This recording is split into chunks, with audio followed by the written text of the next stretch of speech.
Hi-Tec Oil Super Series back to South Australia. It's round 5. And, of course, we head to the penultimate round of the series. It's getting very interesting amongst our categories. Joe McLean, great to be here, and the sun is out, and it's almost looking like spring. It's going to be incredible today here at Mallala Motorsport Park. This is the first time the Hi-Tec Oil Super Series has graced this 2.6 kilometre circuit. 8 corners where we will do battle over the course of the next 2 days. Beautiful conditions. Oh, we're talking 15 degrees, probably where we are at the moment. It's only going to get to about 18 or 19, but it's the wind here that the drivers are talking about. Probably up to 30 kilometres an hour today to go across that track. And as they go around the back section down the straight, some of the drivers in the sedans have said it's almost kept them on track. Yeah, that big right hand sort of curved straight. They were saying that if there's a death in the crosswind, they're going to be out into the fence in some situations. Legend Cars feeling a little bit more than others. Yeah, the TFHI Legend Cars Australia, we welcome them back. Obviously, we didn't see them at the last round. Our Formula Fords are back as well. We got Formula Vs joining us this weekend. I tell you what, we've got a big card though, because we've also got the Innovation Race cars. Lee Stibbs joining that now in a Hi-Tec Oils car, and of course the TA2 Muscle Cars. Of course, TA2 Muscle Car coming out for practice yesterday, and it was a local racer, Joel Heinrich, that plummeted, or rather, charged to the top of the charts in the second session. Yeah, we'll wait to see how they go in qualifying this morning. I tell you what, they're on track now, and we're not too far away. Let's get up to commentary though. Thank you, lads. Great to see you here at one of the iconic tracks of South Australia, Mallala Motorsport Park, and the return of national racing. Well, it was a home here for many, many years until it moved to the Adelaide Street Circuit and more recently at the Bend Motorsport Park up near Tailem Bend. Matt Nolte and Dan McCarthy with you on a beautiful Saturday morning. The field of 15 out on track. And this guy here, what can't he drive? I talk of Joel Heinrich, who's jumped into the Ash Jarvis CR International Ford Mustang for his first tilt in the TFHI TA2 Muscle Car Series and was quickest across all 3 sessions. And a 108.93, 2.5 tenths of a second, Dan McCarthy. Good morning to you. Can that pace be maintained is the question we'll find out. We need an answer later on today. Absolutely, yeah, that's what we are going to find out. He's been so busy the last few weeks, racing the Aussie racing car at the Bend. Last week he was racing a saloon car, and this weekend a TA2 car, so he has been a very busy man. Seat time is always a good thing. He is race sharp, that is for sure, as he flicks it into the iconic turn number 1. We talk about battles, the boys brought about the battles. You and I will have a battle about how many turns this track has. It's been gazetted at 10 turns, some are saying 7. Some are saying 8. Regardless, this is an old school track. It's narrow, it's fast. There's at least 3 passing opportunities here. But the big talking point after practice yesterday is going to be keeping the brakes alive. It is a very big stop heading down this long back straight towards the turn 6 hairpin. And most drivers using first gear at the top. Some experimented with the second gear yesterday during practice, but most inclined to use the first one, as Heinrich is setting the first flying laps of the session. It's 20 minutes available for this. Back on the Hoosier tyre for the first time this year after an experiment with Goodyear for the first handful of rounds, so 6 brand new tyres for the weekend. And if they're running 108s on old tyres yesterday, I fear to see what the times will be during qualifying today. This will set the grid for race number 1 this afternoon, just after 1 p.m. on the east, or 12:30 here in South Australia, as he chalks up the first time and bang, with a 108.7 is quicker than practice on his first flying lap. So Heinrich laying it down early, and you got a feel for this guy. Just a handful of laps yesterday, the Road Active Suspensions entry of Jared Hughes, and he displaces that straight away. He's done some testing here in the last couple of weeks, but pretty much, Matty Cab, as we've done a commentary swap, a new co-driver, I guess, for this session today. A handful of drivers tested here a few weeks ago, but really their first time in anger begins now.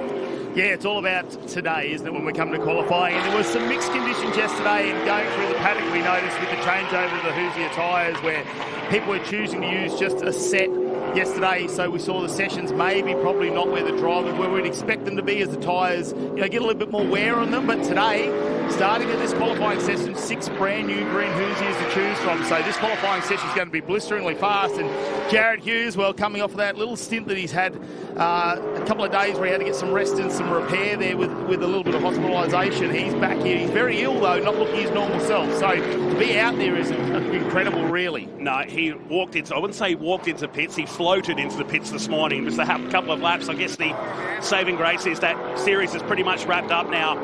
for 2025. He's got a busy month ahead with his Supercars endurance drive as he goes again back-to-back flying laps, 108.226 for the Chevy Performance team. Got to say, Blake Tracy yesterday, he's jumped into that 66 car for Hi-Tec Motorsport. He's jumped into the car that Lee Stibbs has driven. Clean swept the round at the bend a few weeks ago, and it's really unlocked the secret of that Ford Mustang, but now driving for the Hi-Tec Oils team. He places second right now with Tom Davies. You look at Paul Hadley in the pits. It's the sister car from the IES Motorsports team, Graham Cheney, who moves up into ninth position with that lap. So just the 15 cars that have signed in for this weekend's penultimate round before we head back to Winton Motor Raceway in November for the final. And we've been really excited building up to this event. A lot of people have never seen this track, let alone put a race car on it. I love the big open tracks, but there's something cool about Mallala. Yeah, it's got some interesting corners. Turn 1 and 2 is going to be absolutely incredible. And we saw them, those of us that were here yesterday for practice, they wrestled with where to go. There's a little dip as you go into turn number 1, which is very interesting. And we saw Tom Davies, Tracy, they were all throwing the car and sliding it through there. As we see just a little bit of slide there now as he comes onto the main straight. But Jared Hughes, our championship leader, the 118 super fast here at the moment. But yeah, look, there are some challenges to this circuit. 2.6 kilometres, you think it's going to be fairly easy. Brad Gardner, well, we know he likes a lot of dirt racing as well. He has been sliding the Hi-Tec Oils 22 all over the place, and he's here with his family this weekend. Obviously, this is kind of like a local track to him, really, coming from South Australia. Yeah, that was wild in the final turn. He raced XLs here early in his career, just 22 years of age. Doesn't have a coincidence with the number on the car, but certainly a guy that's tasted success in this series over the last couple of years. Second to Josh Haynes in the 2024 campaign as in comes Graham Cheney. So everybody's done 4 laps at the moment. There's still over 12 minutes remaining. So you look at Josh Webster. It's Hughes, the 108.2. 3 thousandths clear of Blake Tracy, if you don't mind, as well. He's second. Davies is third. Joel Heinrich in his first run is fourth. Then Josh Thomas. This isn't a good sign for Paul Hadley, who's climbed out of his car and only a 13.18. Just trying to have a listen now in IES Motorsports. We look at Brock Payne now. So just 2 laps for the number 50 Chevy Camaro. We haven't seen Robbie Farr out there yet as well, or Mark Crutcher. So whether they're waiting for this session to get going, or is there something more to that story down there? Farr, it's his first time at Mallala, really first full season on tarmac, as Brock Payne doing it all wrong here at the turn 6 hairpin, just straightens up the Hutchinson Builders Chevy Camaro. And we don't have the wind what we had yesterday, but that's the prime example right there. A gust every now and then can unsettle these cars too. Yeah, they've really tried to struggle with setup this weekend. They were changing diff gears yesterday, a few other minor changes. Here's a replay though. You see how loose it gets. You really have to have these cars straight under braking, and that wasn't wind. No, the back started to lock up there, tries to overtake the front. Now, last series they had to do a fair few repairs on that car too, because we noticed at the Enduro last time Queensland race, they had a big front end shunt in that car, ended up breaking the engine mounts, which they didn't know till they got it back to the workshop. So there's been a lot of work on the Brock Payne car.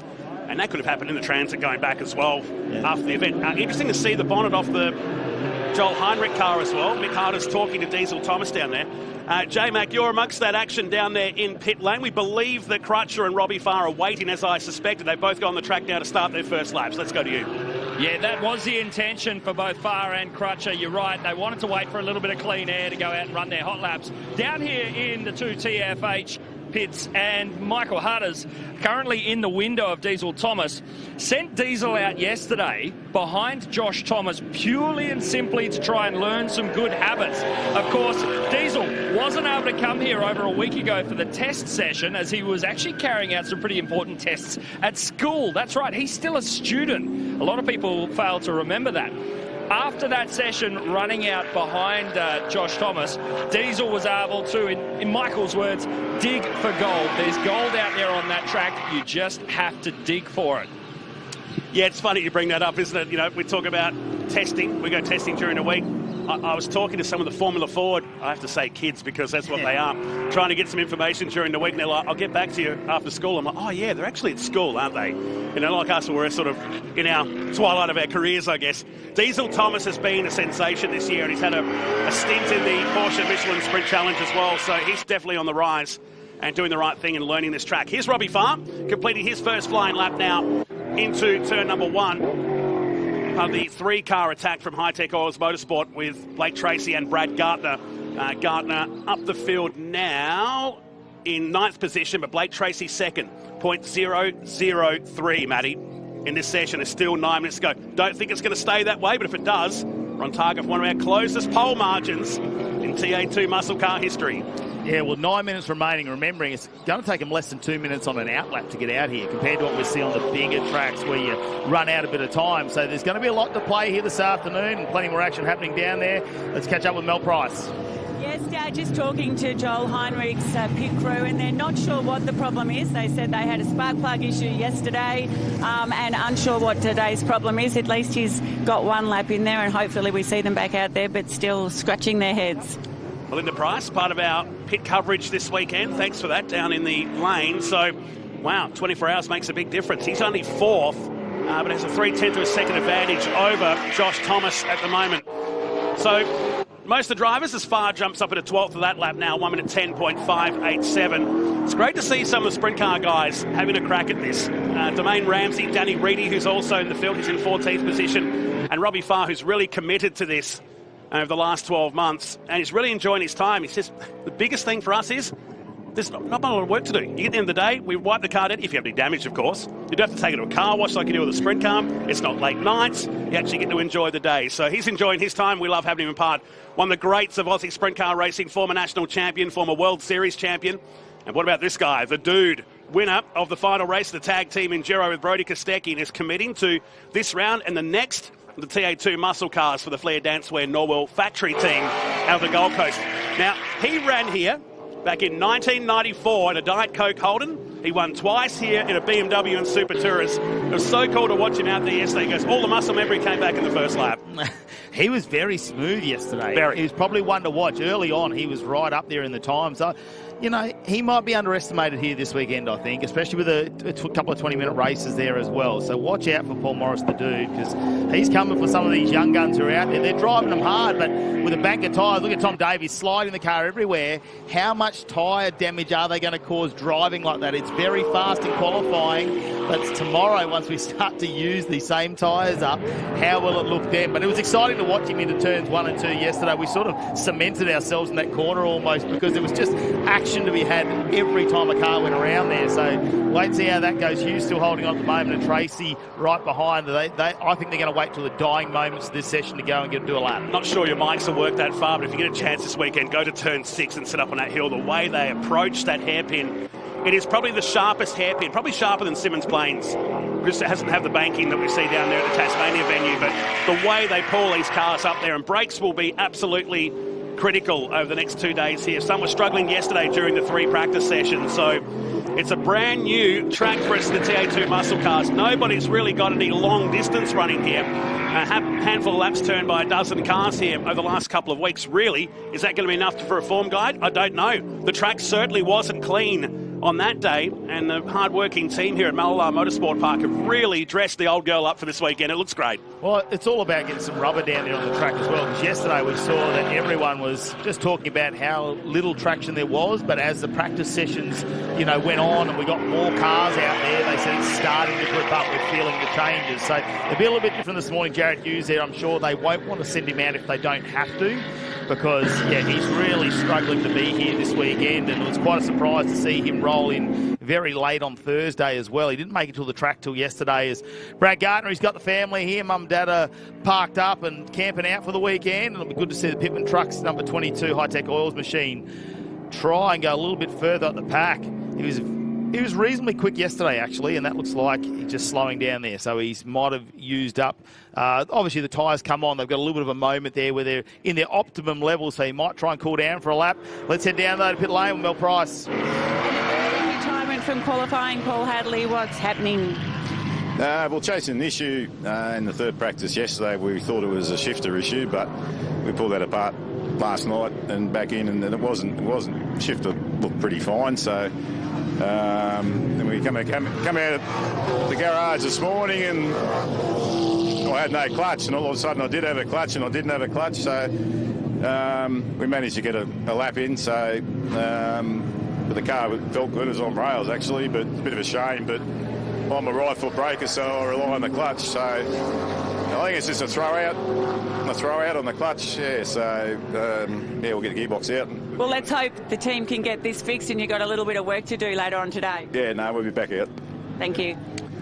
Paul Hadley, yeah, that's the one that got away. That car was great yesterday during practice as well. So Gardner trying to build up for a lap. Or is he going to call this one in the lane? He will. So the Hi-Tec Oils Chevy Camaro, 9th position. Paul Morris has just improved his time to 109.1 to give us 8/10 covering the top 6. You look at Josh Webster in 10th position right now. Marcus Ambrose Motorsport, Auto Fix, number 200 Ford Mustang is through. He comes to start a lap now. Tom Davies, 3rd position right now. He's been floating around the top 4 all season long in qualifying. But at the moment, with 3 minutes and 40 seconds remaining, Brock Payne's first sector is looking good. But everybody else is just playing the waiting game here. Check my numbers. If it stays the way it will be the tightest margin in TA2 muscle car history. But there's still a bit of time to play out. Plus, we've got the happy hour where the checkered flag comes out at the end of this session. Yeah, Webster coming from Tasmania. They followed the series out throughout the year. Great young fella. If you get a chance to go and catch up with him down in the pits, the family here. We were actually staying alongside him this weekend, so a real family environment. Part of our family here in the media. Those J-Mac who's down there with something. Well, down here in front of Jared Hughes' car, and coming on to the Hoosier tyres for the back end of the season, every competitor is given 6 tyres at the start of qualifying. So we have 4 tyres on the car here that have done a sum total of 3 laps. And we have what we call our green tyres here. So this makes up the remainder of Jared Hughes' tyre bank. Only 3 laps. There are some drivers that have been able to get this qualifying session done on 2, but not to the same effect that Jared Hughes has been able to achieve. The intention here, hold him here, send him out at the last minute if he absolutely has to, but with just on 3 minutes left in qualifying, it's looking pretty good. Mel. P2, 3,000ths of a second, helmets off, front row start today, Blake Tracy. Yeah, no, it's didn't quite maximise my first lap, which I was a bit disappointed with. We made a few changes, the braking last night, and I just under-committed under brakes, but it's all good. We know we've got a fast car underneath us now, so I'm really excited to go into turn 1 side by side. It's going to be a muscle my way to the front, so yeah, I'm really looking forward to it. Terrific effort, well done. Can't wait to see you start in race 1. Thank you everyone. So it's run to a number there, 5 laps in the session. Everybody's in that top 10 except for Davies, who's done 8 laps. Looking good right now. Blake Tracy, what an absolute star in the making. Just 18 years of age, celebrated that on the Sunday at the Sandown Trans Am round and almost won that day until they cut a tyre down late in the race. He was taking it to James Golding late in the afternoon in what was one of the most bizarre races all year. The conditions were so changeable that day, we thought this is going to be carnage. We didn't have one safety car that afternoon. It was almost dark when the checkered flag came out there at Sandown back in July. But Tracy, confident, he'll hold on to that 2nd position. And well done by J-Mac and Mel Price to give those updates up. We just wanted to know with who's out in the track and who wasn't in the closing stages. But Hughes on target here for his 4th pole position of the season in the TA2 Muscle Car Series. And has had pretty much 1 hand and 4 fingers on the trophy now for the last couple of rounds, with no Ben Gomersall in the field for this weekend as Graham Cheney comes through to do a 109.9, 3/10 away from his best time. As we start the final minute, Mark Crutcher on screen now in the number 4 Ford Mustang, the newest car in the fleet, 13th position for him. So is Hughes safe? Looks likely with the final minute remaining. Yeah, I think you find Tracy's not going to go back out either. They are going to try and keep those tyres fresh for the race later on. What'll be interesting is Pole actually starts on the outside with that right-hander for turn 1, but you come up to turn 2 left-hander very quickly, so it might actually be probably still an advantage out of pole position. Yesterday, though, I saw Blake Tracy practicing down the main straight. He slowed right down. He was practicing those starts. So this is going to be an interesting fight. And the shortest run to turn 1 we have anywhere of the year as well. But if you can hang on the outside there, you have the better line into turn 2. And it's classic Malala, but that action zone we'll talk about before the start of the race. Crutcher comes in hot, a little too hot, and the kettle's boiled at turn 6 for the Crutcher Developments Ford Mustang as the checkered flag waves. Wasn't a bad lap up until that point too for Crutch as he grabs the gear and cruises on back. So it looks likely, with no changes there and the checkered flags out, one more time in the Hi-Tec Oils replay, that sweeping right-hander maxed out at over 200 Ks, and He was struggling yesterday with his car through turn number 1. He managed to get that right, but turn 6 has been the Achilles heel here today for the number 4 Ford Mustang. And that will conclude qualifying. And check this out, 3 thousandths of a second. It's a new record between first and second. Hughes, 4th pole position of the year. Blake Tracy, his best run in qualifying. Davies and Heinrich. Wonder what Heinrich could have done had they not had that engine issue in the 44 car. Josh Thomas, Paul Morris inside the top 6 with Diesel Thomas, Brock Payne, Brad Gartner and Josh Webster. 1 second covering the top 9 in qualifying too. So everybody thinking about tyres for later on today with 2 20-minute races. Graham Cheney, Robbie Farr, Mark Crutcher, Danny Reedy and Paul Hadley are your top 15. Hadley with that gearbox or clutch issue as reported from the pit lane earlier today. So fairly drama-free qualifying and their first ever look at this Mallala Motorsport Park in South Australia. Danny Reedy tripping the timing beams to complete the session in 14th position. Jared Hughes may be under the weather, but he's certainly red hot, and just 3 laps to get that pole position locked in the books with a margin nearly 200 points here at Mallala Motorsport Park today. That's qualifying 1 locked in. And this guy, shades on, and not just to be cool, but he is really off the pace here today. In fact, it was a miracle he got here. He's been incredibly sick. It's been a bug that's gone through quite a few people over the last few days, but turned a couple of laps yesterday just to get familiarised. We look at your Hyundai highlights of this first qualifying session. Hasn't it looked green around the Mallala region today? They've done a fantastic job too, all the track officials here, of making sure it was ready for this series to come and put on a fantastic show for the crowds that are expected to roll in later today. But Jared Hughes didn't muck around. Him and Blake Tracy, well, they were just on a mission there to go and do this as soon as possible. We know the Hoosiers will take a couple of laps, probably to be in that optimum range where the tyres need to be. Joe Heinrich, he came out early. Unfortunately, though, it was very, very quick. Issues there with the car, though, which actually Jarvis team have been on top of, actually, in the last few rounds. So that's unfortunate for them. And then we saw this. This was a massive moment, wasn't it, there? And lucky that he didn't turn the car around. This is Mark Crutcher late in the session, looping the number 4 car and just on the tip-in at turn number 6. And that first gear hairpin at Mallala Motorsport Park, and that would be the end of the session. Everybody around him, nobody, and I mean nobody, touching this guy in 2025. Already in the best possible position to grab his 7th victory of the season, and .003, it's the closest margin first to second in the TA2 Muscle Car Series history, dating back to 2017. The families are making their way out here, and it's been talked about. There's a lot of campgrounds being used here this weekend. When you come back out here in the day for the touring cars, you'd have 30,000 people come out. Majority of them would camp out the back. It was a real race and rock atmosphere as they settle in for the big afternoon. Well, Formula Ford is not too far away for their Stars and Renegade Series qualifying. My old buddy next to me caught up with a son of a legendary AFL player. Well, the Formula Ford paddocks this season have been full of some fantastic rising talent, and no exception to that is Jack Johnson, who joins me here. Jack, what's it been like for your first season in Formula Ford? It's been amazing. These cars are an unbelievable beast. They're small, but they hold more power than what anyone thinks they can. The category, the racing, the way everything's been run is just fantastic. Now, you started out in go-karts, you've gone to XLs. We could have seen you go to AFL like your dad, Brad, as well. What was it about motorsport, though, that brought you into that family where you wanted to make that your career path? When I was 5 or 6, we went to the Grand Prix with Dad, did this race down the main straight in these little electric Ferraris, and since then just loved it. Loved it ever since.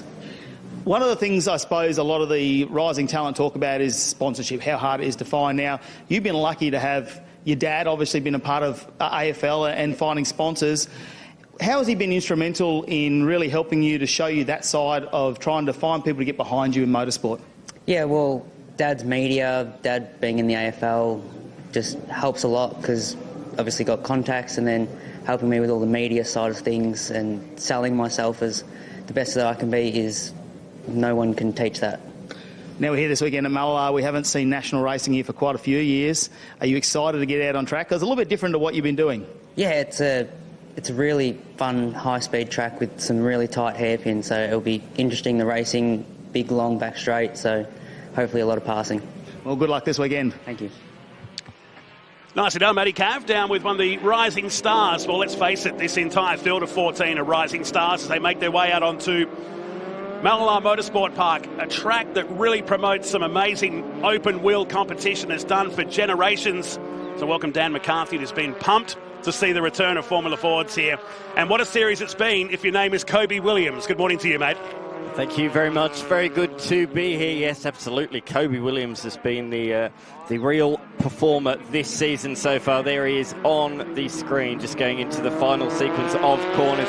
He's won 10 races so far this season. Of the 12, he's coming into this round with a 196-point buffer. If he can make it over 200 this weekend, he will clinch the title with a round to spare. So that is possible. We'll be keeping an eye on that tomorrow. But of course, plenty of racing to do before then, between now and then. So as we look on the screen at Tabitha Ambrose, during this session, this is just a practice session. Then we've got a 5-minute break before we go into a 15-minute qualifying session. So just a little practice session to get these guys warmed up and ready to go out for their qualifying session in a few minutes' time. There's Lachlan Evanet, another race winner in this series this year, as they hit the back stretch down towards the tight hairpin, which, as we've already seen, Matt, has caught out some drivers in TA2. Yeah, and it will absolutely in this category as well.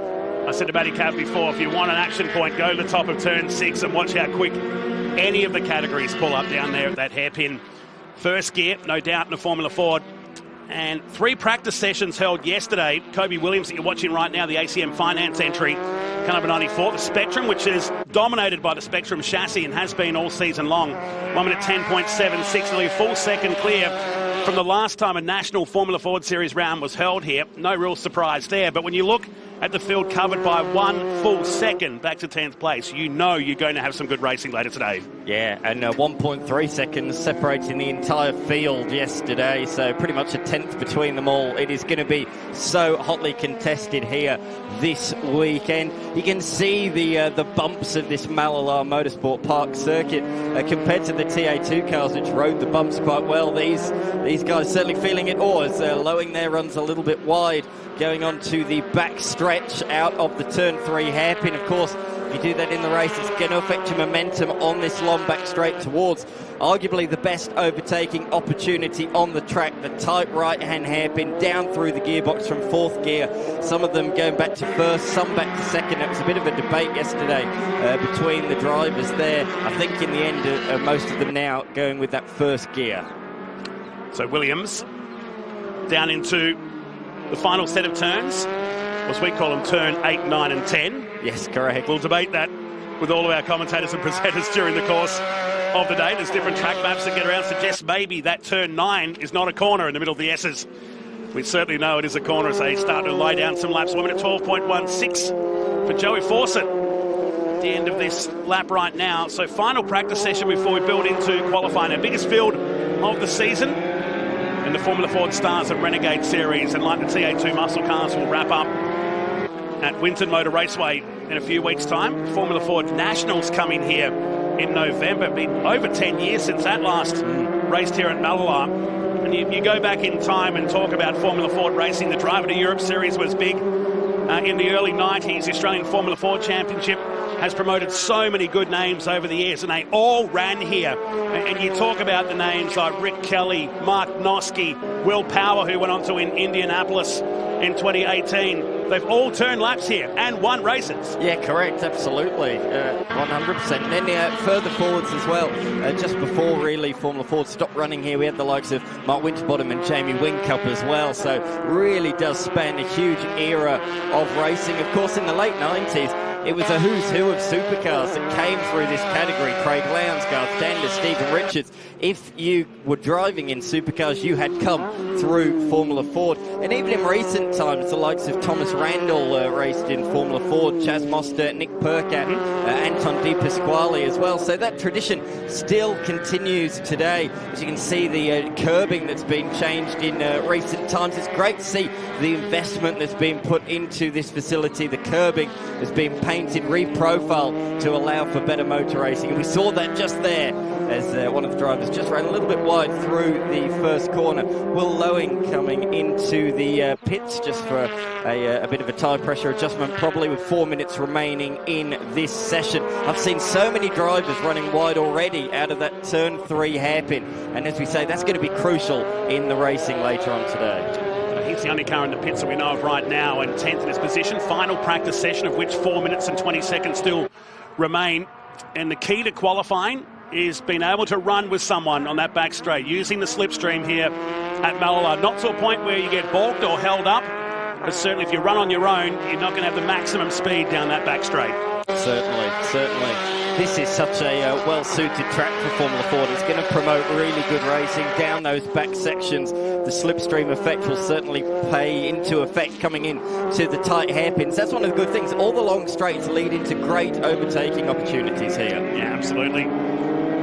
Conditions compared to yesterday, where we're used to having the windy conditions out on the plains, but certainly today much calmer, and certainly that cloud that was teasing before has burnt away, and we're in for a really awesome day. If you're watching on the live stream right now in South Australia, head on out. I know it's grand final day, but certainly come out and take in some motorsport out here at Mallala Motorsport Park. We check in pit lane, car 14, Jack Johnson in lane, tyre pressure adjustments on his machine.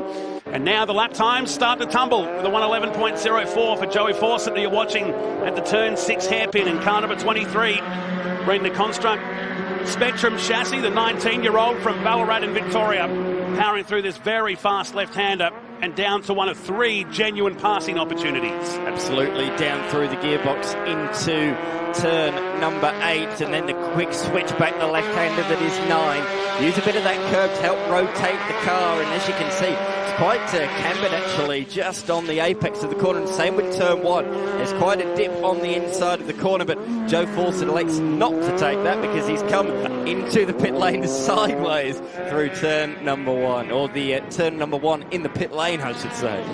Mel Price having a chat to the ACM Finance back driver. Yeah, it's a pretty gnarly pit entry when you look at it. It's just really not even a car width wide. There's bumps either side of it.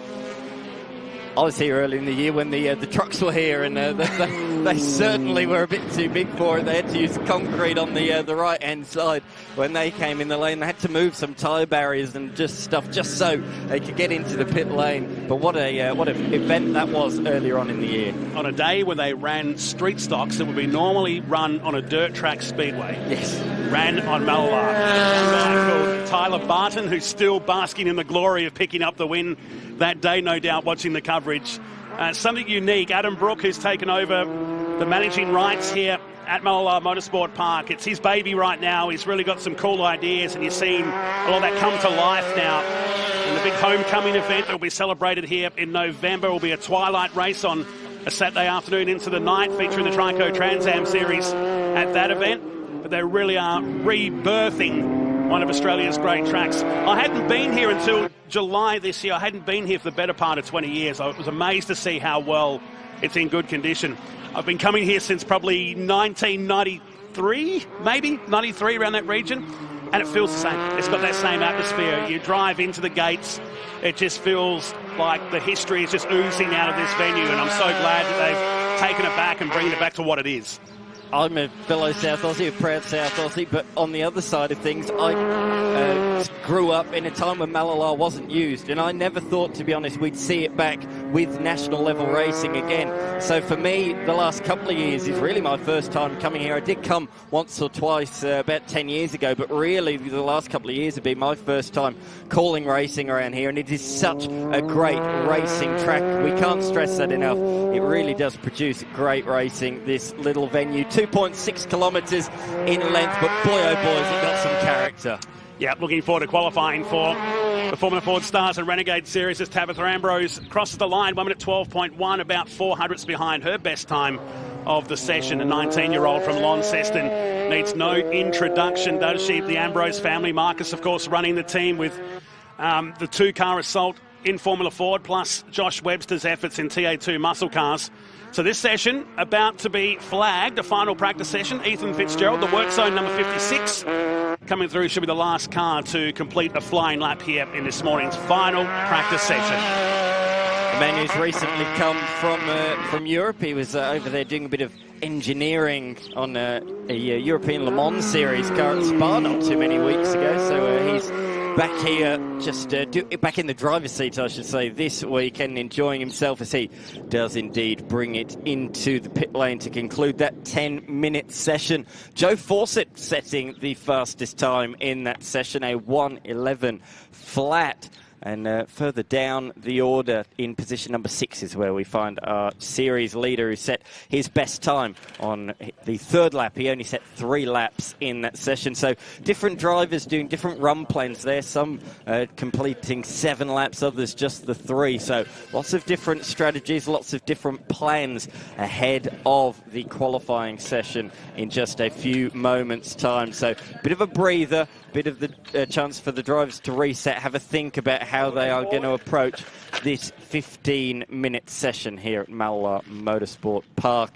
As you can see, the pit lane from the brilliant drone footage. Here are the results then from that practice session. Joe Fawcett taking the final practice session by 0.3 of a second ahead of Lachlan Evernet. Jamie Rowe finished in position number 3. It's pretty tight in that midfield, isn't it, between Jamie Rowe, Isaac Demelweek, Brad James, Kobe Williams, Hunter Salvatore, and then towards the tail end of the top 10 we have Fitzgerald, Ambrose and Imbrogno. But there are 13 here this weekend, the biggest field we've had in the Star Series so far in its short history. Will Lowing in 11th, Jack Johnson in 12th and Bella in 13th. Mel, down to you. Down here with Kobe Williams, our championship leader. Only P4 in that session, but not worried at all? No, just betting in some brakes and just getting a quick feel for the car. So car was in a good spot yesterday, so looking forward to getting out there for this session. So 4 new green tyres. We were having a chat before. How important is it to wait for a tow or to just maximise those laps that you get on the green rubber? Yeah, it's going to be pretty difficult. I think it will just be maximising the green tyre for sure. If you can get a tow, it'll be even better. But yeah, just see how we go about the session. And so what are your thoughts of this fantastic little track? Oh, it's so much fun. Lots of characteristic with the bumps and the high braking, like the hard braking zones, and the flip-flop over the back's pretty cool. So it's really fun. It's going to be action-packed, that's for sure. Over to you, Tammy. Joseph Fawcett, you posted the fastest lap and currently 3rd in the point standing. How's the car feeling during practice? The car felt pretty good to start off with this morning. Obviously, we bolted some new tyres on now, so we'll see how the balance changes, but it's a good start going into qualifying. Fantastic, thank you. Joe. Where were you in that session? Certainly was ragging it through the back section of the circuit, particularly down into the hairpins. He was really pushing in that practice session, trying to find the limit ahead of this qualifying session. Not too many of these drivers have ever been here before. I believe it's just Tabitha Ambrose and Kobe Williams of the interstate drivers anyway that have been here before. A couple of South Aussies have done a bit of running, including Imbrogno and also as well the number 56 machine of Ethan Fitzgerald. He's done a few laps around here as well, but not for a couple of years. As we look at Will Rowing, who has been pretty consistent throughout this season so far. Mel, back down to you. Time here? No, I have been here before. Hunter Salvatore, we're about to go out for qualifying. What's the plan here? Just push as hard as I can and make the most of the new tyres. Have a good run. Thank you. Isn't that the quickest 5 minutes you've ever seen? Cars ready now to come out for 15 minutes of qualifying. So practice locked and done. That's 4th practice session of the weekend, and now we set the grid for race number 1 of the weekend. We'll repeat this process tomorrow. As Formula Ford starts a Renegade Series, we look into the pit lane section here of Mallala Motorsport Park. Huge undercar. The Legend cars also supporting here. Looking forward to seeing how they go around here and their little pack races. They were great at every other track we've been to, so why not be cool here as well? Oh, they will be. Turn 1, Legend cars yesterday. Fantastic. I urge people, if you are here, go to turn 1 and watch them slide through the first corner. Formula Fords will be the same, though. They are really light in the rear and they slide it around. It's a real cool spot to watch. There's so many great vantage points here, and that's another great element of Mallala Motorsport Park. No matter where you stand or sit around the circuit, you can see pretty much all of it. It's a pity those grandstands have been taken down in turn 1, because we had to stand up the top there and watch the whole track, turn around and look down towards turn 3. But of course, that's all been taken away. Now they've been here for a long, long time as well. So probably would have trusted my feet up there. It's only recent months that they've taken those grandstands down. So, just that was one of the things in the recent past that didn't fare so well in the weather conditions, unlike all the garages, which have aged very nicely. The grandstands, unfortunately, didn't. But I'm sure in time, again, with the investment that's being put into this facility, I wouldn't rule out a return of that Turn 1 grandstand. In fact, those grandstands were the old Adelaide Grand Prix ones from the first year that used to be used on Brabham Straight Terrace that were just bleachers back in the day. They found a nice home out here for the balance of their life, but I can't recall seeing this section so green over the years. And we've had a lot of rain this year. Yeah, I get that, but this is very, very green for this time of the year. The wind is down, which is going to really please these open wheel stars as we start qualifying. Can they take this guy down? He's betting brakes in during that practice session, and now it's for real to set the grid for race number 1 here today. He's swept the pole positions at Sydney and at Queensland Raceway. And that margin in race 2, or qualifying 2 up at Sydney Motorsport Park, 0.0140 of a second. Yeah, it's going to be hard to get closer than that, I think, here today, but they'll give it a good shot, that is for sure. We've seen racing decided by just a few thousandths of a second as well, so it's going to be interesting to see how this qualifying session plays out. Do you want to be the guy at the head of the field? Well, our championship leader is that guy. He will be giving a tow to those behind. Lachlan Evernet, the first of those drivers. He has been a very busy man in recent weeks, from Formula Ford to Trans Am to 86s. You name it, he has driven it, and he's out there again up the pointy end of the field. And that is Lachlan Evernet in position number 2 on the road at the moment. But of course, these are our first flying laps, but these will be just still warming up the tyres because it's such a short lap. Very, very rarely do you see the first flyer be the fast one. They'll build up to it as the session goes on. Do you really want to curse this early in the weekend? It's happened before.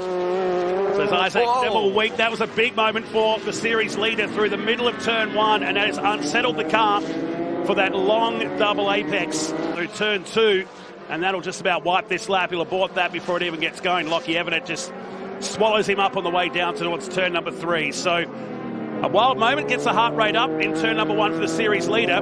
These two treating it like it's an actual race at the moment. Ronyo, who's back for his first run since Winton Motor Raceway, the season opener back in February. Yeah, it's great to have him back. Yes, it was February. Thank you. Got a long time ago. Hard to believe, but Lachlan Evernet, purple in that first sector. He's got nobody ahead of him now, so no tow through the middle sector of this lap in the Cam Quarry's entry. Of course, last time we saw him, he was performing double duty, wasn't he, in Formula Ford and TA2. This weekend he said, no, my sole focus is going to be Formula Ford. But he came off a great round with James Golding in TA2, sharing the driving duties. Got a couple of podium finishes there, so great to see him back in the Formula Ford, and he goes to the top of the timesheets. 2/10 ahead of Joe Fawcett at the moment, but our timing screens, as you can see, are lighting up green at the moment. PBs left, right and centre for pretty much the entire field, albeit the exception to the rule. Kobe Williams, of course, with that error that we saw on the opening lap. Great lap for Everett then. That's 2/10, big moment down here at the bottom turn for Giuseppe Imbrogno, and he's going to have to drive out of that very thick dirt trap. I wouldn't say it's gravel, it's very thick dirt at the bottom. And we only caught the end of that. Was it a lock-up or was there contact? Because he was in a battle with another car on the previous lap. Here it is on the replay heading down towards turn 3. Did he do it on his own? Yes. There's been a failure. There's been a failure with this car. And had no time to react. Is it suspension, perhaps? It wasn't a tyre, I don't think. It didn't feel like it was a tyre going. No, I'm not sure if it was driveline related, potentially, because he didn't drive out of that gravel trap. He just sort of rolled out of it. So if he's still down there at turn number 3, it might be driveline related, but certainly not tyre. That was certainly a more solid object than that. As Evernet improves on his time. We have got a little bit of drive on the back straight, but it is dragging certain parts on the right-hand side of the car as we're looking at it, left-hand side from the driver's seat. Here again, we're going to have a look at the replay in slow mode, see if we can spy what it is at the tail end of this car. I think it's from the other side, though. Yeah, it's from the left rear by the look, perhaps. I think so. And great driving from the field behind, because more often than not, drivers will go off in sympathy, just following the car ahead. And he's at least trying to limp that car back to the pits, and the session stays green. So first big wild moment of the weekend in the Formula Ford Stars and Renegade Series for Giuseppe Brogno, who'll get that car back to the pits, but doubtful to get that repaired with just over 9 minutes remaining. It's Evanet from Williams, Rowe, Fawcett, the top four covered by 3.5 tenths of a second. That's what we like, isn't it? That's exactly what we like to see. And Will Lowing not too far behind either in position number 5. He's within 4 tenths of the top time at the moment. Kobe Williams is on a fly, though. He comes out the final corner using all of the road and a little bit more, and that did cost him a little bit of time there. So no improvement despite going purple in the first sector on that lap. So just lost a little bit of time around the final sequence of corners, the tricky sequence. Really got to try and keep the flow up, keep the momentum up through that final sequence of turns. This is a real difficult corner. You got to apex a lot later than you might think to try and get the run out of the turn 3 hairpin through turn 4 and then onto the back section of the circuit. And here that car is still being limped back around. Oh, this is actually on the front left of the car. Really still trying to decipher what exactly that is. It's a brake caliper. You might be right. How's it got to the front, or it's off the front of the car, perhaps? I think somehow it's caught on the corner, the little steel thing going from the wheel to the chassis. So that is bizarre. That's a very rare failure in Formula Ford to see. And he's going to most certainly bring that into the pits, but I think you could be right there. J-Mac, you've got an update. It's interesting, standing here on pit lane at the approach to turn 3, probably about 80% of drivers are actually tagging the rev limiter before they get onto the brakes into that right-hander. It's an amazing number of people trying to get the most out of these Duratec motors. If they get a workout, even where it's not real high speeds compared to like a Bend or Phillip Island or Sydney Motorsport Park, for example. But when the field's covered by maybe 1 or 2 horsepower, you're trying to extract everything you can out of these Duratec engines that replaced the Kent engine that was a familiar sight in Formula Ford racing for decades. So at least from Brogno, he's got that car back to the pits, but sadly that won't give him a very good qualifying start spot as Williams locks the left front coming up to the turn 6 hairpin. Lockie Evanet, remember there's 10 points up for grabs in qualifying, 5 for second and 1 for third. He only had a 12-point advantage over Joey Fawcett coming into this round of the series. So every point critical on the battle for second, unlikely to challenge Kobe Williams unless he has 3 DNFs or 4 DNFs in this case. Yeah, absolutely. Oh, slides it through the final corner once again. He's just gone purple in the middle sector, and he does go to the top. But look at the margin, only by 15 thousandths of a second. In fact, the top 4 drivers currently separated by 21 thousandths of a second. Incredibly tight. And Joe Fawcett not too far behind either in position number 5, but nice lap so far from Will Lowing in position number 3, the New South Welshman. That'll be a PB qualifying if he can finish where he is at the moment. But you mentioned 10 points for pole, also 5 for position number 2 and 1 for third. So there is quite a few points on offer in this session. This qualifying session sets the grid for the first race today, the sprint race. The finishing order of that race sets the grid for the feature race, and then we do it all again tomorrow. So we go qualifying in the morning before the sprint race and the feature race. It is double points for those feature races, 30 for the sprint and 60 for the feature. People laugh. We do our stats, we do our research on these events. When I told you at the top of the session it was 0.014, tightest margin of the season, right now it's 0.015. Yes, I said. And it might change. Yeah, correct, absolutely. There's still 5 minutes left in this session as we see the cars come over the line. A PB there in the middle sector for Jamie Rowe, but couldn't improve on the lap overall. Here coming across the line is Jack Johnson, currently in position number 8. We saw him just before the practice session, a great little feature, a chat about his upbringing. son of an AFL great, but he very much his focus on motorsport. I suppose it split the family today, hasn't it? Yep, he'll be racing on here while Brad, no doubt, watching the grand final over in Melbourne. He's got the support of the Barguanas because Benny's been helping him out all season long. Former Formula Ford racer in his own right. It's great to see XL's promoting young drivers into open wheels. You look through our numbers and look through the names we've got here today. A lot of them have come out of that XL one-mate category too. Yeah, absolutely. I was calling an Enduro at the Bend last year, and that was won by Kobe Williams. And he's currently at the head of the field at the moment. But absolutely, so many people have come out of XLs in recent times. Some even supercars drivers now that have dabbled in the front-wheel drive one-make race series. Who'd have said 10 years ago that XLs would make a great platform for young junior drivers? That's the same about Pulsars. That's Mazda 121s back in the day. Ford Lasers back when we were younger.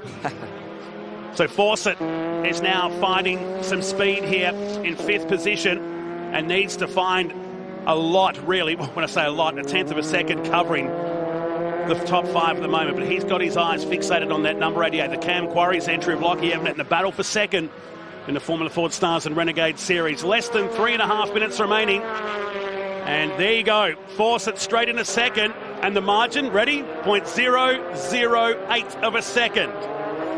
7 thousandths of a second to third, 2 thousandths back to fourth. Top 3 covered by 0.017. Incredible, incredible. And further back as well, there's only just over a smidge over 1/10 separating Johnson, James, Fitzgerald and Bellac as well. Bellac setting his PB lap last time by to move up to position number 11. So very, very tight in the midfield as well. This is proper old school Formula Ford racing. This is what we love to see as we see Fawcett late on the brakes. He looks like the latest under brakes down there into the turn number 6 hairpin, giving it a real red hot crack and using the concrete apron. That's new since Malala has sort of resurfaced in recent times. That big concrete area on the inside of turn number 7, and that's to stop people dragging all the dirt, debris and grass onto the circuit as they try and cut the corner as much as possible. As around the final corner comes Fawcett, no improvement on that occasion. That a 10.79, so just under 1/10.5 slower than his best lap so far. Have the best of the tyres gone, or are they just conserving and then have one big flyer to finish? We'll find out in the next couple of minutes. Just as I say it, a couple of PBs are appearing once again. Tabitha Ambrose and car number 5, Giuseppe Imbrogno, at the tail of the field. Those two both with PBs in the first sector. And 9/10 of a second, of course, from Brogno. That car has gone back into the pits, and dare say won't see it for the rest of that session. These are just staggering margins across the top 5 right now. Fawcett is third in that series, like we said, back-to-back poles at Winton earlier this year. It's a race 4 winner, but it's those 10 top 5s from the 12 starts so far in the series. That's why he's running third and still in touch and finishing second. You watch Tabitha Ambrose. It's a good lap for the Pertec Repco 45.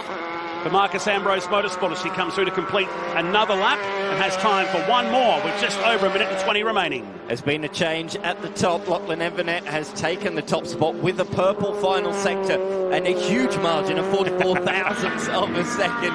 That still means the top 5 are within 700ths of a second. But Evanet now at the top of the timesheets. He's yet to take a pole position in the Formula Ford Star Series. Joe Fawcett took the first 2, and since then it has been all Kobe Williams. So Lachlan Evanet, the fast man at the moment, and he's on the screen in the Cam Quarry's car. Can he hold on? Less than a minute remaining. The margin's minuscule. In fact, you can fit probably a nose cone between first and second now, as opposed to maybe the sticker for a number between 1 and 2. Here comes the Cam Quarry's car towards the end of a lap. Will get time for another one should he need it with 0.044 of a second. And a teenager from Townsville, driving for Brett Francis Racing, the car that Will Brown drove to success many years ago, was a 1:11.3. And 1 lap to go for him with 18 seconds remaining. How far ahead is the car? Is he going to get a bit of a think so. I think he might get a little bit, just a small amount, as one of our contenders is in the lane, and that is Jamie Rowe. He's having a chat to Jordan Boys, another man who had success in this series, went on to be a race winner in Super 2, and of course in recent years has been a Supercars co-driver as well. It's hard to believe the likes of Ben Barguan and Jordan Boys already do mentoring to young drivers. They were only in the series themselves just over a handful of years ago. Not seeing too many PB sectors or purple sectors out there at the moment. Checkered flag has fallen, so everybody now on their final lap of the session. And no improvements from Everett there in that middle sector. Now he's buttoned off, so that is that for our provisional pole sitter at the moment. Tabitha Ambrose has got a bit of Repco sponsorship on the side of her machine now since the last round, so great to see them jumping on board and supporting the young racer herself, of course the daughter of two-time Supercars champion Marcus Ambrose. You can tell just by the livery. Exactly, 45 years in the making. Pertec this year jumping on board with Tabitha's campaign, the Formula Ford Stars and Renegade Series, and she had called that lap off at the last minute. I'm not sure about the car behind, whether that was on a flying lap. It matters not now because the session is done. And after persistence, Lockie Everett will secure pole position, his first of the season, and stops the Kobe Williams domination in Formula Ford in 2025 by 0.044 of a second. The Cam Quarry's number 88 car, the teenager from Townsville, is on the pole, and 10 points to keep that gap between he and Fawcett out a little bit long. Maybe it goes out to just over 20 points between those two now. But those margins, Dan Mack, back to 5th position, just 0.06 of a second. Wow. Awesome way to kick things off in the Formula Ford Series. We had a close qualifying yesterday in the Innovation Race Cars, and that was equally as close. And here then are the results in qualifying for Formula Ford Super Series. Lachlan Everett taking it by 44 thousandths, but then look at how close it is beyond that. Kobe Williams second. He'll start on the front row of the grid, gets 5 points for that.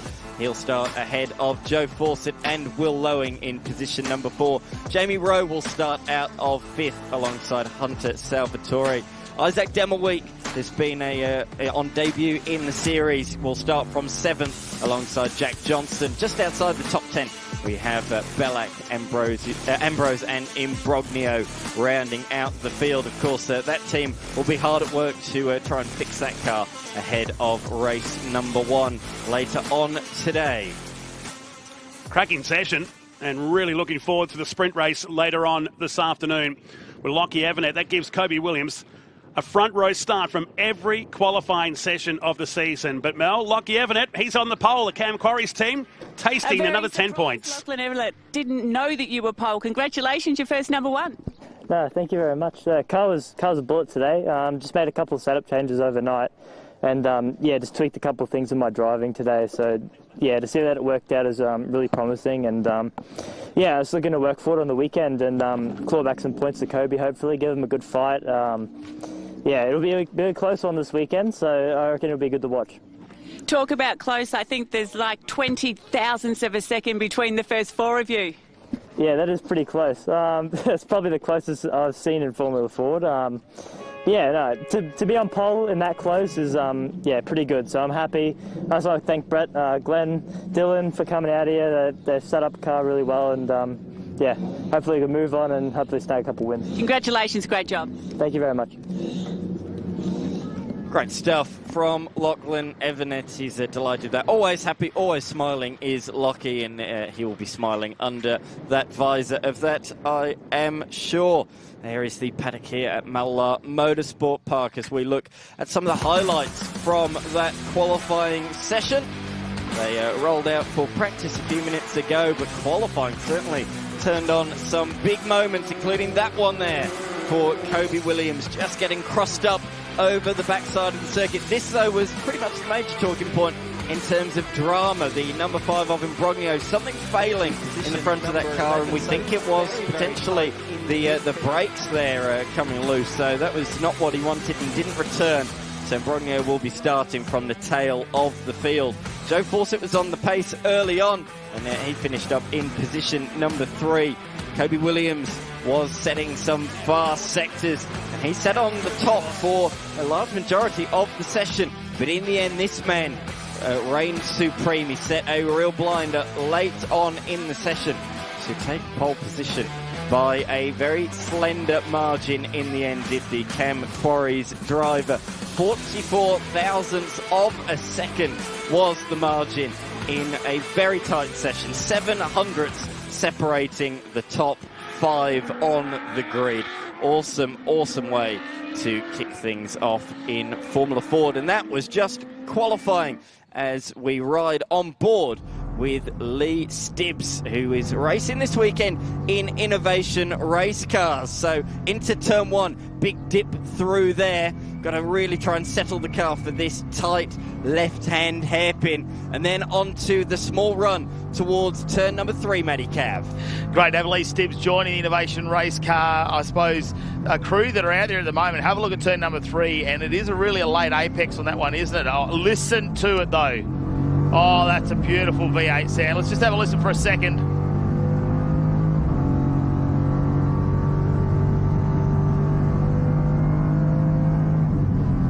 Doesn't manage to get into 6th there. Oh, look, hard under brakes. There'll be a moment here if we listen. We might hear the traction control really kicking in around here.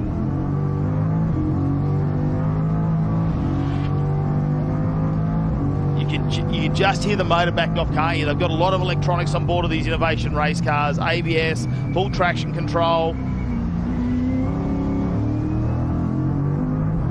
Really working at the wheel more than any other category or any other track that we've seen in Innovation Race Cars, particularly through the first and last sector, really fighting it, trying to keep the tail right behind them, which so far we've seen in Innovation Race Cars. The cars have been so planted, but not here. Not at Mallala Motorsport Park. Look at that out of turn number 2. He really is giving it the big guns towards turn number 3, using the pit apron there, actually, the pit exit to widen the corner on the approach for turn number 3. What a fantastic track this is for this series. I'm just going to listen here. Is it a bit of a lift in these cars?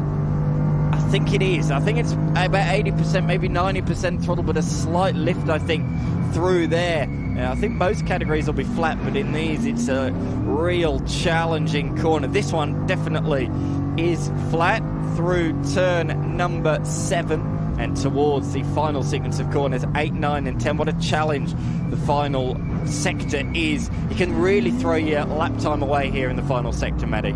Well, the first time we've seen the Innovation Race Cars get around Mallala as well. So it is a tight little track, not the big long straights. I suppose they get to open up these engines and really use that aero on the car, but it's going to be very interesting. Of course, we had qualifying yesterday, and this is the starting grid for race number 1. Jeff Emery and Lee Stibbs. Wasn't it a battle yesterday afternoon? They just went it toe for toe as they fought out there in qualifying. In the end, Jeff Emery got him by 12 thousandths of a second. There was hardly anything in it. It was so exciting. They're going to be side by side today. It's a great addition to the Innovation Race Car field, having the Hi-Tec Oils Innovation Race Car as well. 8 of them here this weekend to enjoy a fantastic weekend in the sun. And we almost bumped fenders there for a second into turn number 1. And that little bump can really bring it uneven. But have a look at Lee Stibbs. He's jumped to the front.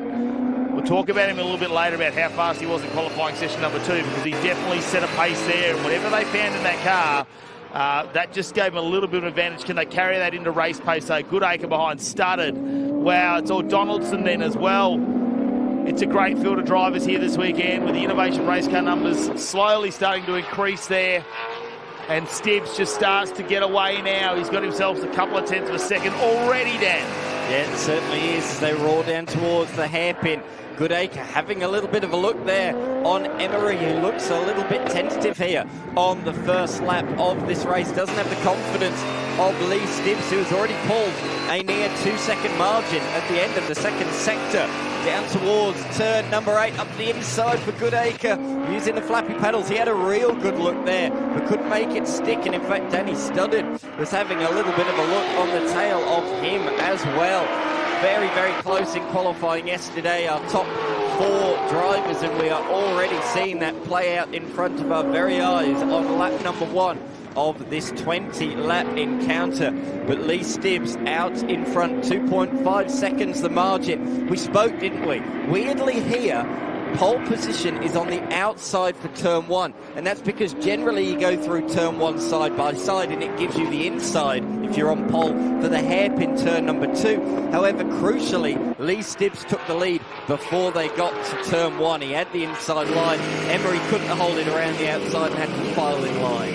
No, he definitely licked the stamp and sent it, that's for sure, for Lee Stibbs. He threw it in down there, but Lee Stibbs only just joining it here. It isn't in the championship fight where Emery is, because he is 3 points behind John Holland when it comes to the series points. So very important that Emery probably doesn't need to worry about Stibbs out in front at the moment. He needs to try and hold on to second place, because John Hollinger back down in 6th. Try and close that minute gap up at the moment. Of course, we've still got Goodacre out there as well, so he's just behind. Goodacre currently sitting a little bit further down because he didn't come to round 2 in Sydney. What did make it there, he had a clash of events, but I suppose the biggest name missing this weekend, who's 3rd in the championship, is Jeff Taunton, and we have to send our best wishes to him. Obviously had a racing incident and unfortunately couldn't make it to this round. Obviously a couple of injuries sustained, but on the men, so a big shout out to Jeff Taunton, who's not with us this weekend.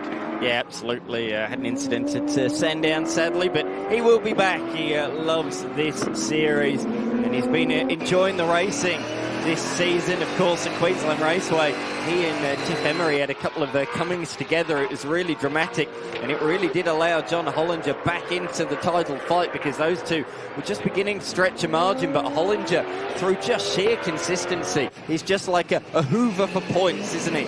Collecting points all around the place, and that's what means that he is right in the title fight, and in fact leading the series coming into this round. But qualifying didn't really go his way. He was just a tenth the wrong side of things, and that's what put him on the 3rd row of the grid. And unfortunately for him, he remains stuck behind Axel Donaldson in position number 6 at the moment. Well, for John Hollinger, there's only one race he hasn't finished all year, so that's where his points have come from at the moment. Have a look at John Aker. It's great to be on board here in the number 66 machine. He is all over the back of Emery, just looking for a moment. It's not a wide track. You really have to commit to an overtaking manoeuvre, whether it's down into 3, whether it's down into 5 or 7. You need to commit and really push the car in there and make it known to the driver alongside of you that you're going to take that opportunity to overtake.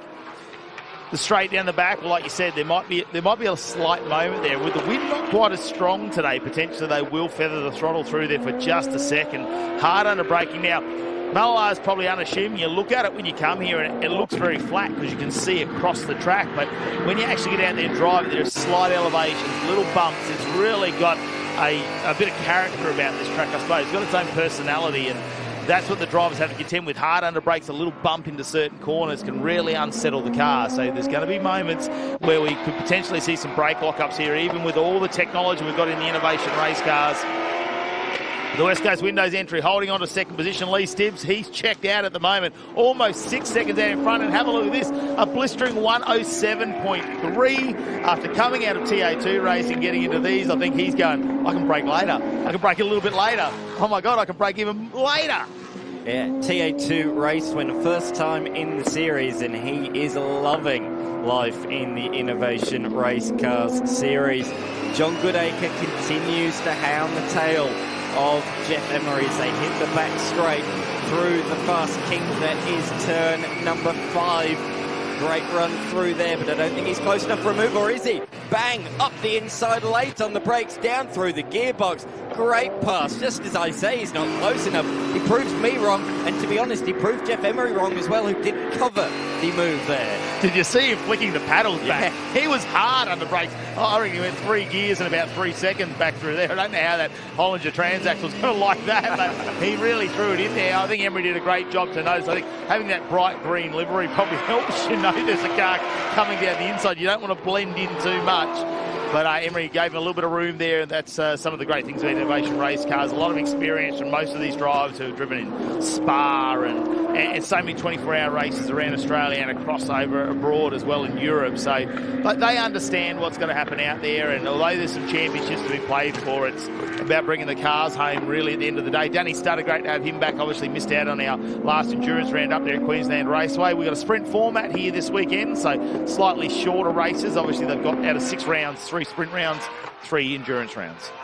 Further back, Brian Finn has gone off the road. the Vic V8 graduate, many-time champion in the series, just running off the road and allowing John crossing through. But further forward, another John up the inside. What a great pass that was, late on the brakes, down through the gearbox. Fantastic move. Set up from here, out of the hairpin, got the run, got in the slipstream, up through the gearbox.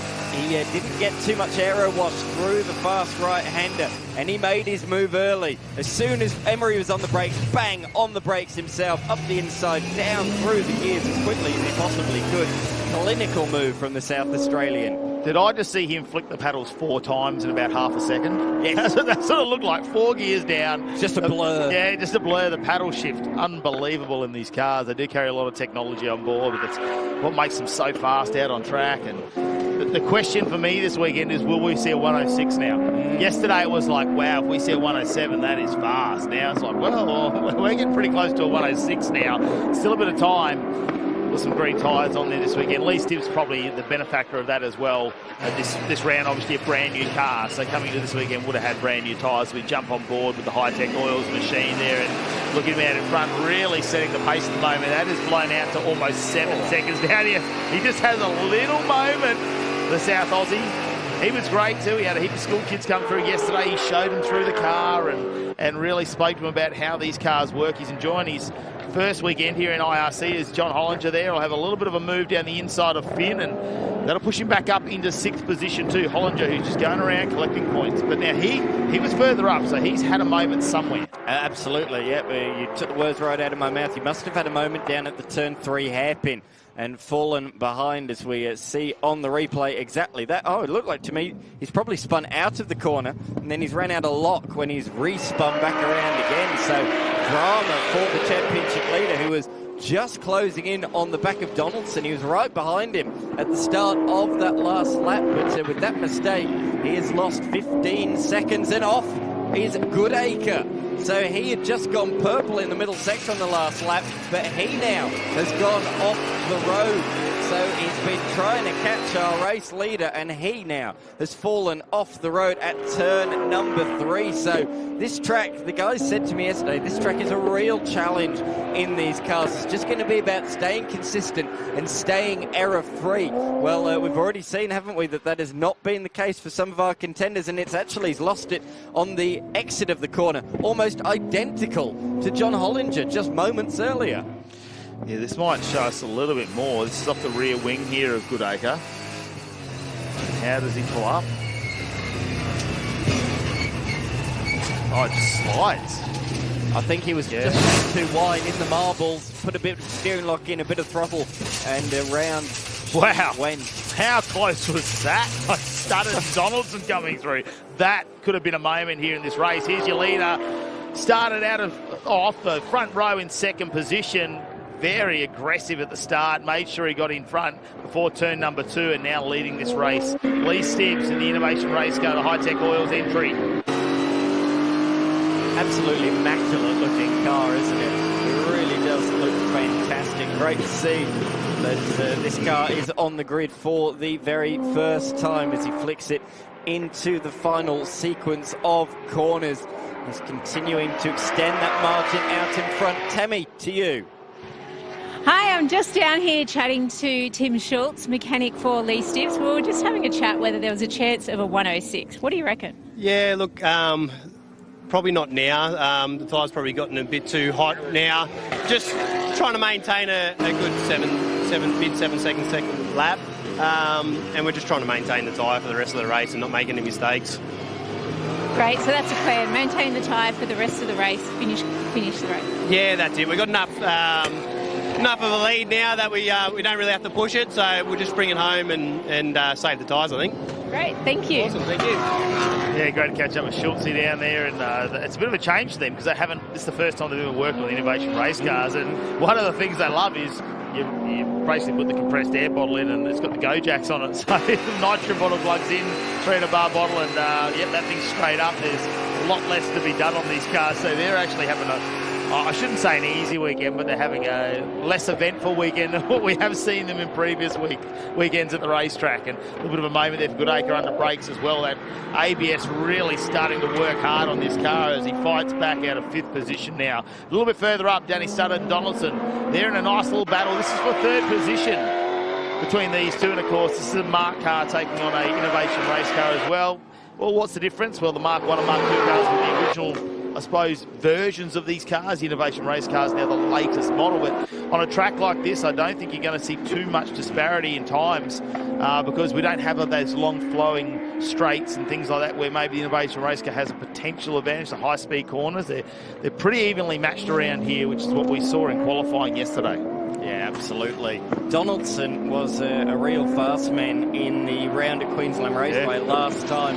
Finished 2nd position in the final race, and he was catching the race leader, who just ran out of laps in the end. He's a real character in the paddock. Is Axel, who also races in a GT3 Mercedes in the Australian, the Fanatec GT World Challenge Australia Series. So it's great to have him a part of this championship. And as you say, an older spec model car, but boy oh boy can he drive. And he does have a Mark car. It's currently in Europe. He's been driving the IRC car at many tracks in Europe, including Spa, but he says, I'm going to bring back the Innovation Race car for next year. So I expect Donaldson to be right towards the pointy end in season 2026. Well, it's probably in its infantry stages a couple of years ago when he first got it sent overseas. Right now we're starting to see the category grow and more cars join us in Innovation Race cars, and Danny and the team, they're doing a great job of putting a lot of drivers in there. And there's been a lot of interest in the last 3 or 4 months as well. I mean, George Gambino from Hi-Tec Oils, he took one look at one, and next minute you know it's rolling out of his truck this weekend. So they really capture the eye, I think, of some of the drivers and, you know, the pace they've got. Chris Pither's down there also running that car for Hi-Tec Oils, and I said, what do you think of this? You know, ex-supercar driver, and he goes, yeah, they're nice. I like working on these things. I think he'd love to get behind the wheel of it. And also, you sort of touched on it, but this is a sprint round. Every second round is an enduro round. So you can bring a co-driver along. You can share the driving duties. Of course, it shares the cost to run the vehicle on that weekend. And it's a great way as well to share the load, but also potentially get them interested in joining the series full-time as well. So we'll be keeping an eye on that in the final round. Not only the overall championship points, but also the Enduro Championship points, round 2, 4 and 6 going to that. So we'll be looking out for that because it's pretty tight in our Enduro series as well. But out in front, Lee Stibbs continues to stretch that margin. It's now out to 13.5 seconds. Studdard remains about that 1 second ahead of Donaldson. I think he's slightly extended that margin in the last couple of laps, but we're talking a 10th here, a 10th there. So the fight for 3rd continues. Goodacre has recovered. He is catching those 2 ahead, but is he going to run out of time? He also lost about 15 seconds in that spin. He's closing them down, but with 6 seconds the margin and just 6 minutes remaining, it's going to be tough from here. Really smooth on the gear down there, isn't he, on the paddles, at least? Oh, sorry, one with Goodacre now. Yeah, that's nice driving there now. He's just got to calm himself back down after those couple of spins. What I like about Innovation Race cars is obviously the body shapes are loosely based. Like you can see a bit of AMG, a bit of Mustang in there. But once we got out of the Mark cars, we've really gone to these unique body shapes where they take a bit of inspiration from several cars. But just recently that they've just released it, they've actually got a new body shape coming out, Dan. Yeah, exactly. The Model A is really took the social media storm. It really was a sensation. So that's going to potentially roll out for Winton. It'll be touch and go if we will see the Model A. So if you haven't seen it, make sure you head on to the Hi-Tec All Super Series website to have a look at the car. It looks very much like a British manufacturer, shall we say. So have a look at what you think. But yeah, it proved very, very popular on social media. Yeah, it just gives them that slick aero design, doesn't it? You can see it's kind of got that Camaro-ish look, doesn't it, at the front of that car, but it's not based on that. It's you know, it's just how they've rendered that up and designed these cars, obviously looking for some aero in them too. And I think the design of the Innovation Race cars to last those long endurance races, we're not talking just the 1 hour ones we run, we're talking 24 hours, 12 hours, 6-hour races. You know, they're really built to that standard. And if you actually get a chance, if you're a bit of an engineering geek, I suppose we enjoy our time going down there and look at them. You can every time we go through the Innovation Race Car pits, we find, wow, have a look at how they've done that bracket. Oh, have a look at how that suspension's set up. You know, there's a lot to take in when you have a look at them. Obviously, Australian design and built as well, which is fantastic to have them here at the Hi-Tec All Super Series. Yeah, exactly. Yesterday, I know they spoke about traction control and ABS is adjustable, but Danny Studdard was talking me through it yesterday. 12 settings for both ABS and traction control, and more than any other circuit here, they really have traction control turned down because of these bumpy exits to these slow corners. The traction control's really causing the car to bog down, and they're finding that if they turn traction control down and they're smooth on the throttle out of the corner, they can do it manually faster themselves than just rely on the traction control. And that's why we're seeing them slide around a lot more here than at many other tracks so far this year. So that's a real nuance, a real unique challenge that Malala's thrown up that the other rounds so far this year haven't. Great to see John Crossing here, currently sitting down here in 8th position in the Zenko Mark 1 car.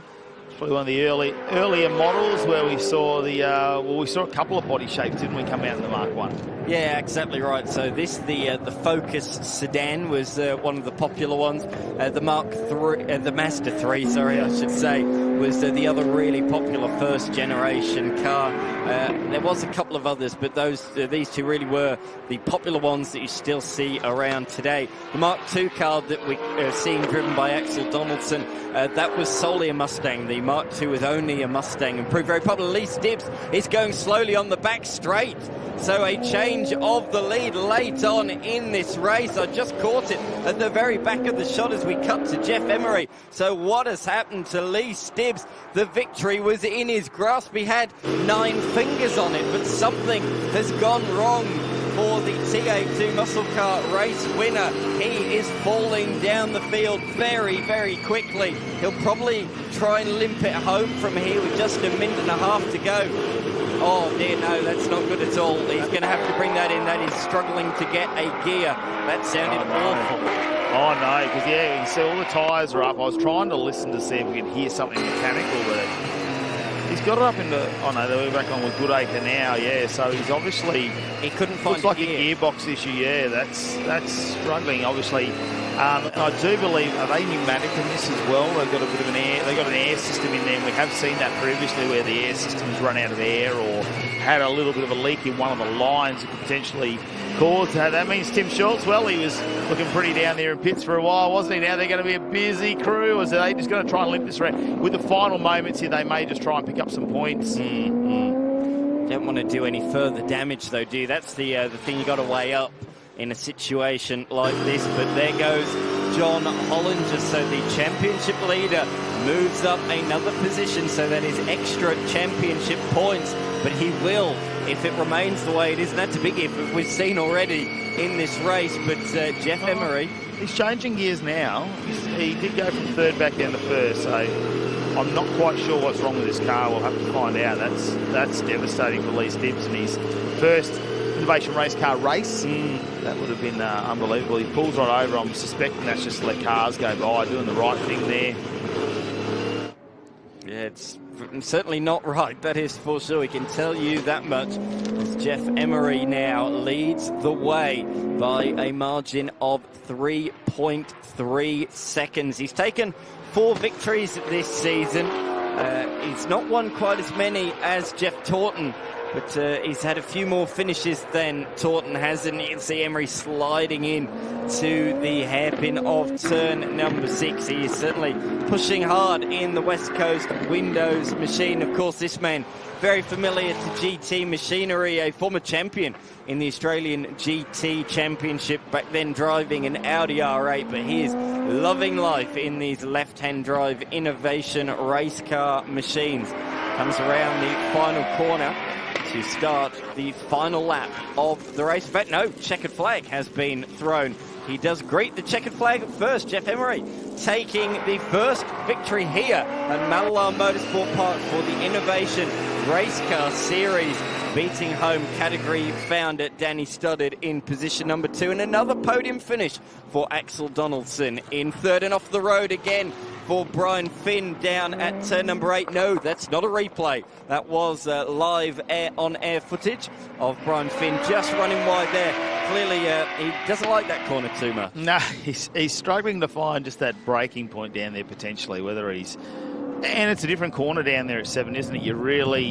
The apex is way around the far end of that corner, so finding that smooth transition, devastating here for Lee Stibbs, who's just trying to bring this car home and get the checkered flag. Now in 8th position, the final car to cross line, and there's a lot more noise going on now. Now he's slowed right down, so whether we've got a drive shaft issue there or something in the rear of the car. I mean, they run a transaxle there as well. So Emery, though, that potentially will put him in the championship lead at the moment now. He should overtake John Hollinger. So, but what a race it was from him. Jeff Emery getting that win. Danny Stoddard in 2nd and Axel Donaldson around out our podium. Then it's back to Goodacre, who had that spin earlier on. Then Hollinger, who had a moment throughout the race. Finn, who was struggling with turn number 7. John Crossing, ever reliable there in our little Ford, and then we go back to Lee Stibbs with that devastating, well, we're not quite sure what happened to that car at the moment. There's your 8 cars there for Innovation Race Car. Results for race number 1. Jeff Emery, what an interesting race that was for him, Dan. I mean, he started off pole position. He's not going to finish. Lee Stibbs is not going to finish. So more drama after the checkered flag has been thrown. He cannot get this thing back going again. We said, didn't we? We thought it was getting worse. And it does appear that that driveline has... It's not running, so is it we've got an issue with the mechanics of the engine, potentially. Because now it's not running. Maybe he's overheating or something. Who knows? We really need to get down and find out what's going on there with the Hi-Tec oils entry. I'm sure we will find out in the near future for you, but that is devastating for Lee Stibbs, who was dominant. Yeah. One positive, if the team can get that repaired, I'm sure they'll be hard at work before the next race. One positive is that Lee Stibbs will start on the front row of the grid for the race later on. Qualifying sets the grid for both races. So it's not a where you finish is where you start the next one. So that is good news for him. That means he'll be starting alongside this man once again later on this afternoon. Jeff Emery taking his 5th race victory of the season, and as you say, takes the championship lead back away from John Hollinger after he had that spin at turn number 3. But the Mark II car, brilliant performance once again from Axel Donaldson in position number 3. Yeah, a couple of Queenslanders, aren't there? Danny Stoddard, the lone Victorian, standing out in between the 2 Queenslanders. And the sun is out here at Mallala Motorsport Park here this afternoon. It's great conditions. Not as windy as yesterday. You can see those Super Series flags in the background. They were barely holding onto the fence yesterday. Nearly carried the fence away, but today it's looking nice and stable down there. Have a bit of a congratulations there, Gillison, who drove the car last round. We have a look at some of our race highlights, and there are a couple to have a look at here, and have a look at Lee Stibbs on the front row here at the start. Super aggressive in the Hi-Tec oils entry. Emery alongside wasn't going to put up with that, and they nearly go fender to fender, don't they, into turn number 1, and he just closed that down really quickly, got on the outside line, took a big risk there, but it put him in pole position in the right spot too for that turn number 2 where it can all come unstuck. Yeah, certainly did. There was a huge move for position number 2, and then we had the spins consecutively. First for John Hollinger, and then a lap later for John Goodacre.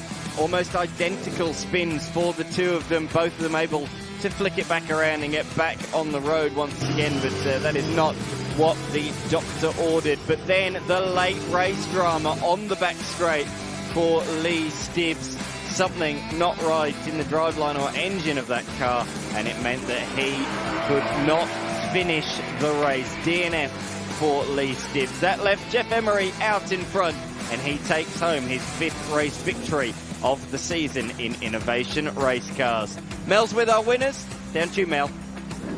P3, Axel Donaldson, a nice way to start the weekend with the podium. Yeah, no, it was good out there. It was bloody hot, that's for sure, but we probably got lucky with a couple of cars, one spinning in front of us, and we managed to get past them, and then it was away from there. But it was pretty good. Good racing with me and Danny, so nice and clean. That's the way we want Hard work out there, you said. It was hard work out there, actually. I'm going to put the cool suit on for the next one, I think. But no, it was great. Great conditions. There's heaps of people here, so it should be good. Good start. Well done. Thank you. Appreciate it. Cheers. Denny Studdard, congratulations. A little bit of a shake-up towards the end of that race, wasn't there? It was a bit happening out there, actually. Stibbsy got away, and then something must have happened with the car, and there was a bit happening, and then it was sort of just maintaining gaps and not making a mistake. And then poor old John Goodacre made a mistake, I think, into 3, so led us through. And, yeah, it's a willing track. It takes some concentration, but it was good fun, really good fun. Great. It was great fun to watch. Thank you. Good on you. And our race winner, a little bit of a surprise win there, Jeff Emery. Yeah, look, obviously we haven't had a really solid year this year. We've had a lot of failures and bits and pieces going on, so it was really good. The plan is this weekend just to finish every race and as close to the front as we possibly can and put consistent laps in and wait for everyone else to make mistakes, which they did, which was fortunate for us.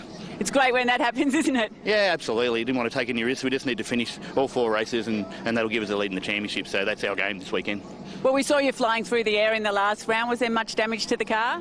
Oh, yeah. There was plenty of damage there. So, yeah, we've had lico wounds, and the ASM boys have done a fantastic job putting the car back together again, and it's just as fast as ever. So I wouldn't even know we were flying through the air at the last round. So good to see you here, back on top as well. Yeah, so pole position and a race win. What more can you ask for? Fantastic. Okay, thanks, guys. Cheers.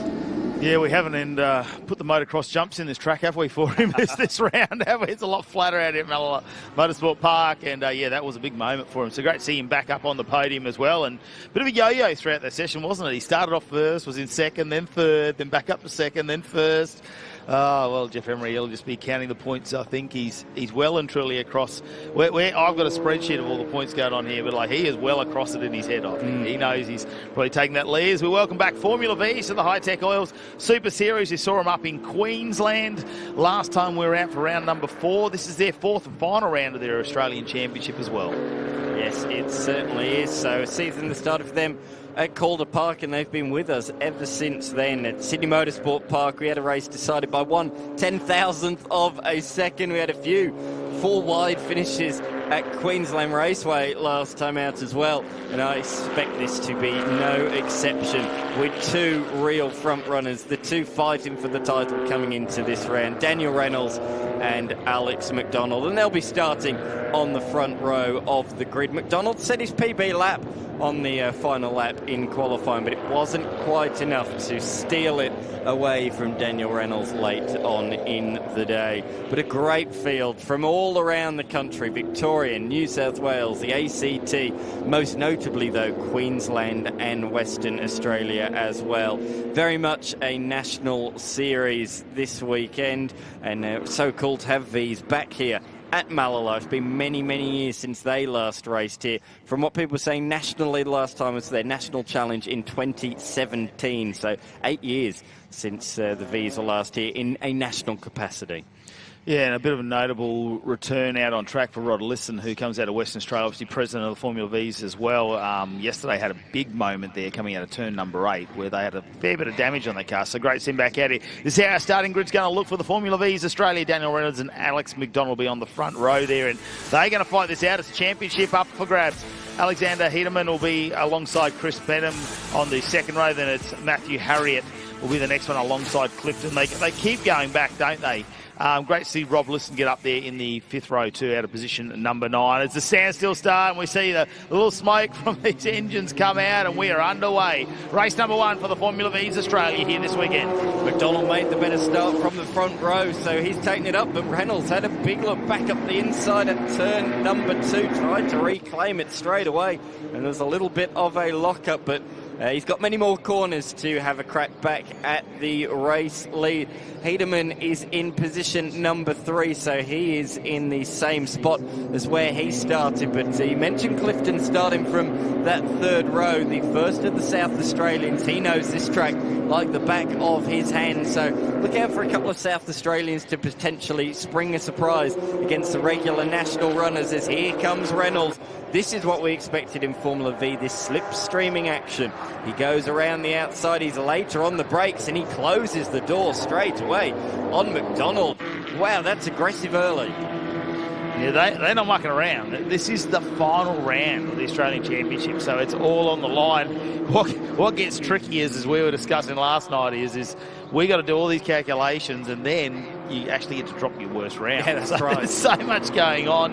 The points, well, they spread them over a weekend, so whether they've got 3, 4 or 5 races, it's the same amount of points that we divvy up between them all as well. So we've got a lot to unfold this weekend. It's going to be great for the Formula Vs. What that means is your laptop's going to be working overtime. There's going to be smoke blooming out of it by the end of the weekend, trying to work out the Formula V points. But it really is between the top 2, we know that much, Reynolds and McDonald. Hedeman could spring a surprise. He's got a slightly shorter wheelbase chassis, does Hedeman, and speaking to the club president, he thinks that could really play an advantage in these tighter corners here at Mallala Motorsport Park. He's a regular front runner anyway, the best of times, but he thinks that chassis could be well suited to this Sydney's Rapier 09. So look out for Hedeman to fight these two at the front of the field here this weekend. And beyond that, we have the usual suspects of Harriet being just behind as well. They're normally fighting for around about 4th, 5th position, as they will be, as they are at the moment in this race. Clifton, the South Aussie, in position number 6. But these top 2 are working together here and beginning to pull a little bit of a margin on Hedeman. Yeah, it's all going to be all eyes focused, though, on these top 2, isn't it? Reynolds and McDonald. Reynolds just in the lead at the moment, but they are going to keep fighting this out as McDonald. A couple of purple sectors on this lap too, so pushing hard and maybe using that little aero advantage behind to get the slipstream to head across the start-finish line. Wow. 28 hundredths of a second between them now. It's barely 1 V. There's barely 1 V between them. Yeah, I think it's going to be much the same for the duration of this race. I notice Ogden has not taken the start of this one. Now, he was brought back into the pits late on in one of the practice sessions, so hopefully they have got that car repaired, and it's just some issue that's not been able to get back out there for this one. Hopefully we see him later on in the weekend as they hit that back stretch. The slipstream effect coming into play. We'll see this as well in the next race. Legend Cars Australia. That's going to be all about the slipstream as well on the back straight towards turn number 6, the tight right-hand hairpin. Matty Cav, I want to get your thoughts. Your first time here at Mallala Motorsport Park. What do you think of the place? What do you think of the track? Yeah, I've seen it a number of times for other sporting, I suppose, that I watch, motorsport events that I've watched, and I've never actually come to the track. So to actually walk in here, it does have that character. You feel the personality, I suppose, as you come through the gates. It's got that real country sort of vibe. If you go down the road, there's a bakery and there's a nice little township of Malala. But when you get around there, we did a lap around here on Thursday, just in one of the safety cars, just to have a look around, and you start to realise that the corners are unassuming. When you look at it on a track map, you don't realise how late the apexes are in a view. Those little bumps that give it the characteristics going into the braking areas where you can really become unstuck, locking wheels up and things like that. I think it's a fantastic little venue, and there's no surprise why so many people who enjoyed it back in the 90s and early 2000s talk about this venue. Yeah, that's right. It really has stayed in their brains, and so cool to see so many youngsters here this weekend experiencing it for the first time and saying the very same things. It's lost none of its character over the years. Here comes McDonald challenging for the lead around the outside of Daniel Reynolds, late on the brakes. Oh, they make a little bit of contact there into the hairpin, and Reynolds using all the road on the outside. They are certainly fighting hard, that is for sure. I think there was a little bit of a rub there. I don't think that looked like a Julie for a second there on the back. I don't think you could have gone more squarer on those tyres. Like if one of those was turned, that could have really been grief for these cars. We've seen it when they go wheel to wheel sometimes. It launches the car with the slower speed, especially if it's a front wheel. It'll go over the rear wheel of the opposing car. So I think they did really well to really get through there without any grief. And have a look at the crowd that is forming on the hill, and it's a fantastic spot to watch. Have a look at this through turn number 1, and that's that little bump. They slide it. If you go over that ripple strip, it really sucks these open wheeler cars to the left, doesn't it? They end up in no man's land. This is the biggest national event here, just come back to the crowd, biggest national event here in nearly 2 decades as the number 35 has gone off the road. That's Rick Steen. So it's a costly little error, has lost a lot of places.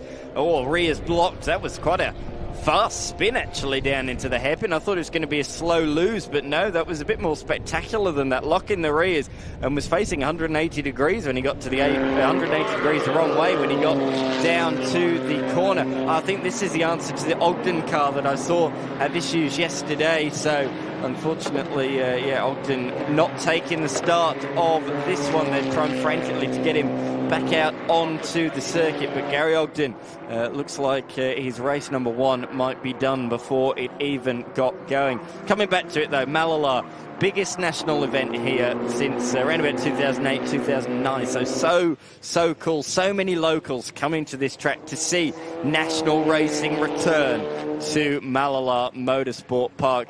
And for a lot of them, it's a real return, as we say. It's been so long, so many great memories here from the Group A era. Of course, there's the famous collision where one Sierra landed up on its roof, turn number 2, right where we are. So many great moments from the years of Group A era and even into the early years of the V8 era as well. It's a real buzz around the place, isn't it? When you walk, all the pits, you know, all the sheds facing each other, I suppose, where we've got our categories. It's got a real feel around as you walk around the pits. It's different. Yes, well, it's a nice way, and you can see a lot of the track. There's a lot of great vantage points. I like the cars parked up where they just can pull up with the family and have a look at some of the racing here as well. As we get back to our Formula Vs out on track, they've started to spread out just a little bit at the moment, haven't they? There's a few things going on further down. There's a bit of a battle going on for 4th place at the moment between Harriet and Clifton as well. That's only half a second between them, and then we look back down for 8th position between Beswick and Moran as well. So they're very close to those battles. And even further back, the battle for 14th between Butler and Midwinter, that is under 0.3 of a second. You mentioned Adam Beswick. Unfortunately, Alexander Beswick not racing this weekend. Had a big crash last weekend at the Bend. A rollover. Fortunately, he got out all okay with the car. Was quite badly damaged, so unfortunately the Queenslander not able to compete this weekend. So cool to have so many interstaters make the trip here, as I touched on. 8 from Queensland. They all met up at Morgan Park, all went on the back of the trailer to make the journey down here, and WA did the same as well. So really cool that they've made such a big effort to do 2 back-to-back weekends. Their national challenge last weekend at the Bend, and then doing back-to-back, staying on to do the national round here at Mallala. And look at this. McDonald has caught the back of the checkmate. Wow. That has to jingle left and avoid the lap traffic, and that meant McDonald had to take to the grass in evasive action. That was his best chance of an overtake, and unfortunately for him, the lap traffic of Midwinter, I think that was, that got in the way, the number 66. That was a real shame for him. Yeah, well, it's not a wide track, right? And you saw McDonald building for that overtake. You see a little bit more dust there, so someone might have gone a little bit wide here. Let's see if that comes up. Yeah, they've gone very wide. The dust right in front of our cameras there. But, yeah, Reynolds might not have known McDonald was on the outside there and just done, you know, Midwinter doing the right thing on the inside, just going around. It's just an unfortunate part as we come through a few back markers here as our leaders start to lap a couple of our cars further down the field, and this is a tricky position here in the 1 and 2. They're going to thread the needle, are they? McDonald almost gives Reynolds a push there at the back. The nose cones take a little bit. There's a little bit of flex there where they can take a little bit of a shunt. They're not designed to take a big one, though. No, it's basically like a fiberglass front over that front end. I mean, Rod Lisson, he took some huge impact on the front and those front bars. Whoa. Oh, no, there we go, a spin. Is that number 11, did I see it? Lisson. That's allowed McDonald to get a great run out of the corner. Reynolds had to stomp on the brake pedal. McDonald read the situation that little bit better. He takes advantage and moves on through. So in the last lap, we've seen back markers play a factor on 3 occasions as he slides up the inside of McDonald. Takes up the running, a late addition to this event. He's not on our entry list, but so good to have one of the championship contenders. He's taken no less than 3 race victories this season. He's looking to make it 4, but Reynolds is going to fight back up the inside towards the 3rd hairpin on this track. Side by side they go, and if they're side by side on the exit, that means they'll remain that way through turn number 9, but McDonald prevails, slides it through the final corner. So McDonald out in front at the end of lap number 8, but still 9 minutes remain. This is not over, not by a long shot. Have a look at Reynolds. Just having a look down the inside there too as they exit out. He'll take any advantage here as they go down to turn number 3. He's poking around, he's prodding. He's going to push McDonald at this point. These two out in the lead at the moment, and it's a convincing 4.5 second over Hedeman. Have a look at this, the run down the back. This, I suppose it's a curve straight, is that what we're going to call it? There'll be full speed for the Formula Vs as they go down the back. Right. They won't throttle off.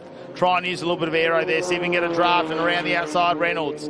Well, McDonald, same thing, and push him a little as there's more back markers coming. Maybe the inside line is going to be the good run into 5. It's hard under brakes. Reynolds still on the outside. He's not giving up at all because now it's a left-hander. McDonald just covers him off, and there is nothing between them. He's almost rested that nose cone on the rear exhaust. Oh, the wheels look like they're almost about to touch as they come alongside each other once again. How cool is that? Back up the inside comes Reynolds in the checkmate, but there's more lap traffic to contend with here, and you don't want to catch them around the final couple of corners, but that is exactly where they've caught them. Reynolds trying to time it well to make sure he gets a good exit, but again, from behind, McDonald is able to judge it that bit better, but turn 1 is not really an overtaking opportunity unless you are right alongside or maybe even a little bit ahead, because as we've seen on the starts, when you start side by side, you might have the inside for the kink, but you're on the outside for the hairpin. We've also got someone going off into the pits in the background there as well, so we'll try and figure out who that is in just a second, because the race at the front is super exciting at the moment. Reynolds gets the lead back over McDonald, and we're seeing the exchange now as they come down to the final 7 minutes of this race number 1 here this weekend for the Formula Vs. It's to decide a championship. You think Reynolds, well, he's got a bit of a points advantage. It's just over 100 points, but with over 500 points up for grabs this weekend, there's still a lot in play. I have to say, we've got both 1600 and 1200cc cars out there. Currently, that's been led by Hugh East, who didn't even take part in practice yesterday. Local South Aussie had to go to work.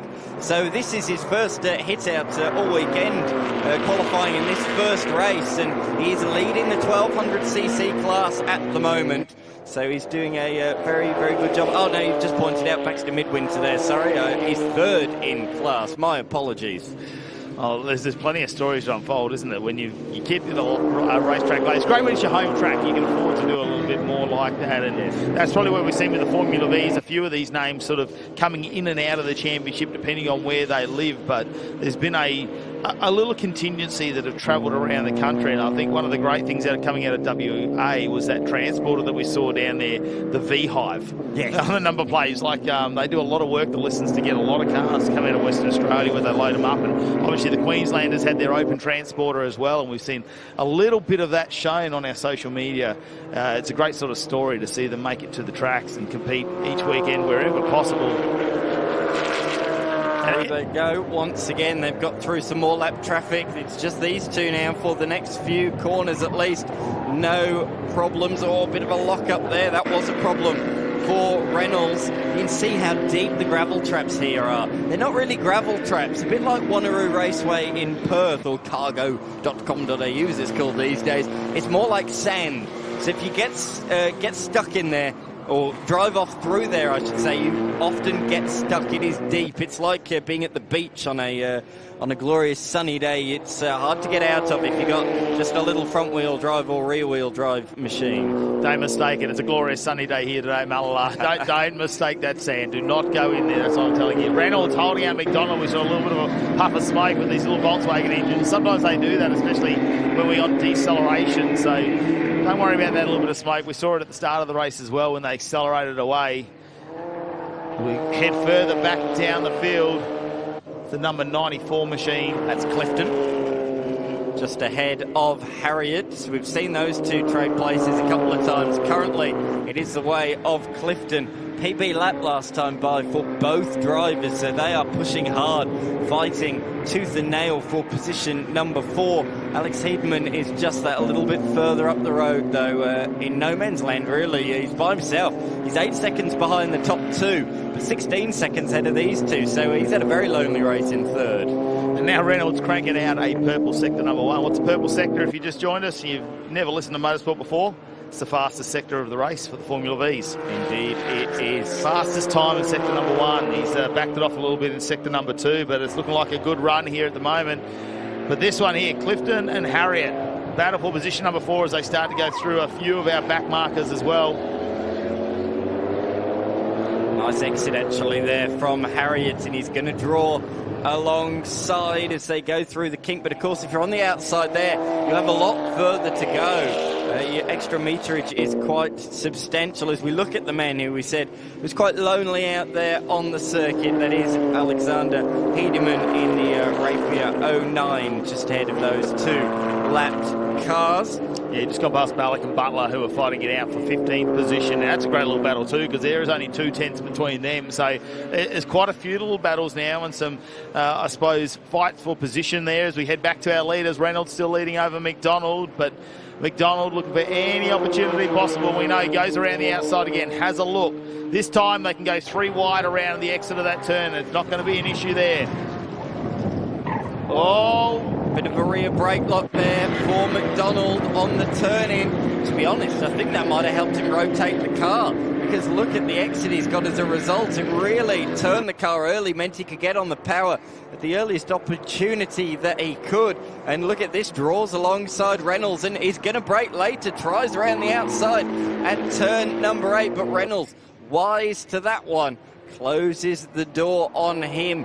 I caught up actually with Reynolds. He said to me, I didn't even do the Nationals here in 2017. The last time he raced here was 14 years ago. 2011, the last time Daniel Reynolds competed here. He says it's a great little track. Really happy to be back here.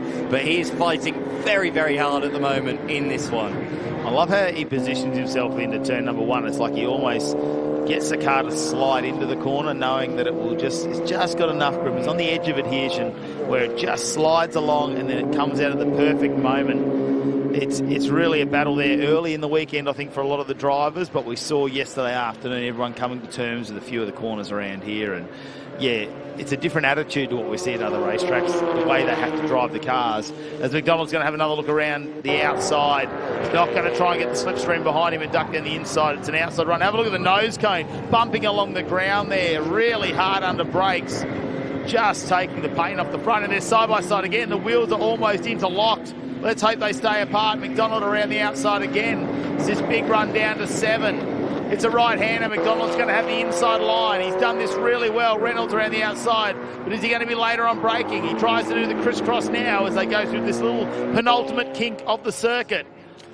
What a battle. What a battle as they start what should be the final lap of this race. It's Reynolds back out in front again. But Reynolds has a look up the inside of McDonald. He's made it stick at turn number 1. You do not see that very often at all. McDonald must have made a little bit of an error out of the final corner to allow that to happen. Great move from Reynolds. Very, very brave stuff. Down into turn 1, the high-speed flick that is that first corner. I'm hearing confirmation it is the final lap of the race. As they hit the backstretch, will back markers play a factor on this final lap? They're going to move past Julian Midwinter up the inside. He's second time he has gone down a lap. He, of course, was the one that they lapped when McDonald had to take 2 wheels to the grass in the race, in the lap earlier on. But around the outside, he's going to replicate the move from the last lap. Force Reynolds to defend at turn number 6 and get the cut back. Go the long way at turn 7 to give him the inside for turn number 8. He has replicated the move from the last lap. Can Reynolds do anything about it? It's hard from here. He's late on the brakes. He's going to try and swing it around the outside. McDonald using all the curb on the inside. They're still side by side around the final sequence of corners. McDonald flings it back up the inside. It's going to be a drag race to the line. A drag race that's gone the way of McDonald by 1/10 of a second. What a battle in the closing corners. Wow, what a finish to this opening race here of the Formula Vs. It is their final round of their Australian Championship. Hedeman, well, third position, didn't really have those battles going on, did he, at the moment? No. He's stuck right in the middle there between this battle, a bit further back for 4th position as well between Harriet and Clifton. Harriet looks like he's got on top of that. Unbelievable, just over 1/10 of a sec between McDonald's and Reynolds. And didn't McDonald's be very, very patient throughout this race? Certainly was, as across the line, come 4th and 5th, they were separated by just 0.08 of a second. And in the end, it went the way of the orange machine of Harriet in his polar chassied Formula V, beating Clifton to position number 4. So Clifton still a top 5 position for the South Aussie. Very good effort from him. We have had our 1200cc class winners come across the line as well, and that went the way of South Aussie Matthew Bialek. Well, here's your official results for the Formula V race number 1 this weekend. Alex McDonald just got the win over Daniel Reynolds by 1/10 of a second. Back to Hedeman and Harriet Clifton. Bean Lloyd, Rod Lisson ends up in 8th position, goes up 1 position over Newell, and Mark Moran in 10th position to round out your 10. Then it's Adam Beswick who made it here this weekend. The 2A Beswicks will obviously, like you said, rather not here this weekend. Then it's Westerhort, Kathy Lisson, who had that spin out a little bit earlier. Ballack, which I believe is the first of our 1200s to get across the line as well. So that's not a bad result really, even being that further back, 14th out of the overall, but taking that 1200 class. Absolutely. Top 3 in the class for local South Australians, so they fared well in that one. Couple of retirements, Frank Chessel and of course Corey Ogden, who we saw not even start the race, unfortunately, in the Corsica chassied Formula V machine. But what a belter of a race that was, particularly on the final lap. Great thinking by McDonald to make that move late on. And here are the highlights. Let's have a look. It all started off like this, and of course it was McDonald and Reynolds from start to finish. And we saw Reynolds on the outside. You think that's going to be a great manoeuvre, like you say. You just got to hold on through 1 and then into turn number 2. But McDonald took advantage very early, and then I thought they might work together to get away from the rest of the pack, but it didn't seem that way. They fought it out from start to finish. And have a look at this. McDonald was around the outside as they went around turn number 4, this straight down into 5. And there were some moments under brakes. The nose cone was just dragging along the front ground along the ground under brakes. And this is a little bit of a spin here for a moment. That was the number 35 machine of Reichstein there that spun around throughout the race. Luckily, no one involved. This could have been a hairy moment. Yeah, that was really wild through the flat-out turn 5. Great heads-up driving by McDonald. He did have to put 2 wheels on the grass, but he took advantage of that spin ahead. Got a great run out of turn 3, and that really was the first time we saw him lead, but it wasn't for long.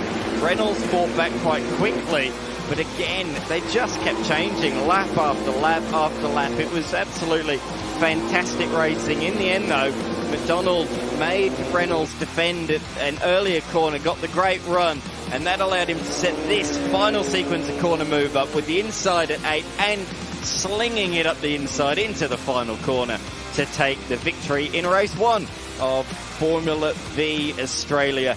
Mel, you're down there with our winners. A little bit of a lonely race, P3, Alex Hedeman, but up on the podium. Yes, it was good. I fell out of the draft towards the start, but I still had fun. So, and what do you think of this Mallala track? I really enjoy it. It's a lot of fun. It's pretty busy, but, we're staying. It's good. Yeah, thank you. Well, hopefully we see you up in the action for the next one. Yeah, absolutely. I hope so. Daniel Reynolds, it's only a 1/10 of a second in that, wasn't it?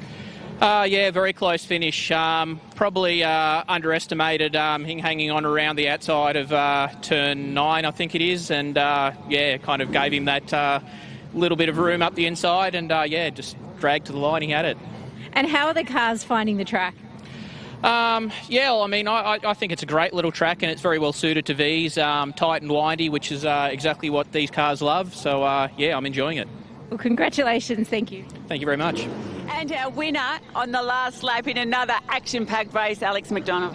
Yes, that was a close one, the whole race. Definitely need a drink after that one. It was pretty intense. So, I was trying to keep up with them there for a bit, and I had to try and find a spot to make a move. So, but it was too wide through the last 3 or 4 corners, so good racing.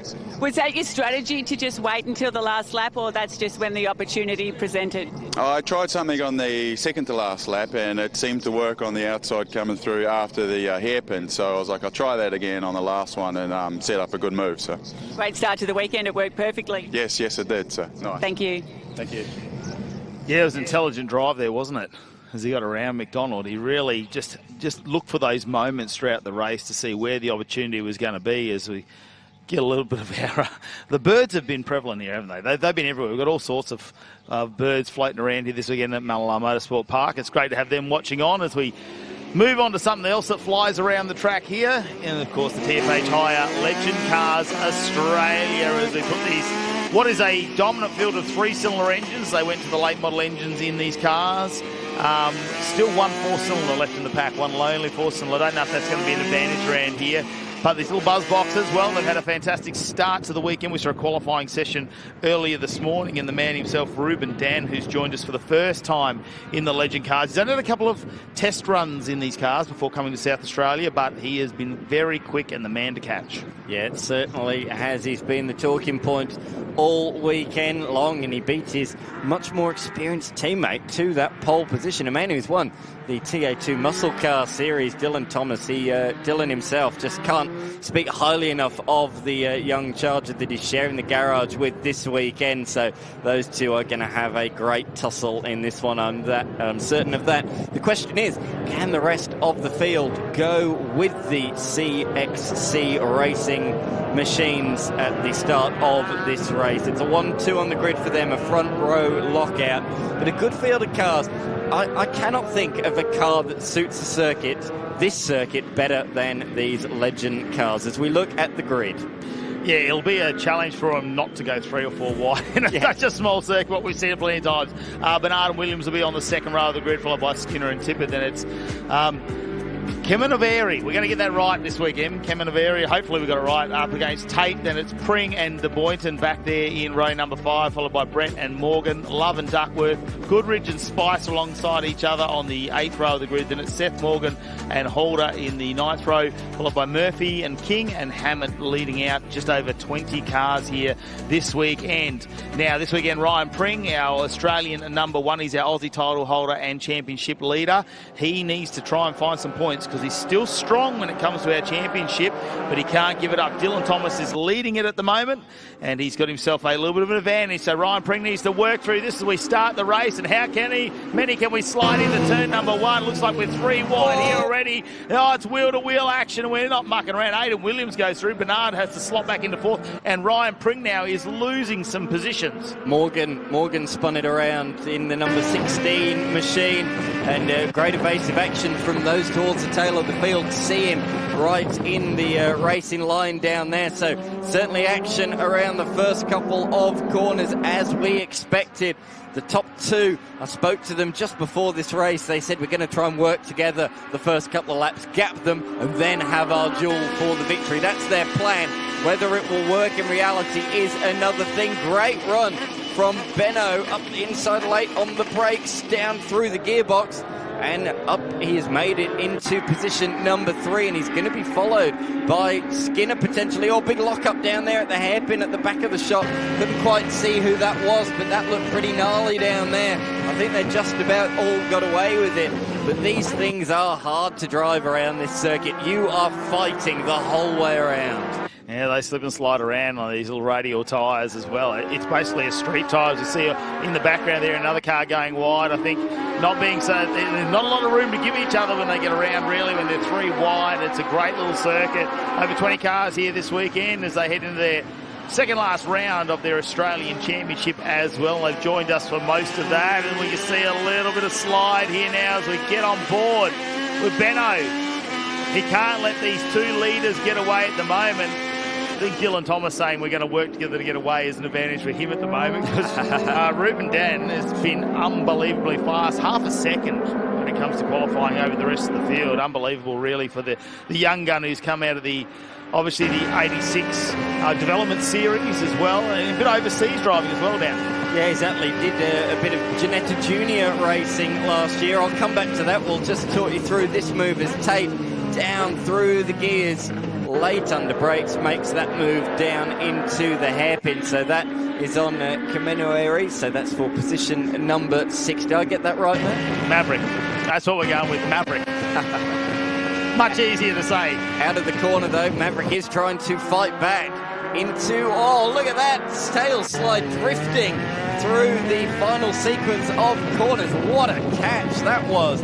into turn number 8 as they flick it back through 9 and 10 and come across the line. That shows the amount of attitude you can get on these cars and still save it. You don't see that, apart from drifters, you don't get to those sort of angles and keep it facing the right way. It was a nice initiation there from Shane Tate. Oh, it was. It was great initiation there. Didn't keep the slide going out of the corner, but we'll get back to that judging a little bit later. I tell you what, Maverick, he needs to watch out, though, because he's got Tippett behind him, and Ryan Pring will not be happy about 9th position, especially when he's got some points to catch up on Dylan Thomas. It's about 41 points difference at the moment in the championship, and he's going to need to do some work. He won't want to give up that number 1 he's had on the door all season.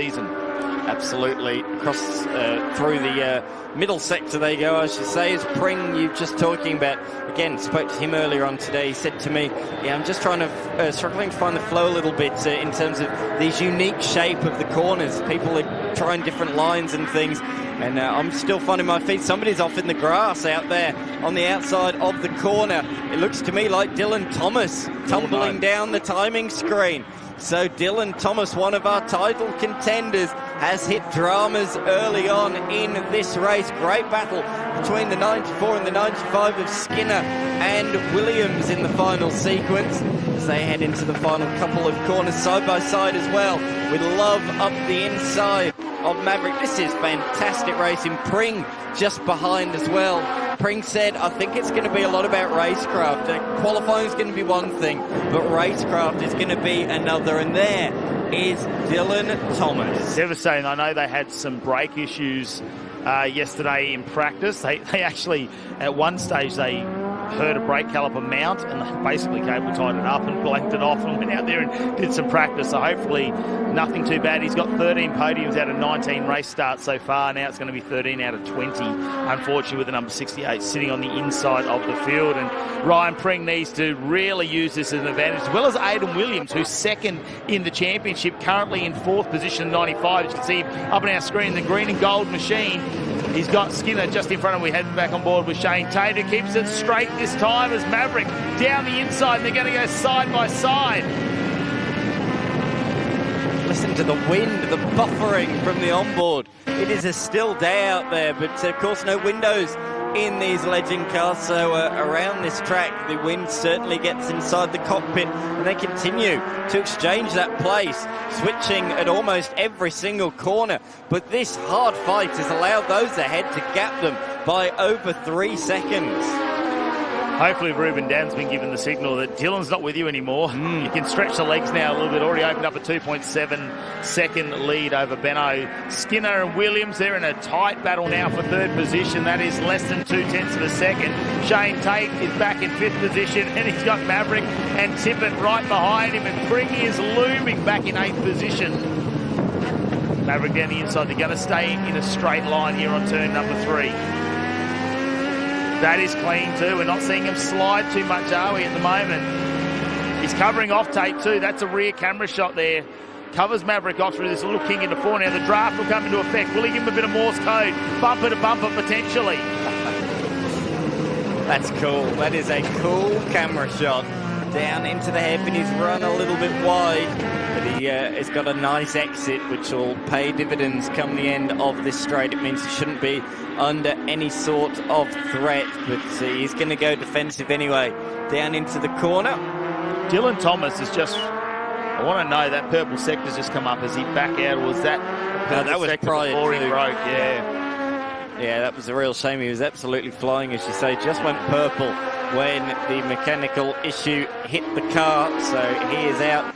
And so as well of this race out is Hamnet and also Murphy as well. So lost 3 early on in this encounter.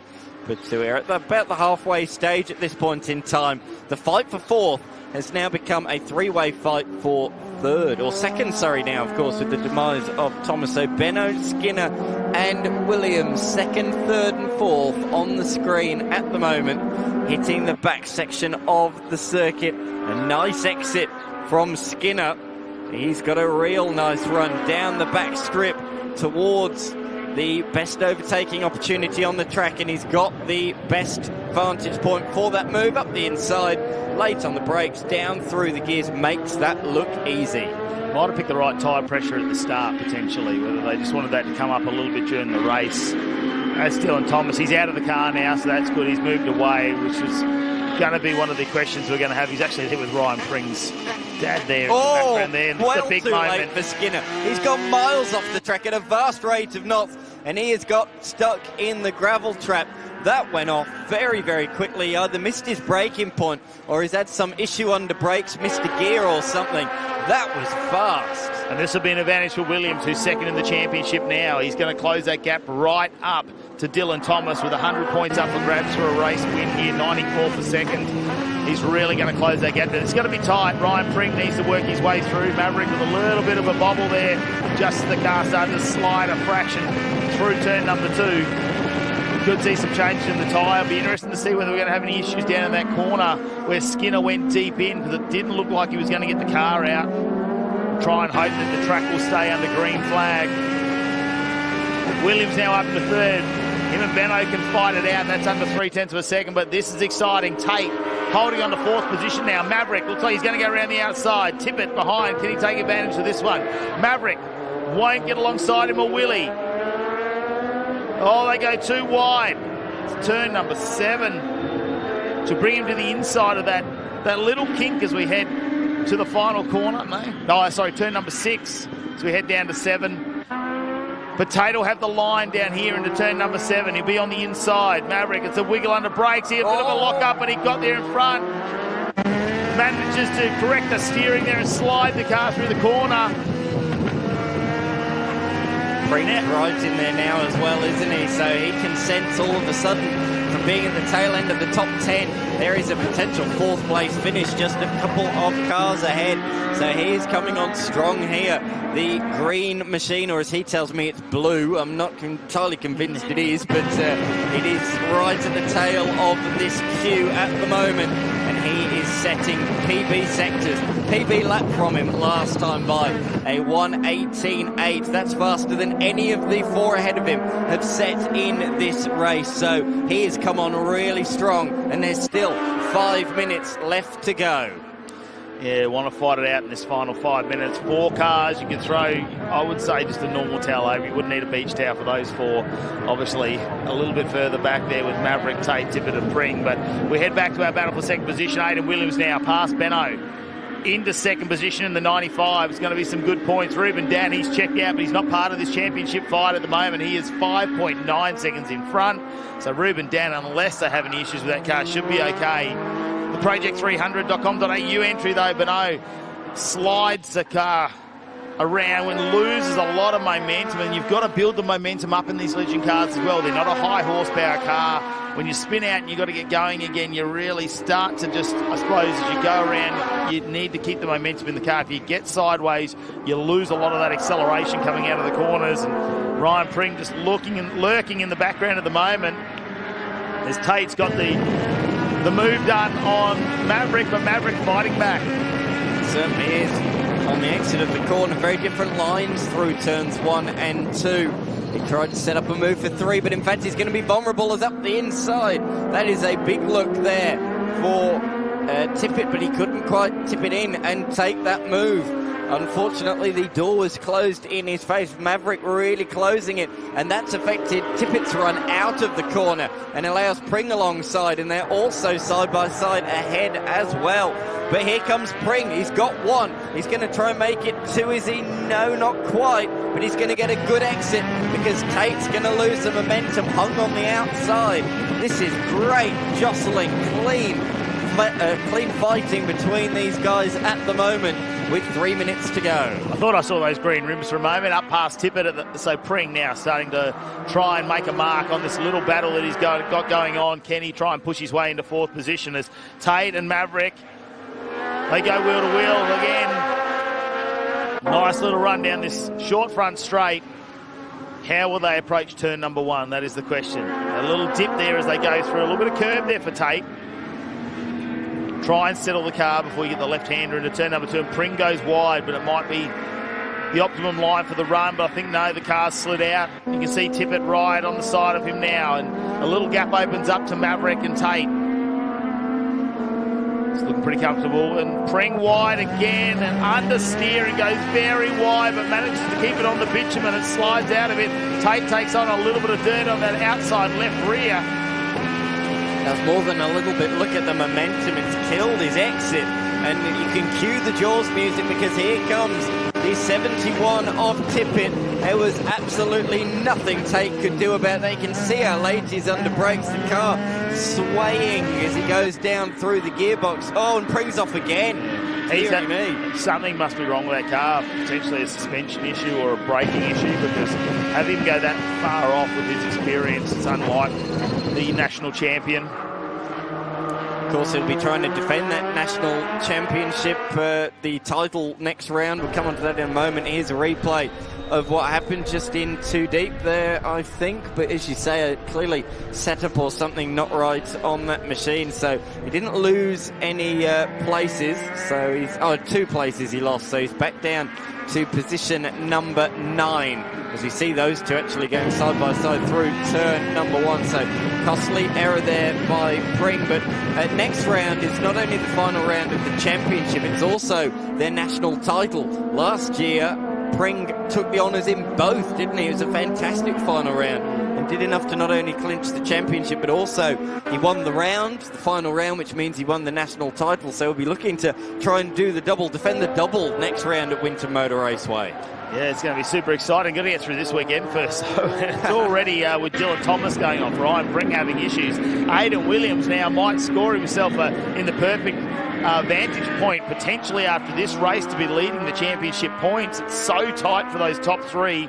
Well, really the top 4, including Tate. So could be anyone's coming out of this weekend. We'll have to wait and find out. Benno not letting Aidan Williams get too far away, but this is the battle for second position. You're on board with third at the moment. The Lean and Bennett Toyota entry, project300.com.au. A little bit of a bump there as he goes over the ripple strip. He'll follow Williams into turn number 1 in the dying moments of this race, just over 20 seconds remaining. This should be the final lap for our leaders. We're getting confirmation. Final lap.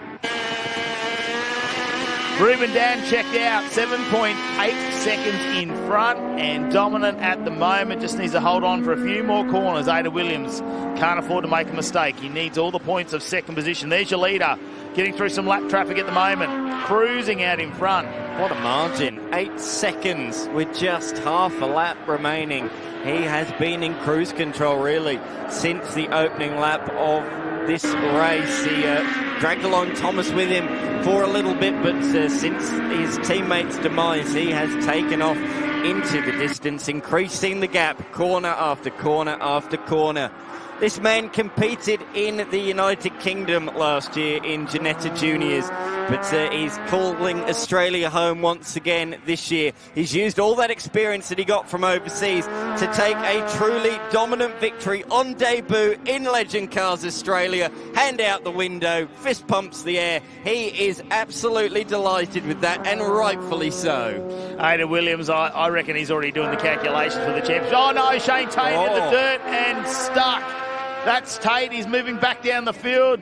Maverick will be going. He needs to watch out. Tippett right behind him. So Maverick will end up in 4th position behind Benno. Tippett almost got there in 5th. It's going to be Brett in 6th position there, just over De Boynton. Didn't they have a nice run to the finish line? Less than 0.2 of a second behind him. Duckworth there in the 160.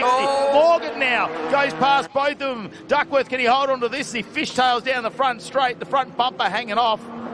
Tate might get a few positions, Pring might get a few positions back there after rejoining. Gets back up to 11th, that's going to hurt him in the championship.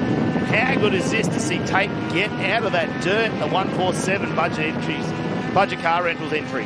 Yeah, I did not think that was going to be possible. He's not pushing very, very dirty tyres. You don't want to throw it off the road again down at the final sequence of corners. But what drama. Tate looking like he's going to come out finish in position number 16. There's going to be a lot of big names towards the tail of this field in race number 2 later on this afternoon.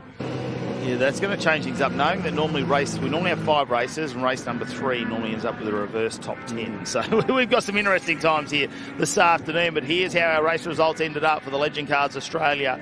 Race number 1, Ruben Dan, the newcomer to the category, has been super dominant in qualifying. Look at that, a 118.0. No one getting close to that at the moment in terms of lap times. Aidan Williams, well, that's a great championship swagger points that he's got, and potentially that will put him in the provisional lead at the moment. Josh Benno will be rounding out your podium there with Maverick Kenamaveri.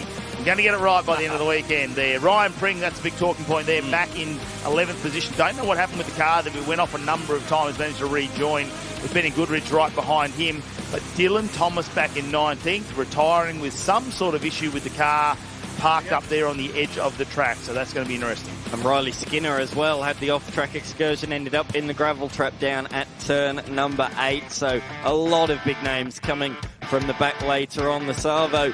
Here are the highlights then of race number 1 in the TFH Hire Legend Cars. It was action straight away. Turn number 1, up the inside came Morgan, and that was closed off at turn 1. He was caught unawares and spun around. Dylan Thomas, the championship leader, coming into the race, retiring after just 2 laps with a mechanical drama. Dan pulled the lead, but the fight for second was fast and furious, and it involved Williams, Benno, Kenamari, and for quite some time as well, it involved the number 94. That was until this off-track excursion down at turn number 8. Yeah, Ryan Pring with some issues with the car there. Uncharacteristic to see him heading off numerous times, whether something has happened. Maybe they've had a deflating tyre or a brake issue. This was Tate. Okay, so under brakes, that's got a little bit loose and sent him deep into the dirt. Saw him push his way back in. Managed to get that back on track and finish the race. But have a look at this. Ruben Dan, we can't say enough good things. He's got the number 1 out the window, puts the finger up and says, you know what, I'm liking this. Just a couple of track days in these cars, and already in his first race, taking his first race win. The CXC crew are going to be excited about that. As you can see, our winners down there, Dylan Thomas, I'm sure, will be over to congratulate him as well. They've been very busy down in the pits. They came to the test day a week ago here at the track as well. Just they wanted to come down to Mallala Motorsport Park and check this out. And when you take this off, yes, this is not an experienced racer. This is a young kid. He is very, very young. But our winner's down there, and we've got him parked up. Let's catch up with Mel. In P3, Josh Benno, you look like you haven't even cracked a sweat out there. Yeah, it was actually a lot tougher than it looks. I just didn't quite have the pace to get Aiden, but happy with P3. Good start to the weekend. Yeah, it was a close gap, that 1 second, but just couldn't quite get there. No, I think my car came on towards the ends more than the start, and maybe one more lap would have got him, but that's all right. We'll go on to the next one. Another opportunity this afternoon. Thank you. Cheers.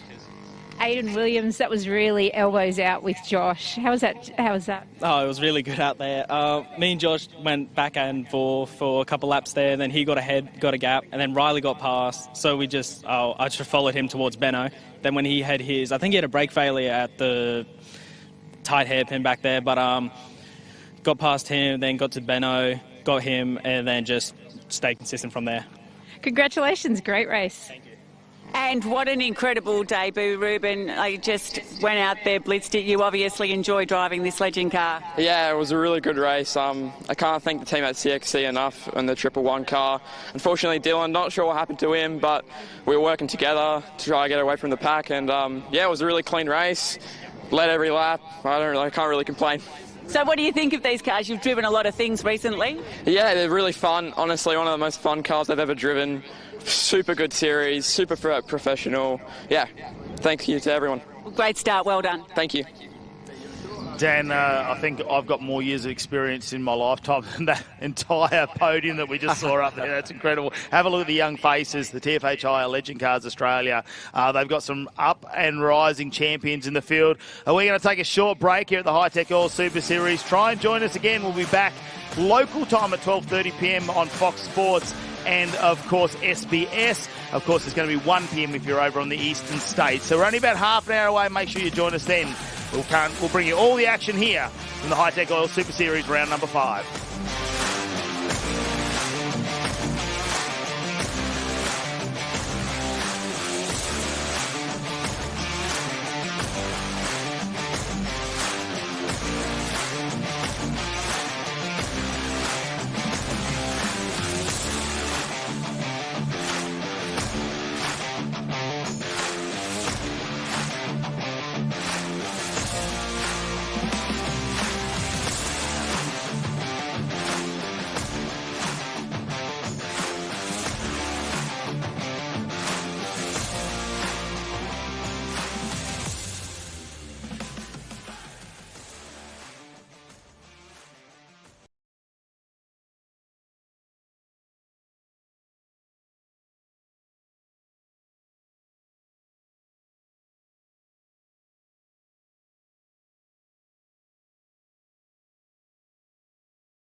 welcome to race day here for round number 5 of the Hi-Tec Oil Super Series. We're at Mallala Motorsport Park in South Australia, just about an hour out of Adelaide. Jared McLean, it is fantastic weather today. It's been warm this morning, but now the breeze has come across the track. Yeah, we were talking about how the breeze would actually play into some of our smaller format cars, especially across that sweeping straight. The breeze actually keeping a lot of cars from going off the outside. 2.6 Ks, this is a bull rig. And it's a tight track as well. Of course, we've got our Formula Vs here this weekend. Our Formula Fords have joined us. Our TFHI, TA2, Legend Cars Australia are back out on track for us this round as well. There's so much to go through here this weekend, but of course, the TFHI, TA2 Muscle Cars presented by Maritimo, qualifying was very, very tight. Yeah, absolutely. Jared Hughes, only a whisker in front of the pack. I mean, we were talking somewhere in the hundredths of a second. He did have the advantage of only running very few laps on this fresh 6-tyre bank. The name Joel Heinrich, that's been an exciting name this weekend as well, hasn't it? He was super fast in practice yesterday. They had a few mechanical issues in qualifying, but he's up there in the front couple of rows. Yeah, starting from a second row position. The run down to turn 1 is going to be very interesting. A very narrow track. We are going to see a bit of a concertina effect, which will make it exciting. Yeah, that's what we're all talking about as they head around now to turn number 5, is how much will that concertina effect take place. But of course, the weather today, it's about 15 degrees at the moment. It feels like about 10 or 9 at the moment with that breeze coming across the track. It's going to go out to about 19 degrees if we keep the sun out there, but there's plenty of clouds coming across, so we'll wait and see. What it does mean is there's going to be plenty of traction out here on the track. Yeah, I mean, we've already seen in yesterday's practice sessions the rubbering up, and then today, even getting better and better. We've seen cars like the Legend cars that were all over the place. Formula Vs, Formula Fords, all over the place. Now they look like they're running on rails. Well, this morning we had our qualifying for the TFHI TA2 Muscle Cars. Let's head over to our Pole Sitter Award. So, Jared is sick, very, very sick, but not sick enough to be the fastest guy on track, but he's in the car getting ready to survive this race. So, Dad Paul is here to accept the Road Active Suspension Pole Award. Thanks. Big weekend for you guys. Yes, let's hope it goes well. He's not 100% at the minute, so, yeah, hopefully he can last 20 minutes and get it done, and we'll start again for the next one. And there's a championship at play here too, isn't there? 100%, yeah. Hopefully, if he keeps it on pole and stays there for the weekend, he should win the championship. So, yeah, really good. Well, I'm sure it'll be the longest 20 minutes of his life, but fingers crossed he can hang in there. That'd be great. Thanks very much. Thanks for the pole award. Thank you. This is not going to go well.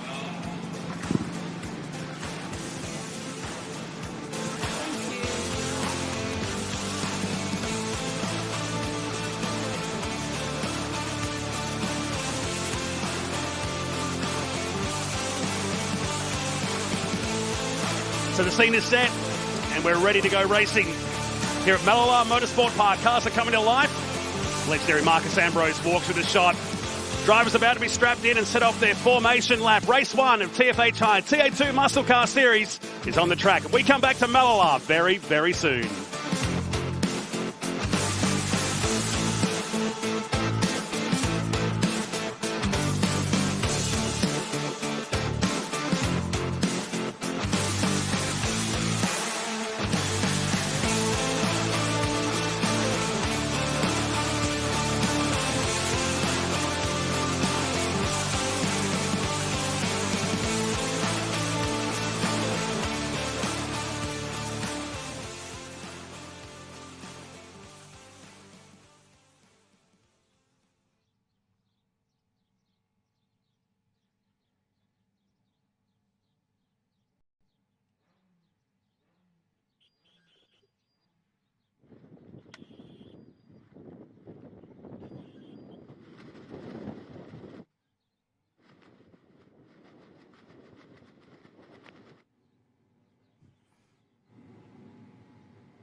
All right, guys, I'm Brad Gardner.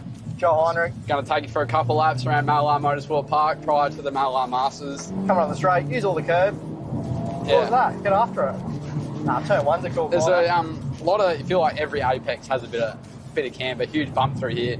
Oh. Love getting the full throttle here. Yeah, this place is all about, this is part of the track.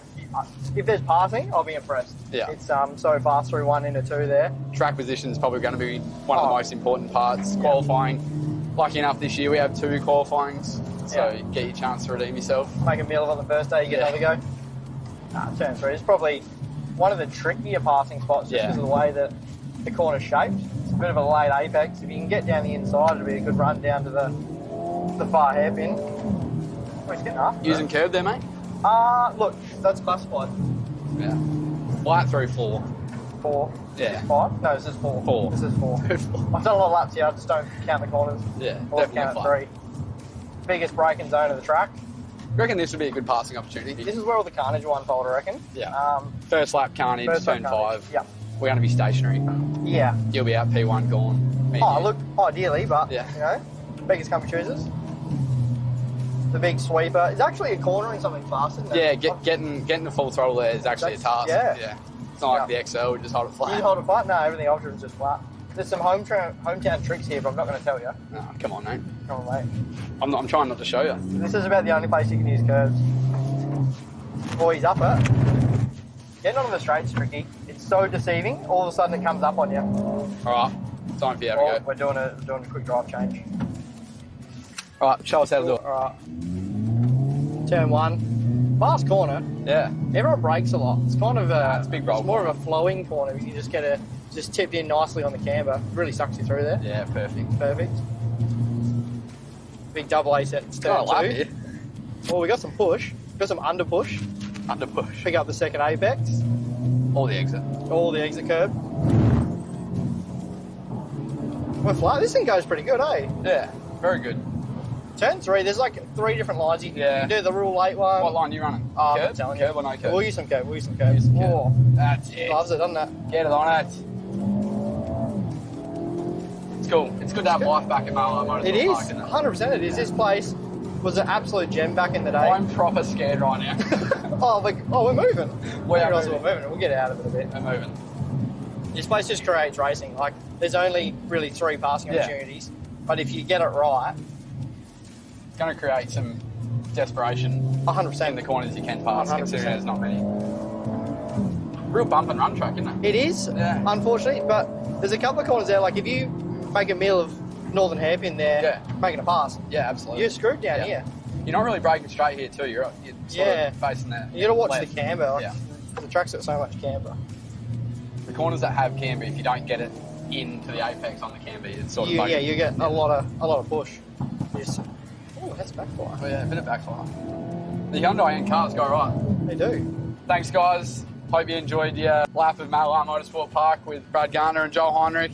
Hopefully the 2 SA boys can put it up the front. Couple of South Aussie lads taking us for a tour around this very historic, iconic, call it what you will, Mallala Motorsport Park, and the return of national level racing in a long, long time. We're 55 k's north of Adelaide, and it's 2.6 kilometre course ready for action here this afternoon. Here's the grid for race number 1, the TFH TA2 Muscle Car Series. It's pole position to Jared Hughes, who's turned about 6 laps this weekend alone. He is incredibly sick, but behind the wheel of the Road Active Suspensions car as the field of 14 charge their way towards turn 1 for the first time through this right-hander with a bump in the middle of the turn. The keys to get through here without any drama. They've ticked 1 box except for Tom Davies, who's bowled a wide. We look from Diesel Thomas in the 18 TFH Higher Mustang as they charge down towards. Look at the bottleneck behind for 3rd position with Davies. TFH car on the outside here into turn 3 with Josh Thomas, Joel Heinrich, Paul Morris and co all lining up as they work the back straight for the first time, Matty Cav. Yeah, the head down here, I think that was actually very clean. I was expecting a lot more carnage out of those first couple of corners, and this is what we spoke about earlier in the weekend.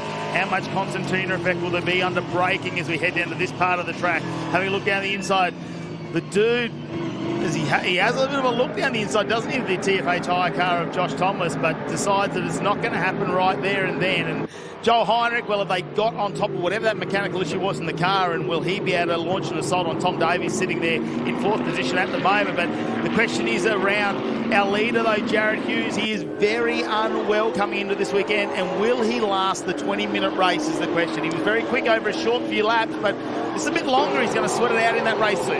Past the Kateri Capital wall cam at the end of lap number 1. So we've ticked the first box. No carnage in the first stanza. 2.6 kilometres around. You watch Blake Tracy in his first solo start in the TA2 Muscle Car Series, looking down towards turn number 3. Wind has picked up a little bit since qualifying earlier this morning. It's always plagued out here at Mallala. We are on the plains north of Adelaide. But so far, so good, as Hughes and Tracy start to pull away from Davies. Joel Heinrich in his first run for Ash Jarvis racing the Ford Mustang. Then back to Thomas, Paul Morris behind, then Diesel Thomas, Brock Payne, Brad Gartner stays in 9th position with Graham Cheney, Robbie Farr, Mark Crutcher, down to Paul Hadley at the back of the field. The view from the drone as they come out the first gear, northern hairpin, through this long, ongoing sweeper and down towards the completion of another lap. You're in car with Diesel Thomas, working Josh, who's making him go the long way. And a big chance here, one of 3 passing opportunities. He's hanging tough to the inside. Has he got it done? I think he has. Look up in the mirror. Has he stayed there? Yes, he clears him for now through this final S's and on to another lap. I wonder if there's any issues there for Josh Thomas at the moment, as we saw Paul Morris go by as well. Diesel Thomas followed him not long after that. Now have a look down. Brock Payne having a look on the inside, and he's got Gartner right behind him. So there's just a train of cars now all over the back of Josh Thomas, and potentially an issue with that car. We'll try and see how that unfolds throughout the race, and we go back then to Robbie Farr and the number 7, Crutcher and Danny Reedy. So down at turn 3, first of 2 races here today, back on the Hoosier tyre after the balance of the season on the Goodyear Eagle tyre. So 6 brand new tyres allocated this morning, of which everybody's at least roaded 4 tyres. Some are holding off for tomorrow. We just don't know, do we? We're going into really uncharted waters here at Mallala. Paul Morris, probably the most experienced guy we have across any of the categories at Mallala today. He was here back in the Super Touring era, back in the BMWs. He was here in a Commodore back in the, the Touring Car Championship era of the 90s. Loving his time back here. He says it hasn't changed a bit, and I love it. Yeah, it's really got that character about the racetrack here. Have a look at Joel Heinrich, though. He's in 4th position at the moment. Tom Davies in the 42. He's got Nathan Hearn's car. He engineers that car for Tom Davies, and they've done a fantastic job. This wind's been very fast, but the car is very loose after that bump coming out of turn number 1, and Joel Heinrich has been very smooth this weekend, although a couple of mechanical issues there in the Ashley Jarvis car, which we haven't seen from that team before. They managed to still lay a time down to get him into 4th position on the second row of the grid, and a massive brake lock up. Davies goes wise. Heinrich takes his opportunity, will get up into a podium position at the moment, into 3rd. They go side by side. Can he hold on to it? There's a slight left-hander. He pushes him wide. That's a nice move. Yeah, no way he's going around the outside there through, and that's the reason why. Almost washed him off the track. That fast right-hander, Heinrich, who's cut many a lap here over the years. His dad, Bruce Heinrich, you can almost see the groove he's cut in the road from the HQ Holden and saloon car days out at Mallala. But Joel, his first run, he had a test in the lead up to this event. Needs no introduction to Mallala, but needed an introduction to one of these TA2 muscle cars. As we have a look at this move, an unforced error down here from Tom Davies in the Ariat Chevy Camaro for Nathan Hearn Racing. He went deep in and washed off all that speed. That was the only invitation that Heinrich needed, and almost a clash coming out, but he stayed there for quite a fair part of this straight before, using a bit of common sense and tucking him behind. You don't want to run out of racetrack like he almost did here. You can see if you get off that groove, you're in no man's land out there. And there's a lot of wind starting to go across the track now. It's getting very overcast. This morning in the qualifying session, we didn't see the breeze of this strength. Now it's starting to come in the afternoon as we've gone past the lunch break, and that will change a little bit of the air on the cars, especially going through there. We spoke to a number of drivers yesterday who said it almost feels like you're being pushed back onto the track, so you can take a little bit more of a risk through that area. As we keep our eyes on Jared Hughes now leading us at the moment. Blake Tracy being slightly patient behind. It was 0.03 of a second, the difference in qualifying. So they're matched in pace. We'll wait and see how the race unfolds. It's still 14.5 minutes still to go in this one, and we'll see. Josh Thomas now looks like he's starting to get a little bit of pace back in that car. Great point you brought up just then too. 14.5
got off in a nice safe part of the track as well as we continue on with this battle for the lead. Blake Tracy slides the car around. Joel Heinrich right behind us, down to half a second.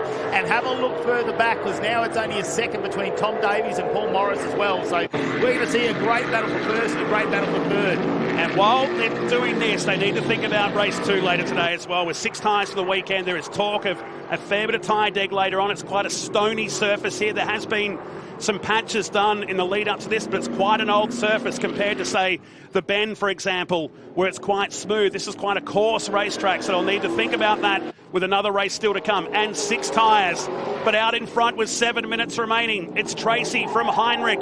Ash Jarvis Racing have had some great form, particularly that tag team enduro event with Lockie Evanet and James Golding up at Queensland Raceway a couple of weeks back. And now with Joel Heinrich in there, artillery, he's going after a win on debut in the TA2 Muscle Car Series by Maritimo at Mallala Motorsport Park for the first time. He lit up the timing boards in practice 3 yesterday. Joel Heinrich, it all came together. He was the fastest car out there on track. Qualifying didn't quite go to plan for him, and he had to start off that second row. And Blake Tracy, he just looks like he's pushing that car just a little bit more as it slides around the corner. And Heinrich down the inside, a lot of curb there. Sets himself up. He's not going to get a chance here. It's okay, we'll reset. He knows this track. Joel Heinrich's probably one of the drivers out there that could do this with a blindfold on. Yeah, but he and Paul Morris, most experienced guys when you think about it. Brad Gardner's only done a handful of races, but that was in an XL on his 18th birthday. He made his debut back in the day. When I say back in the day, it's only 4 years ago for Brad Gardner from Penola here in South Australia. But his teammate leading the charge for Hi-Tec Oils Racing through turn 1. But can he withstand the pressure from Joel Heinrich? It's through this long left-hand hairpin and down past the pit lane at Malala, with Tom Davies running in 3rd position, just a second clear of Paul Morris. Diesel and Josh Thomas running 5th and 6th. Then it's Brock Payne, Brad Gardner, Josh Webster inside the top 10 with Robbie Farr, Danny Reddy, Mark Crutcher, Paul Hadley, and Hughes and Cheney, the 2 cars out of this event. We believe Graham Cheney's car was also a gearbox issue in the IES Motorsport Chevy Camaro. Leaders on their way up towards turn 6 in this fascinating battle with just over 5 minutes. Whoa! Hard to pull the car up there for Blake Tracy. Is this the invitation for Heinrich? He's got a sniff now. They said they made some brake changes before qualifying today overnight. Now that car just seemed to lock the back brakes up as he got hard on it, and the nose comes heavily down. He's being very defensive at the moment. Joel Heinrich, he's been patient so far. He's still got 5 minutes in this race remaining, and he will know every opportunity he can take over Blake Tracy. The Hi-Tec Oils Motorsports crew, as well as the Ashley Jarvis team, they'll be on pit lane watching this. We haven't seen the Hi-Tec Oils Motorsports team have a win this season, which has been unheard of the last couple of years. Correct. George Gambino will be watching this. I don't think he would have blinked or breathed in the last 10 minutes. He's got 4.5 minutes to watch his young star. Someone else will be keeping an eye on this. Oh, another lockup. That's the second time. And it's not the place to do it, because this will be enough for the Mustang to pull up for a challenge. They'll go side by side. No, he tucks in behind. So good recovery from the teenager from the Albury-Wodonga region, making Heinrich work for this. He makes a mistake, but he gathers his composure just as quick. He might be coming to a little bit of pressure there, those bumps, just trying to really modulate that brake pedal, isn't it? It's not like we've got ABS in these cars. They're very agricultural in terms of that sort of side of the car, and you really have to be careful on the brakes. The moment it pinches a tyre, you need to just roll off the brake just a little bit. We see just a fraction of tyre smoke. There could have been a slight lock up there, but he's still holding on with less than 4 minutes remaining. We're going to see a few more laps in this race. And while these two are scrapping at the front, they're actually pulling away from Morris and Davies. And Morris, in fact, has got ahead of Davies in the last lap. So the Flare Danswear, good one, is up into 3rd position now, dropping Davies to 4th, but has about 4 seconds to Diesel and Josh Thomas. That's unchanged in 4th position. So Tracy's pulled away just a moment. He's coming up towards Paul Hadley in the 2nd of the IS Motorsport Chevy Camaros. Blake Tracy sliding the car out again. Really has to grab some opposite lock to try and control the Camaro. George Gambino will be holding his breath at the moment with 3 minutes remaining in this race. Can he get his first race win of the 25 season here for the Hi-Tec Oils Motorsports crew?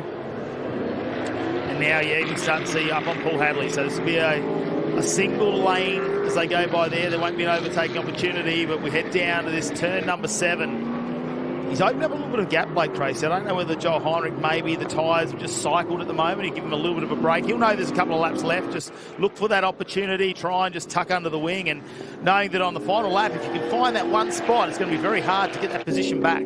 Yeah, he's regrouping, isn't he? He's still got a bit of time. 2.5 minutes plus a lap remain in race 1. Back to the battle for 3rd and 4th with the dude ahead. He's jumped aboard to 67 after sharing with Brodie Kostecki at the tag team enduro event at Queensland Raceway. Loving his time back in this category. And in fact, in motorsport in general, he's been in the V8 Super Ute Series as well this year for Scott Taylor Motorsport, at a track that was very good to him. He was a double-time winner in the Super Touring days back in 99 and 2000. Has cut many a lap at Mallala Motorsport Park. They make their way out of turn number 3. These guys about 8 seconds away from 1st and 2nd. Davies, who's been in some good form for Nathan Hearn Racing aboard the Ariat Chevy Camaro, running back in 4th position. Staying with the dude who runs in 3rd. Yeah, the Thomas brothers fighting it out a little bit further back there for 5th position as well, just behind this battle. So it's all happening here for TFHI and TA2 Muscle Cars, trained by Maritimo. Great shot. You can see the car stepping out there of Davies. So I wonder if we're starting to get into that period of the race where the tyres might be crying enough. This race was always going to be a bit of a litmus test, wasn't it, to see how far they could push these Hoosier tyres at a new racetrack.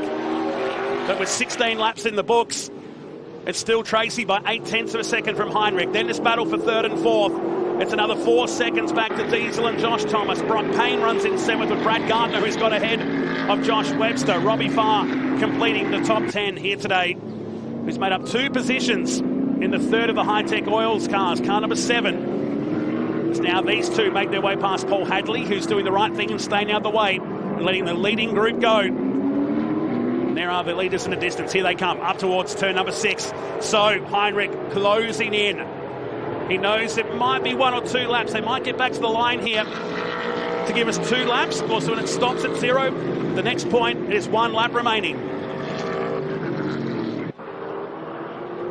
But he's had him covered off, hasn't he? Yeah, even just having a look at him under brake. I just want to have a listen there just as those tyres start to protest a little bit more, didn't they? But we're hearing that noise really die down as the last lap is coming around.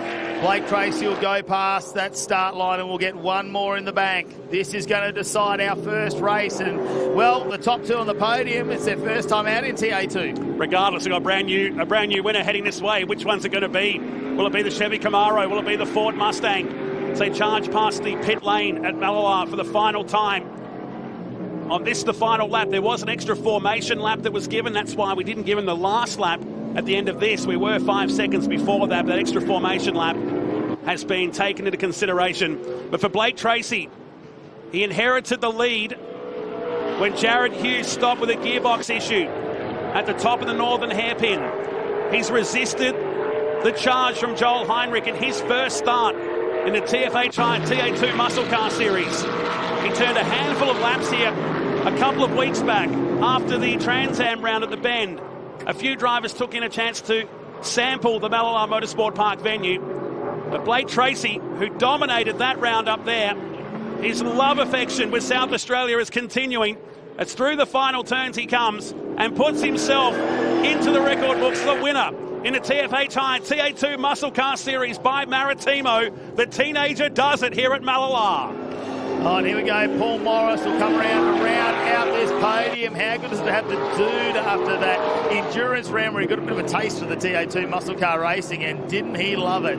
As we can see, still going on, Brad Gardner just goes past Brock Payne in the dying stages of this lap. So Gardner up into 6th position. Payne relegated down to 7th, and he'll hold on to it. So a good result there for the Hi-Tec Oils and Motorsport team up the front, back down in 6th for Brad Gardner. A great result for him as well. And Robbie Farr cruising around here to finish in 10th position and almost walking that car to the finish line.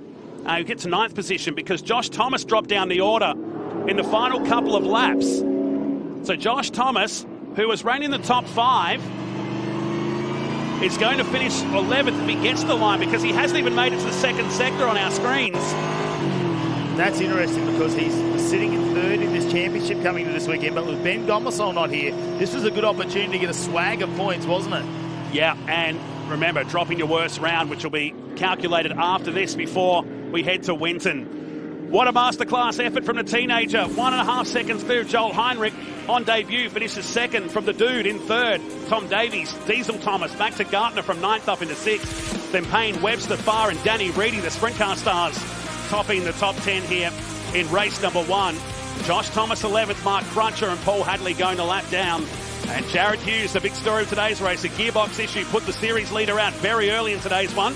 Back on lap 5, and Graham Cheney also with a gearbox drama. He was the second of our DNFs in race 1. TFH High TA2 Muscle Car Series by Maritimo at Mallala for the first time. Man, that sounds good to say that as we check out the Hyundai highlights and the field of 15 taking the rolling start. This very short run down to turn 1.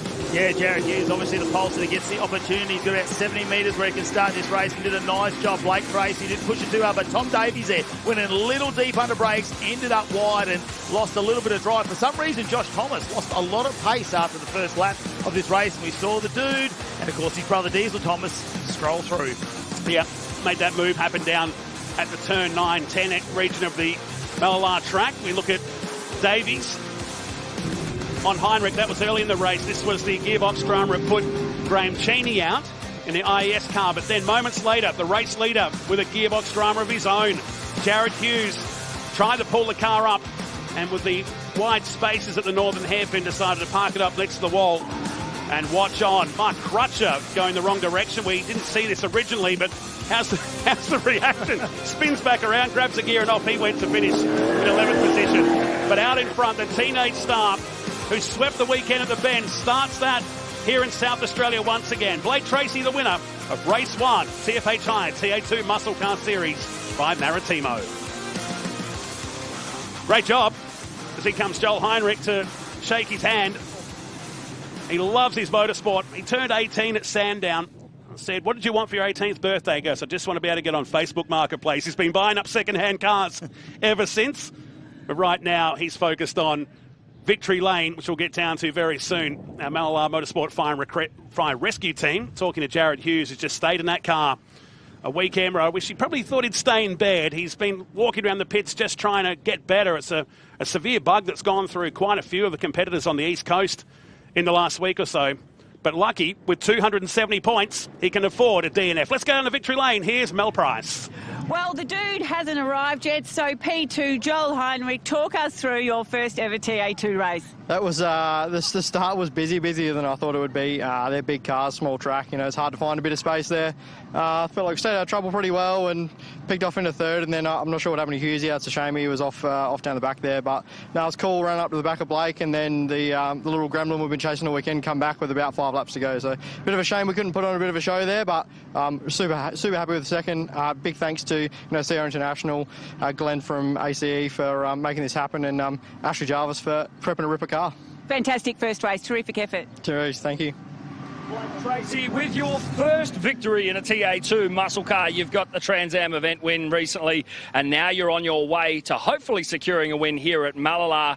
You had to fight for that one. Heinrich was right up close. Yeah, absolutely. It was a shame Jared Hughes did an engine or something. I seen a big puff of orange underneath the car, but yeah, having Heinrich chasing me down there was pretty cool. I was just trying to look after my tyres there for a bit and made a few mistakes with my brake bias. Need to be a bit more on top of that. So, yeah, it was pretty cool. Hopefully we can put on show this next one. A massive thank you to Lee Stibbs of borrowed his car for the weekend, and George Gambino from Hi-Tec Oils, and all my mechanics, Jack Talty, Matt Boniface, everyone at Wall-Tec for helping me out. It's been great. First race win for Hi-Tec Oils. Go celebrate. Thanks, everyone. Thanks, guys. Nicely done. Blake Tracy picks up the win. They'll be back out this afternoon for race number 2 of TFH High TA2 Muscle Car Series here at the Mallala Masters and the Hi-Tec Oil Super Series. We're squeezed a quick commercial break in. The open wheel stars of Formula Ford are out for race 1. We come back soon.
Back at Mallala Motorsport Park on a beautiful Saturday afternoon. First race in the books here for TFHI TA2 Muscle Cars, and we're getting set for race one, the penultimate round, the Formula Ford Stars and Renegade Series. They're greening up in just a few moments' time, one of the closest pole margins of the season. And before we head out there, Matt Kavanagh caught up with one of the rising stars and the son of an AFL legend recently. Well, the Formula Ford paddocks this season have been full of some fantastic rising talent, and no exception to that is Jack Johnson, who joins me here. Jack, what's it been like for your first season in Formula Ford? It's been amazing. These cars are an unbelievable beast. They're small, but they hold more power than what anyone thinks they can. The category, the racing, the way everything's been run is just fantastic. Now, you started out in go-karts, you've gone to XLs. We could have seen you go to AFL like your dad, Brad, as well. What was it about motorsport, though, that brought you into that family where you wanted to make that your career path? When I was 5 or 6, we went to the Grand Prix with Dad, did this race down the main straight in these little electric Ferraris, and since then just loved it. Loved it ever since. One of the things I suppose a lot of the rising talent talk about is sponsorship, how hard it is to find. Now, you've been lucky to have your dad obviously been a part of AFL and finding sponsors.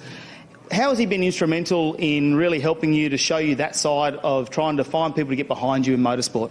Yeah, well, Dad's media, Dad being in the AFL just helps a lot because obviously got contacts, and then helping me with all the media side of things and selling myself as the best that I can be is no one can teach that.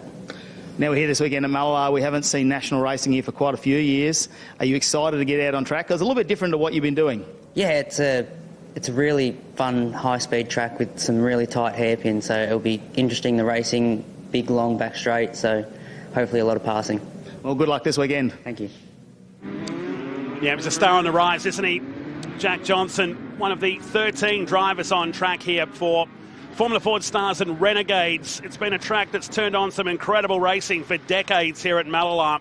Comes into the series in 8th position, a couple of 6th-place finishes earlier this year for Jack Johnson. But a different pole man as I welcome Dan McCarthy into the commentary box. Lockie Evanet by 0.041 of a second has the pole for race one. Yeah, first time pole sitter. Alongside him will be championship leader Kobe Williams. All of the front runners towards the pointy end. Joe Fawcett, Will Lowing, and beyond that, Jake Rowe as well. Here they come then around the final corner. We're about to get things going in the Formula Ford Stars and Renegade Series. Long hold as they come across the line. I think we're going to go for one more. It was almost a perfect start then. They were right down the grid boxes, but we believe they may have not given the green on that time, but they were well behaved up until that point. So an extra formation lap by the look of it here, with Evanet and Williams on the pole. Unlike the days with a standing start, this was something that was introduced at the start of this season for the Formula Ford Stars and Renegade Series. And really, a few more cars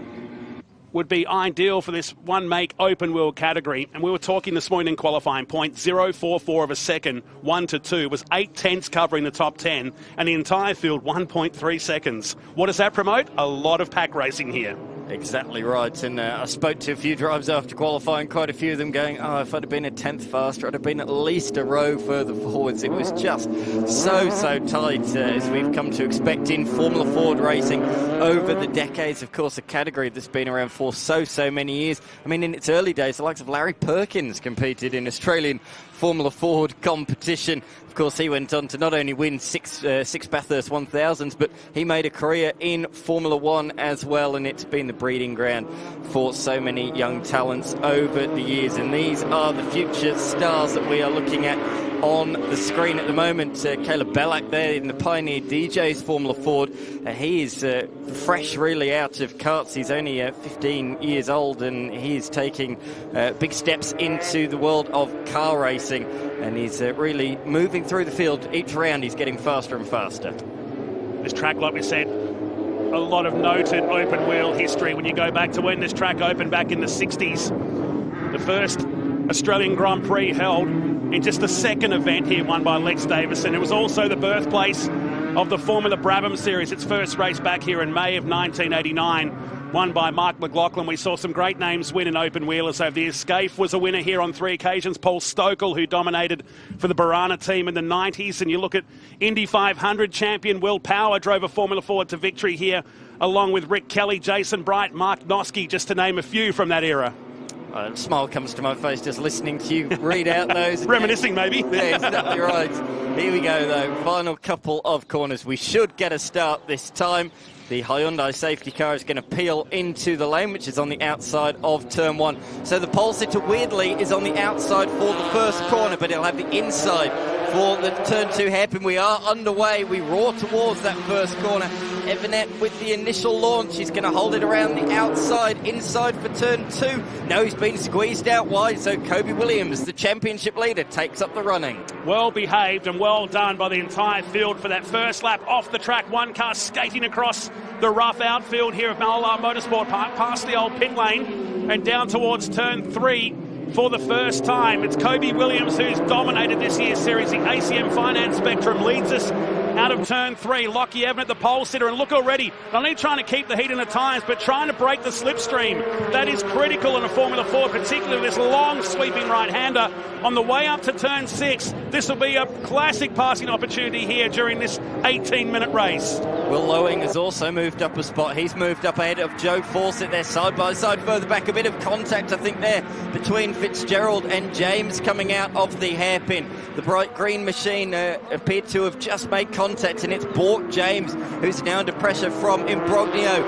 Further forwards, Fawcett not satisfied with 4th position. He wants to reclaim that 3rd position around the outside of turn 9 to give him the inside of 10, but has to back out of it. Hard to make a move there. Having said that, we did see an overtake, a final corner overtake in the Formula Vs earlier on today, so it is possible, but you have to have a bit of a willing partner, shall we say, to give you a bit of room up the inside.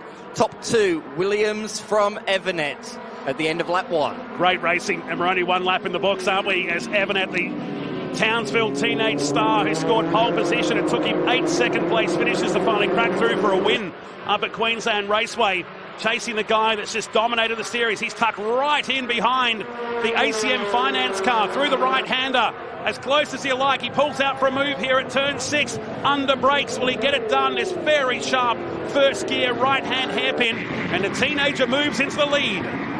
Very nice. The McGale driver, the Camp Quarry sponsor machine, moves on through.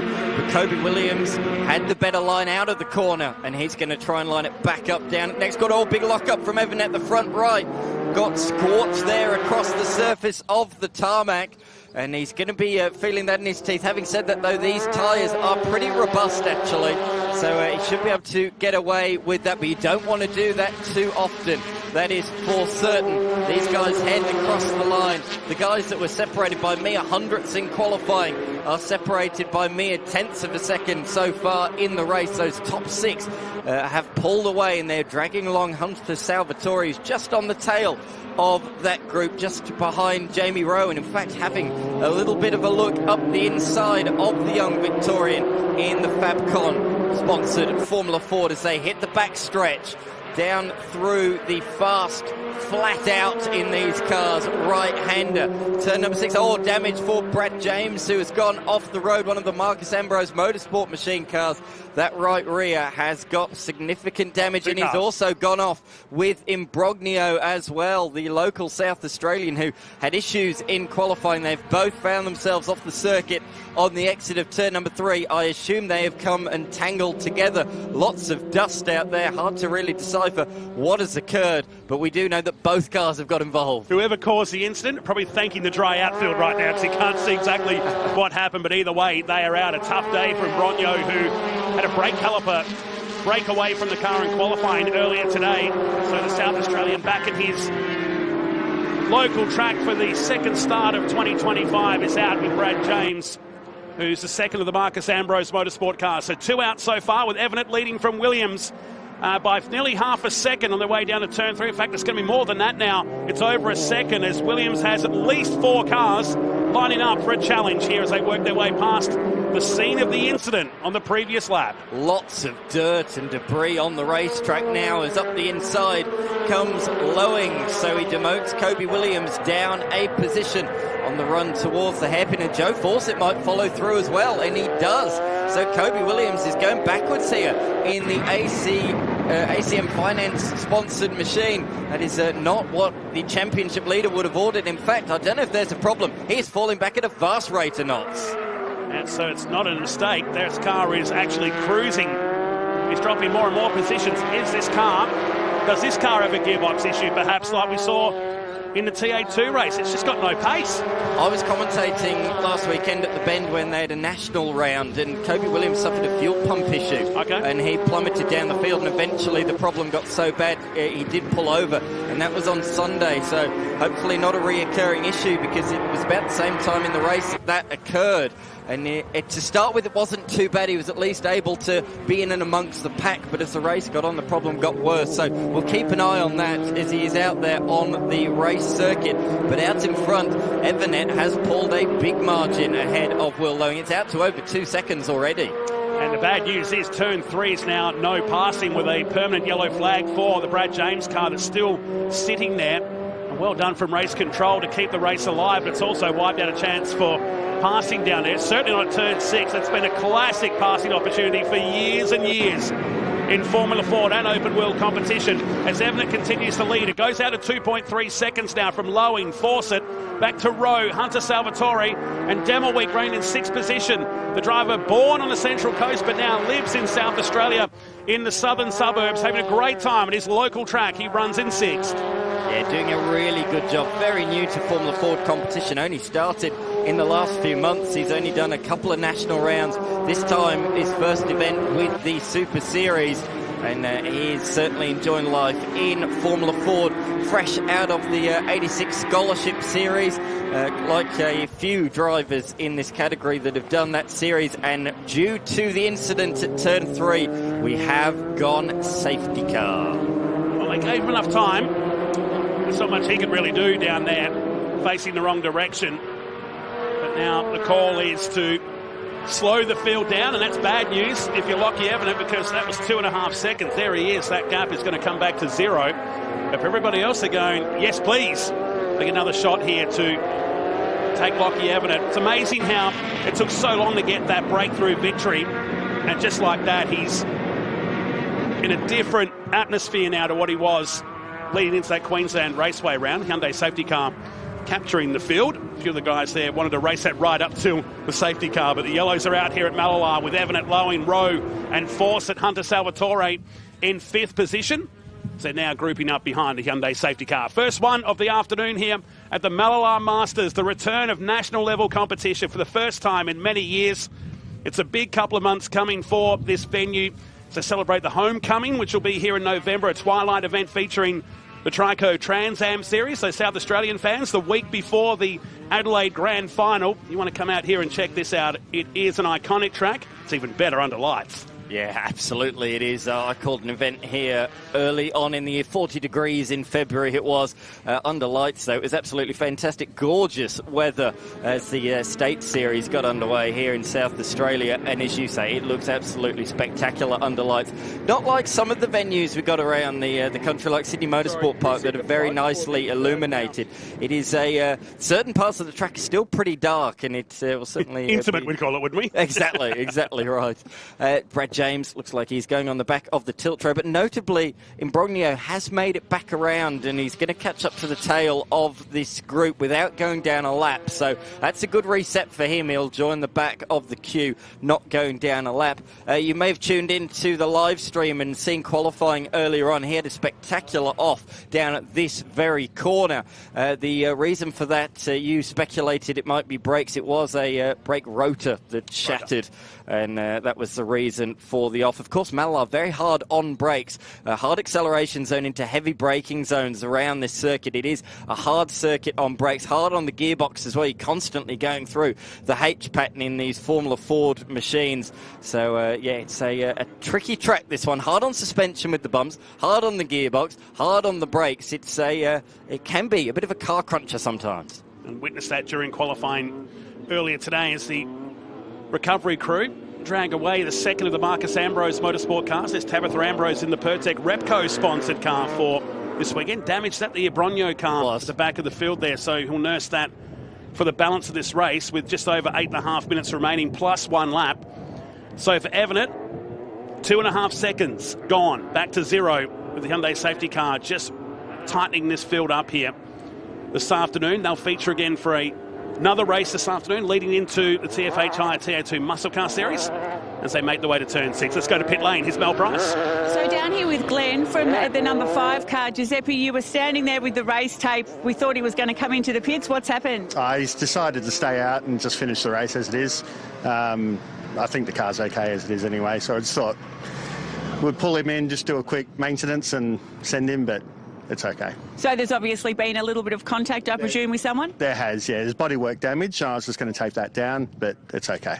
Oh, well, fingers crossed it hangs in there for the last few laps. Thanks. Thank you very much.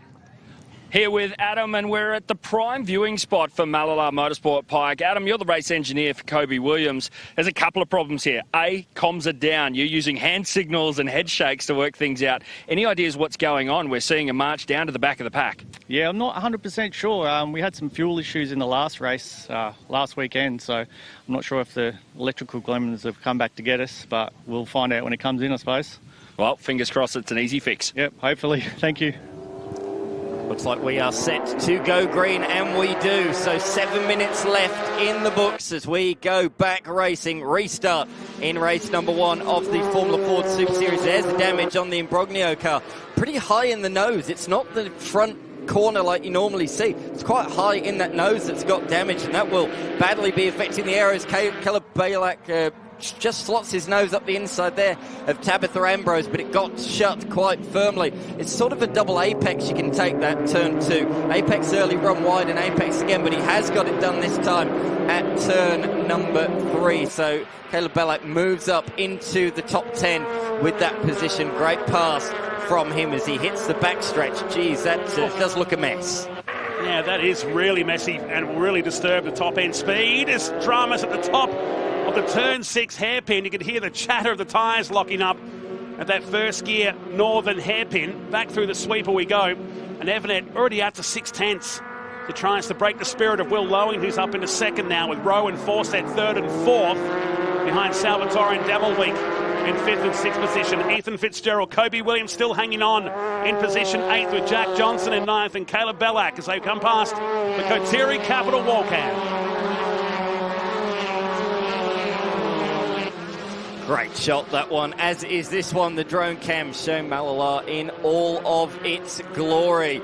So out in front, Evanet still leading the way, but there is certainly a bit of jostling and changing of positions on that restart lap. But it's Jamie Rowe in position number 3. He's got a big train of cars behind him, though. Fawcett, Salvatore, and Demelweek as well. As that was Salvatore just running a wheel wide on the exit of turn number 3. He had a good look at Joe Fawcett last lap down here at the turn 6 hairpin. He had a big look, and that did affect his run out of the corner and came under threat from Demelweek as they swing it on in through that hairpin. Not close enough this time to lunge and move up the inside. There was a bit of talking too before the racing got underway this morning for the Formula Ford machines. Jeff Gretsch, former race manager of the Holden Racing team, who is one of the men that looks over this series, he was saying we're going to be pretty strict with the blocking. You can block on the first couple of laps and on the last couple of laps, but between that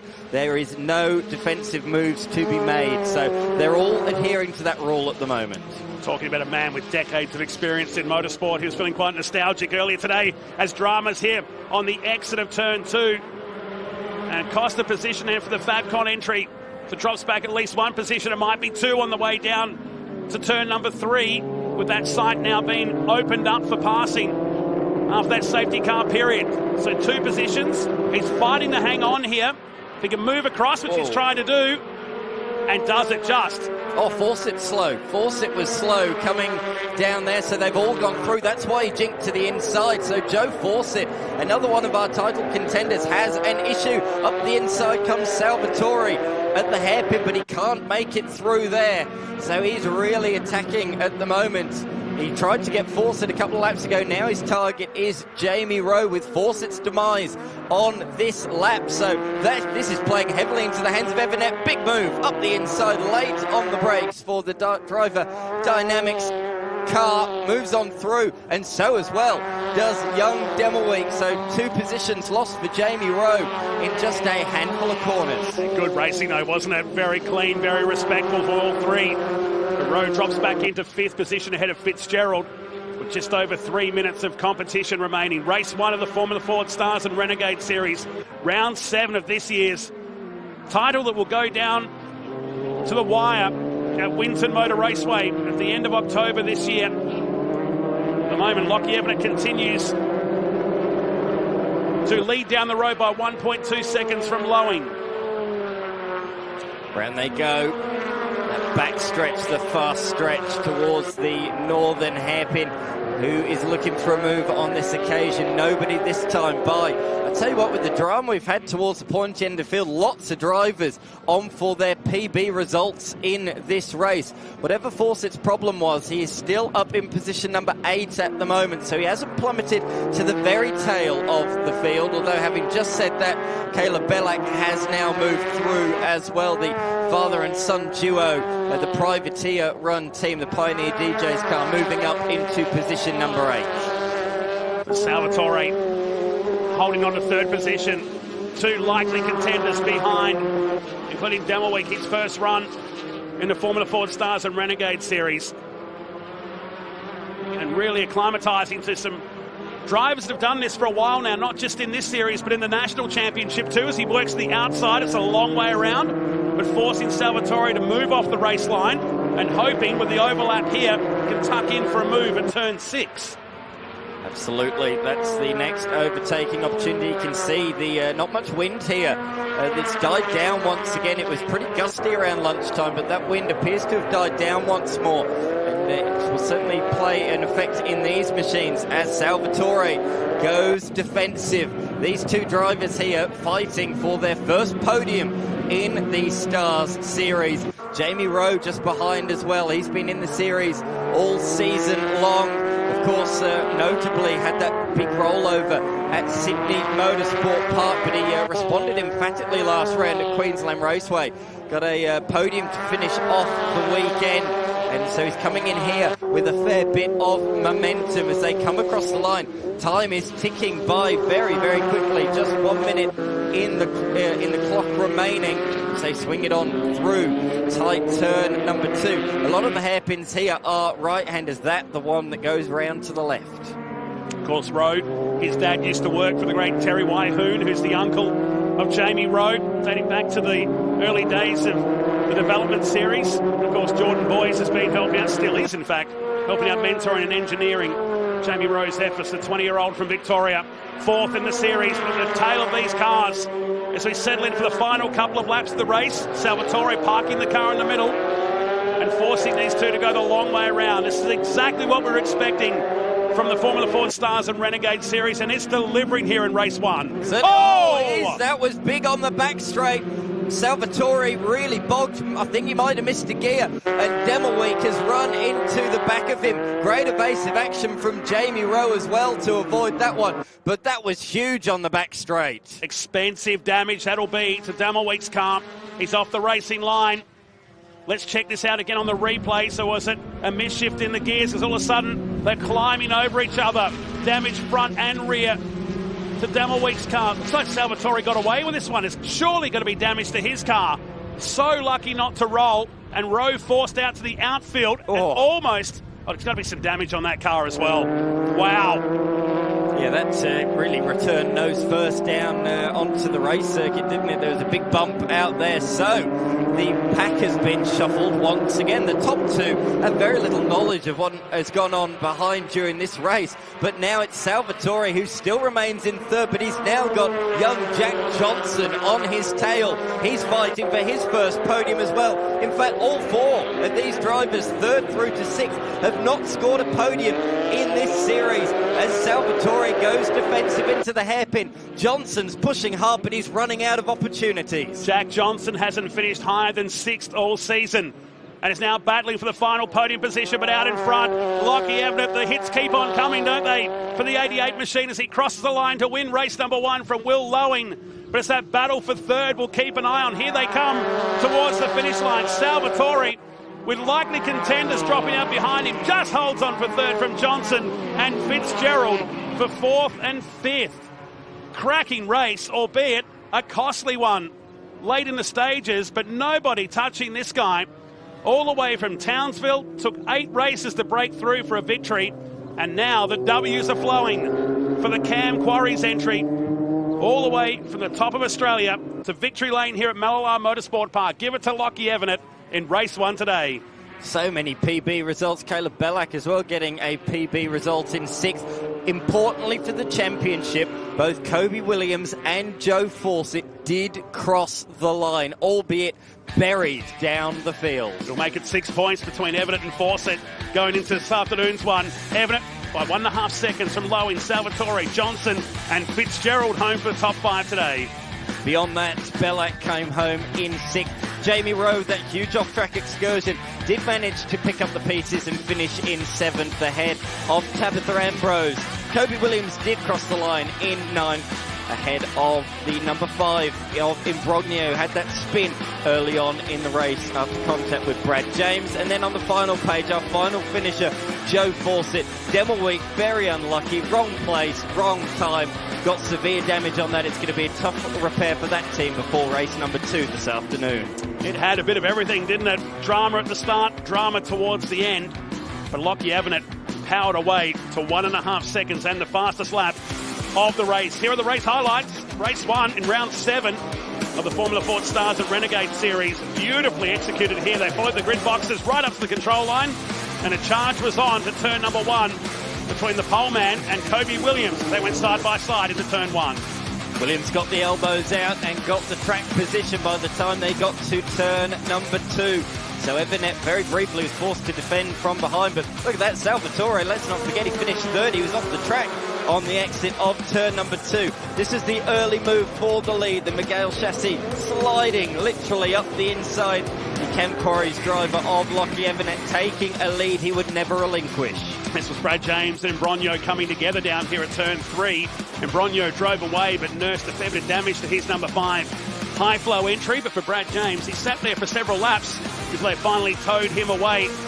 And up in front, this was Will Lowing moving up into 2nd place as Kobe Williams started to fall down the order, but at least got a result in 9th position today. Couldn't take their eyes off this battle, though. No, this was a cracking battle for 3rd position. So many cars were involved. This, though, was a big talking point. Looked like Salvatore missed the gear. Demelweek rode up the rear, damaging both the front and the rear end of the machine. But out in front, Lockie Evanet pulled away from Lowing and took the victory in the end by a margin of 1.5 seconds. But well done to Will Lowing, P2, his best of the season. It lived up to the hype. We've been talking about this one for a few weeks, and it delivered in race 1 of round 7 of the Formula Ford Stars and Renegade Series. They'll be back out for the 2nd one this afternoon. We rinse and repeat for tomorrow with another qualifying session and 2 more races in what will be round 8 of the 2025 series. 2 great races so far, J-Mac, on what's turned out to be a really great afternoon here in Malala. Hunter Salvatore, your first podium for the series. Congratulations. You've been building up to this all season. It's been a tough run, but this is a great result. Yeah, thanks so much. Very hard race. My 3rd gear blew up on the, I think, 3rd last lap, so I was running around with no 3rd gear. And unfortunately for Isaac, he was right behind me and got launched. But yeah, best result so far and really happy, so yeah. Take it back to the pits, go get it turned around, and let's see it again. Absolutely, let's do it. Thank you. And P2, Will Lowing, you managed to stay out of trouble. There was plenty of action on behind you, but you had a clean run there. Yeah, I had a good run. I got a decent start, and then I think Kobe got a bit unlucky. Had a mechanical issue and got past, and yeah, it was a good race. And just a little bit of a gap there. What can you do in the next one? Yeah, I got some ideas, so I'll go back, have a look at the data and see what we can do. Great stuff. Well done. Cool. Thank you. A fantastic points haul and a great win. Lachlan Evanet, mate, the hits just keep on coming was the word from the commentary box. Yeah, it was good race. It wasn't much out in front, so yeah, just try to save the tyres. We've got four more races, 25 minutes, pretty long in a 4-wheel Ford, so just trying to keep the tyres in a good condition and not torch them in the braking zones here. So yeah, just try to control it as much as I could and yeah, save the car for the rest of the weekend, I think. What are some of the unique challenges about Malala that poses to the Formula Ford category? Yeah, it's a lot of just shifting. I think downshifting, these short braking zones, it's really easy to get in compression lock. It's easy to torture right front. And in practice, I think my tyres were 50-cent pieces after that. So, it's just very technical. It's almost like Winton, and it's just hard to piece the entire lap together. So it's good for racing, and hopefully, it'll keep on continuing through the weekend. Looking forward to it. Thank you. No, thank you very much. Absolute star in the making. Lockie Evident has been doing double duties in the TFA TA2 muscle cars as well. They'll be back out later today. Another victory, second one in succession. They'll be back later today as part of this Mallala Masters coverage. We're going to a commercial break. When we come back, the Innovation Race Cars out for race 2 of the weekend. You're watching the Hi-Tec Oil Super Series here from South Australia.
Well, great shots here from inside what looks like the Hi-Tec Oils car of Elise. Tibbs back out there after potentially in the last race running out of fuel is what we're hearing. We've already got a car that Goodacre over on the side potentially. Oh, that's unfortunate. We're going to head down to where all the action is very quickly with Mel Price. So it has been a great day for the Hi-Tec Oils cars so far, and Brad Gartner, you've made a few spots up in race 1 already? Yeah, up 3 spots already, so up on row 3 now for the next one at 4 o'clock this afternoon, so we're pretty happy. The team's happy. There's a few little issues with the car, but no, overall very happy. It's cool for George and Hi-Tec Oils to have 4 cars total here this weekend. Lee's out on track now. I'm sure he's probably going to get a win in the IRC, so no, it's pretty cool. Yeah, and hopefully we'll see you make up a few more spots and be on the podium today as well. Yeah, absolutely. It'd be nice to jump up there with my teammate Blake Tracy. So, yeah, thank you. Thanks. Over to you, J-Mac. Well, the Chevrolet Performance TA2 Muscle Car team have their work cut out for them. What started with a wayward tail shaft has collected a bit of collateral damage and put together a bit of a list of things to get this car right. The team already on the job and they are looking to come out charging hard. Jared Hughes, of course, running into some illness this weekend, but looking to try and piece together some points. Yeah, I hope that rubbish bin with the rubbish bag isn't for Jared behind, because we know he's really been struggling to keep some fluids in this weekend, but they'll try and push that car back out. Now, Lee Stibbs was very fast in the second qualifying session yesterday, and he was leading this race dominantly earlier on, and we saw that what I believe is ran out of fuel, which is pretty unfortunate. First time they've ever had the Innovation Race cars out, of course, the Hi-Tec Oils Motorsport crew. It's an addition to, I suppose, what is a growing shed full of race mobiles out there, Dan. Absolutely. Here is the grid. Bit of a change from recent rounds. I'll touch on why in a minute, but it's Jeff Emery that starts from pole. Alongside of him will be Danny Studdard. Axel Donaldson in the Mark II machine will come out a third ahead of John Goodacre, who's already experienced a bit more of the track than he would have wanted out of fourth. Then we've got John Hollinger, Brian Finn, John Crossing and Lee Stibbs rounding out the field. But in the first few rounds, qualifying has set the grid for both races on each day. So qualifying 1 has set the grid for races 1 and 2, and the same again, qualifying 2 on Sunday for both races 1 and 2. However, for the first time, it's progressive grid, so it's where they finished race number 1 here this afternoon. Well, that'll be good times for Danny Studdard, who we didn't see last round. He was overseas. Great to have him back here in Australia and behind the Innovation Race cars. As we get back on board with Lee Stibbs, well, actually, that's going to be Danny Studdard, so we've actually managed to get that car, get a camera in that car for this weekend, and they're great sounding cars, aren't they, as they get around. Now, Emery, if my points are correct, Emery's just taken over the lead in the championship points at the moment, so he's just in front over John Hollinger, who's been just, I suppose, very consistently bringing points into his little kitty there, and we'll wait and see what this race does to unfold. Watch out for Lee Stibbs off the back row, though. I reckon we're going to see a very quick charge from him, and he's going to want to try and bring that win home. He's already seen 1 win for the Hi-Tec Oils Motorsports crew this weekend in TA2 with Blake Tracy behind the wheel, but in Innovation Race cars, maybe they can get their first win in there as well. Donaldson's not going to make it easy, though, off the second row, and looks like we are underway, and we get the green flag. We've got a 25-minute race remaining in this one, and they go side by side. Was there a bit of bump and shove there as Lee Stibbs goes up on Emery now right over the curve? There'll be a lot of noises going on under that car. They're very low to the ground, studded out wide, and in the background you can just see Goodacre just seeing if he can get past either of these cars. And now they go side by side into 3 once again. Oh, they're almost wheel to wheel. We can see all that aero on the outside. It just protrudes on either side of the car. Whether there was any touch there slightly, we'll have to wait and see as Goodacre down the inside of Studdard. Oh no, Studdard looking everywhere over the back of Emery for somewhere to try and drive by. He is attacking hard, isn't he, on the first lap? They did make contact through turn number 1, which is what pushed Emery wide, but he's going for a lunge up the inside of the hairpin. Thinks better of it at the last minute as the wise head that is Jeff Emery defended that one off heavily. But Goodacre up to third after starting from 4th on the grid. He's sitting pretty, and we're on board with him at the moment. But he really was an unlucky person in that first race. Up the inside. I'll just interrupt myself as up the inside comes the fast-charging Lee Stibbs. So that moves him up ahead of Brian Finn and into the top 6 now. So good headway made by the Hi-Tec Oil sponsored machine. Oh, if he's coming up behind you, you don't want to see that Hi-Tec Oils emblem, do you? Because you know Stibbs is on the charges. Emery goes a little bit wide there, started down the inside. There are a couple of different, I suppose, lines the cars take through. They're being very aggressive on the curbs this session. We didn't see that in race number 1, but they are really getting up on there as Emery just goes a little bit wider. That seems to be the line he wants to take through there. Goodacre in third, Donaldson in fourth. So Goodacre had a good start to the last race, had a bit of off-track excursion there, which pushed him back, and Donaldson managed to get up into a third place in the podium there. So Goodacre can hold on at the moment and just try and stay with his front pack. Have a look at Lee Stibbs now all over the back of Hollinger, who's came into this weekend leading the championship points. He's currently in second position. Through they go out of the hairpin. A great exit from Lee Stibbs, but I don't think he's going to have anywhere to go on the run towards turn number 8. Lee Stibbs laid on the brakes, down through the gears. Nice pass made, so that is now into the top 5 for the man that will start on pole tomorrow. But in this one, starting from the very tail of the field. But look at that, he's straight latched onto the tail of Axel Donaldson, who's been performing really strongly in the Mark II car in the recent rounds. And Stibbs gets a little bit crossed up into turn number 2. But this is fantastic to see the driver who spends a fair bit of time here in South Australia. He knows this track a bit better than some of the others in this series anyway. And he gets a great exit out of turn 3 and through the kink of 4. Moves on by. Well, he is carving through them very, very quickly at the moment now, up into 4th position. Up ahead, Studdard and Goodacre are nose to tail. Hollinger might follow Donaldson through. Looks up the inside and there's contact, and around goes Donaldson. Oh dear, down at the hairpin. That is not what you wanted to see. The two coming together. Donaldson manages to get it back the right way, but he has fallen to the tail of the field as a result of that one. And in fact, Holland just lost out as well on the exit of the corner. Brian Finn has moved on by, so Finn takes 2 places without really doing anything. It was a gentle little nudge, wasn't it? It was like a very gentle little push, but there was something hanging off the exhaust of Donaldson, and I noticed some holes appearing in the aero there for John Hollinger on the front left. You can just see it hanging out and flapping around in front of the rear wheel, so that potentially could bring him in, depending on what happens with that slight bit of damage. Could be just a melting from the exhaust on the aero. So we'll wait and unfold. That'll unfold throughout the race. Here's a replay of how exactly it just happened. Hollinger down the inside following Lee Stibbs. Donaldson comes down, and that's what I mean. You can come out wide and cut down. Whether he actually saw him, I'm not quite sure. It's the rear view from Lee Stibbs. So he fires it down the inside. Oh, yeah, he didn't see him there. It's like he didn't notice he was on the inside at all, did he? No room.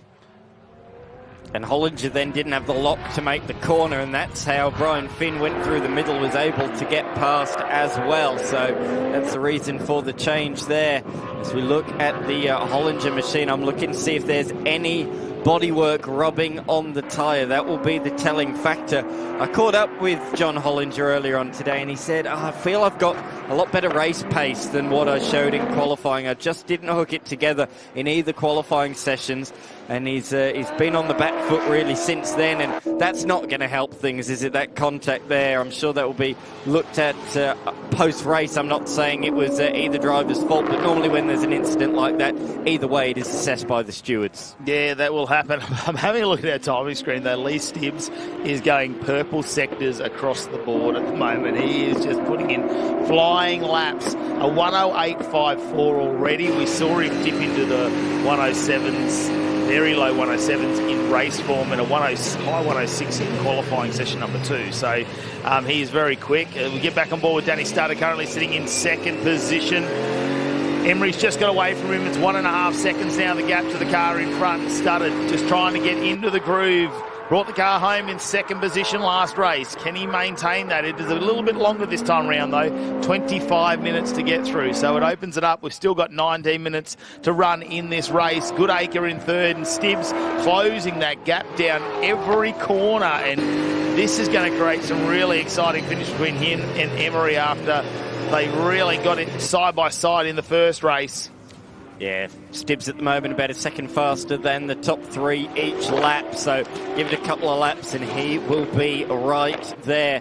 Goodacre, the man that we are seeing on the screen right now in the Gap Solutions sponsored car, fantastic looking livery that he debuted at the last round at Queensland Raceway. But for him, he was sitting in second place right behind Lee Stibbs in race number 1 earlier on today. However, he said there's some weird thing that went on into the hairpin. He spun around. He said, I went down through the gears and they didn't seem to quite select properly. And then when I got on the power, it gave me a really weird boost of torque, and that's why I lost the rear. So he said something was not quite right in that corner. It never selected the gears correctly, and that's the reason for the spin. That's what he tells me anyway. He did go down 4 gears on our TV in about half a second. Yeah, he so did. He did. He's working them hard. The Ollinger sequential gear drive is getting a workout. That is absolutely getting punished out there on track. And have a look at Lee Stibbs just settling in. It's left-hand drive in this car as well. You notice that, just like the TA2 race car. So Stibbs a little bit of familiarity there as he just holds on for a moment, and he's all over the back. He's going to try and get under that rear wing of Goodacre and look for a passing opportunity. They've really impressed me here at Mallala as well on the short circuit. It gives them a chance. It's not the big, long straights where the aero comes into effect, but the ABS and the traction control, like you were saying before, they've had to dial that right back because of the bumps. So, you know, they're starting to really have to drive these cars around Mallala. Certainly are. And he's got Stibbs behind him. Of course, I was saying these two were 1 and 2 in race number 1 earlier. Stibbs, he was running so strongly. He had a huge lead to those behind. However, fuel was the reason for his retirement. He simply didn't put enough in the first race for the team. The Hi-Tec All-Run team, they just didn't put enough fuel in for that first race. That's a mistake you make once and never do again. Yeah. They were trying to win. Yes. That was like a first race. We're going to win this. We're going light. Try and get to the corner first. I don't think he needed it. He had a dominant lead at the time, and he's got to get past Goodacre first. Now, Goodacre's got so much experience around here. He's driven BMWs, production car. Like, he's driven just about everything that's got 4 wheels around it. I think even go-karts he said he's done around this track as well. So for John Goodacre, he'll know exactly where to place the car to make it extremely difficult for Lee Stibbs to go by, which could just hold him up for a couple of laps. I don't think, though, with the pace of Stibbs, he'll be there for too long. There's a slight little error coming out of there. He's had to change his line for just a second. He looks so focused, though, with that brand new helmet of Lee Stibbs. He's got a great livery on that one. Down through the gearbox, selecting those gears on the sequential paddles. And he is certainly closing, but this is his toughest challenger to get past to date as they swing it through the flat-out left-hander and down towards the final sequence of corners. Oh, that's the closest Stibbs has been. He had a bit of a look there down at turn number 8 through the switchback, the left-hander, before they come onto the pit straight. Turn number 1 in these cars, certainly not an overtaking opportunity, so he won't lunge it up the inside there. He will stay in behind. 15 minutes remain. All Goodacre a little bit wide. Is he looking for a nice exit? Get the apex on the exit of the corner. He can double apex that one, turn in early, hit the first apex, run a couple of car lengths widths wide, and then come back in again. And same here, but it does invite a nose up the inside. That's the only thing. It might be faster in qualifying, but in the race, if you got somebody behind you, it does leave the door a little bit ajar. Stibbs got all crossed up on the exit of the corner there. Cost him crucial momentum as Emery and Studdard do battle at the front of the field. Emery, he said in the race earlier on today after taking the victory, I just want to stay out of trouble this weekend. I've had a few incidents and accidents in the recent past. And he did that in race number 1, but now he's got Danny Studdard behind him. Will the red mist take over? And he'll fight him. I'm sure he will. Jeff Emery loves a good battle, a good clean fight, and he will be relishing this fight with Danny Studdard, who, of course, the founder of the series, the man behind it, who owns Innovation Race Cars. Of course, a very good Porsche Pro-Am driver in his own right. That is down to less than half a second now. Now, that was almost 2 seconds at one stage. So whether Emery's made a slight error or whether Studdard's just picked the pace up, judging by the lap times, they are so even. It was down to 7,000ths of a second the last time around, but Studdard on a personal best. And Lee Stibbs also sounded before like he might have been a limiter or something like that. So I don't know if that's traction control or potentially huge 11s left out of the hairpin. Licorice straps all the way out of turn number 4. Mistake from Emery, and he drags Studdard with him. Studdard a little bit wide, but not quite as wide. You can see the steering lock he was putting in to try and make the corner. So both of them out manoeuvring each other there, and both going in a bit deep. This time Emery defends into the final sequence, studded in deep, running wide, just about managed to miss the rear corner of Jeff Emery, but this battle is very much intensifying. You can't put the car out there either. There is some loose, it's starting to rubber up on the outside there. You get all the loose rubber, and it's very, very slippery. You can see the ABS working overtime there to pull that car up. Luckily, he stayed on the bitumen, and he'll try for another assault on Emery now. The West Coast Windows entry in position number 1, but Studded all over the back of him. Goodacre's got Stibbs on the back now. That's less than half a second. But Studded has another look, goes a little bit wider, going to try and do the cut down the inside here on the exit. Trying to get a nice drive as they go around this back section. And in the qualifying session, when we had a look at an onboard lap, it almost looks like you just roll off the throttle for a second. Now I think they're right into it. Oh, again, you can hear it, really, aren't they? They are pushing the brakes at the moment. These cars designed to do long stints out there on the track, designed for the 6, 12 and 24-hour racing as well. So we're not going to have an issue there with brakes fading away too much. He has a look down the inside, and they're so low, and that curve is so big.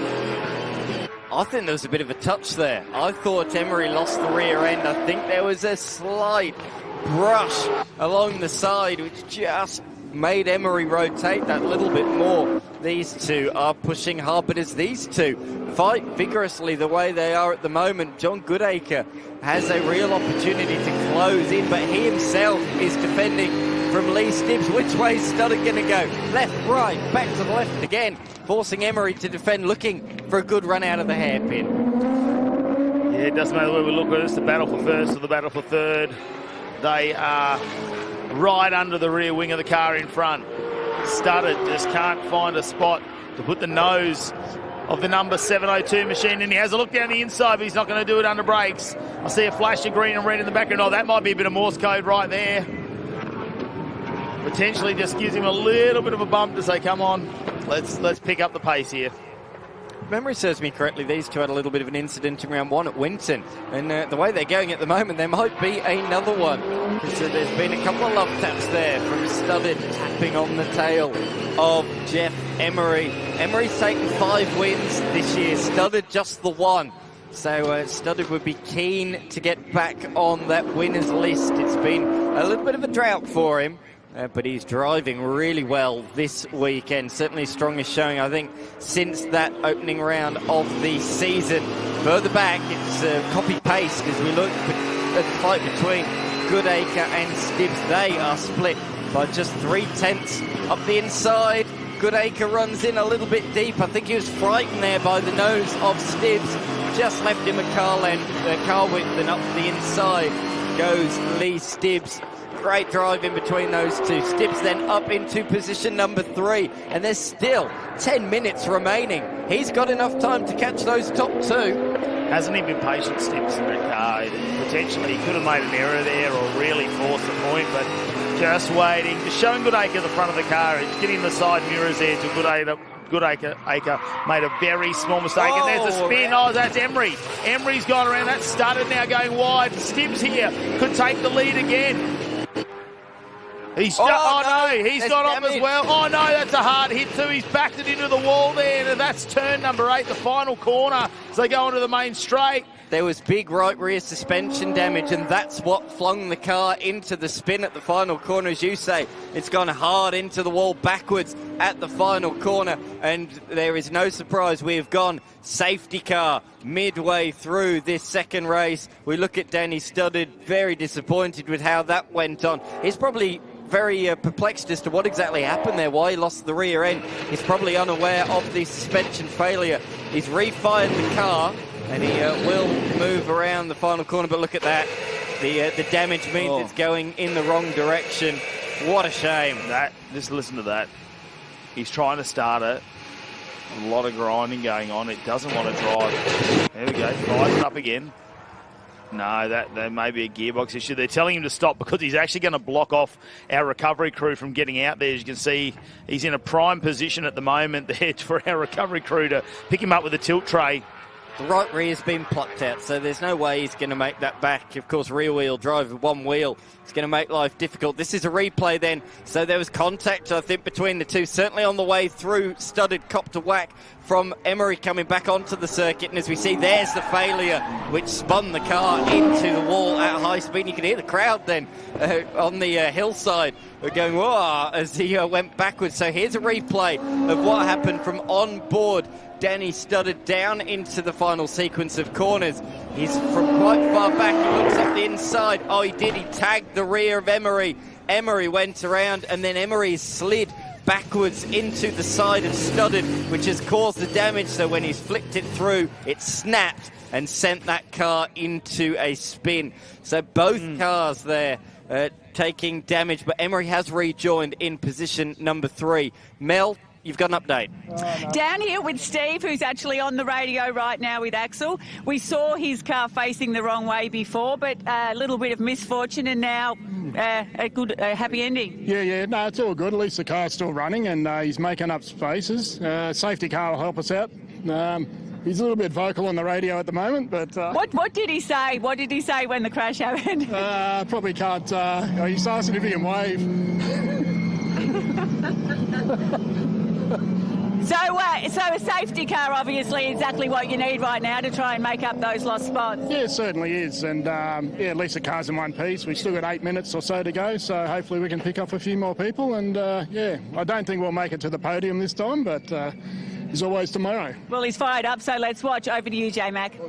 Well, here with Schultzy, we've got Chris Pither on the radio. You guys were in P4 3 laps ago, now in the lead. This is a bit of redemption. Yeah, mate. Obviously had a little bit of bad luck in race 1, ran out of fuel. So the redemption's nice, back up front where I think Lee should be. And just hopefully we can see the rest of the race out in that position. So... we heard you discussing strategy about which lines to take on the run down into turn 3 to try and get in front of Goodacre, and then all of a sudden that lead handed to him on the run in, or rather his position. He elevated himself on that curving straight. It was a great move, very ballsy. Yeah, definitely so. He was just building up through, the laps leading up to that, and then we've seen that was probably the best position to for him to pass, and he got it done, and then just passed him up the straight there, so it was good. Time to keep it cool, calm and collected and bring it home. Yeah, mate, that's it. Thank you. Yeah, time for Schultz to get the calculator out. Keep counting those litres they stick in the car. I don't think they would have gone light on fuel load this time for Lee Stibbs as he gets around. But, yeah, it's kind of redemption, isn't it? At the moment, though, the safety car is eating away at their track time. It's under 6 minutes remaining. Hopefully, being so close to that recovery, that tilt tray will be able to get off track very, very quickly with Danny Studded's car. That's unfortunate. Emery's the loser out of this one at the moment because he got pushed around there and it's pushed him down into 3rd position now. He's got Finn right on the back of him. So Hollinger now goes up a position as well into 5. So he keeps accumulating those points. Just a replay of the big incident there. And although he made contact with Emery as we go on board, it's under braking here very hard as they go down, and it was probably a little bit later on. They didn't quite grab it. They make contact there. It might be where he fell off the curb here, and we've got that sawtooth curb as well, whether it's done that damage to whatever's happened on the back left of Studded's car. There it is, on board, bang, whack into the barrier.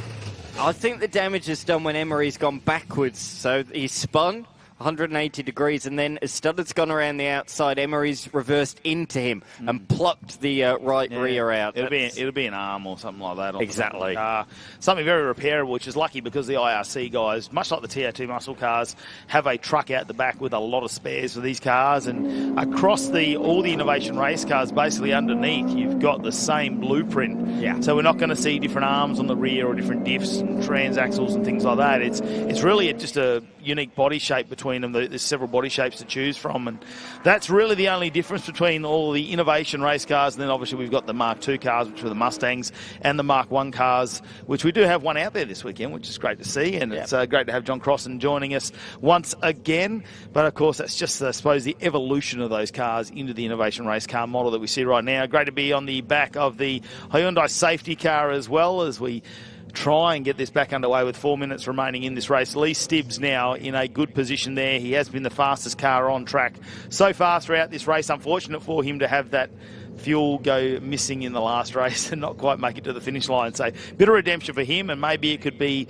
a second race win for the Hi-Tec Oils Motorsports crew this weekend. This is on board with Lee Stibbs, and he would have been thought he was given a gift at this point when he went around, and probably lucky he just backed off for a second there and gave him a little bit of room, because he didn't have to do much in the end. No, absolutely not.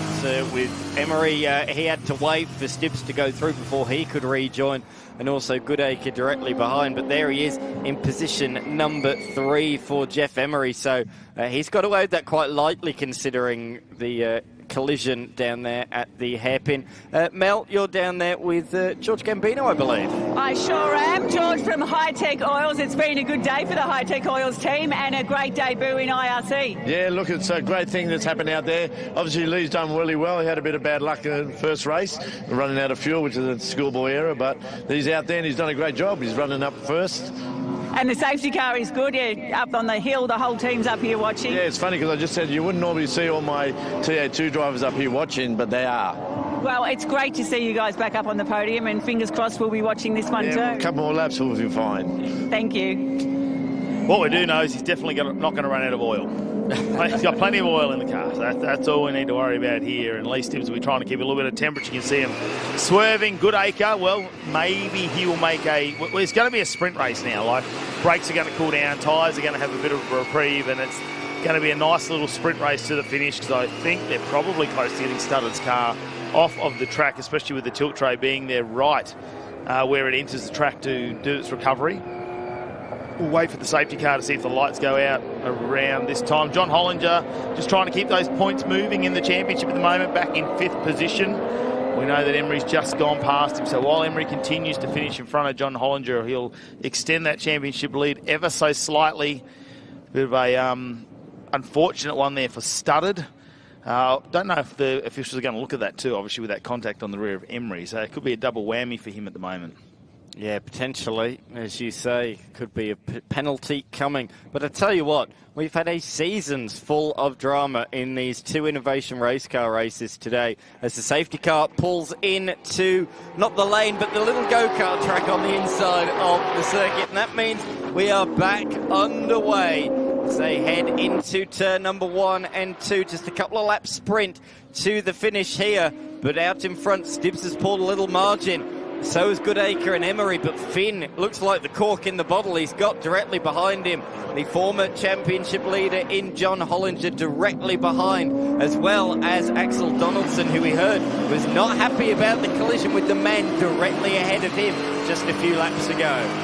A few choice words that we couldn't repeat on television. Is that sort of the words we got out of his victory? Oh, well, sometimes that happens in racing as well. I'm sure he'll be very animated when they get off the track a little bit later. He has a look down the inside. Donaldson on Finn.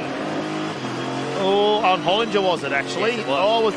Was Hollinger sideways out of there? Could there potentially have been a little bit of payback, a little bit of pre-contact, a bit of post-contact going on there? Maybe.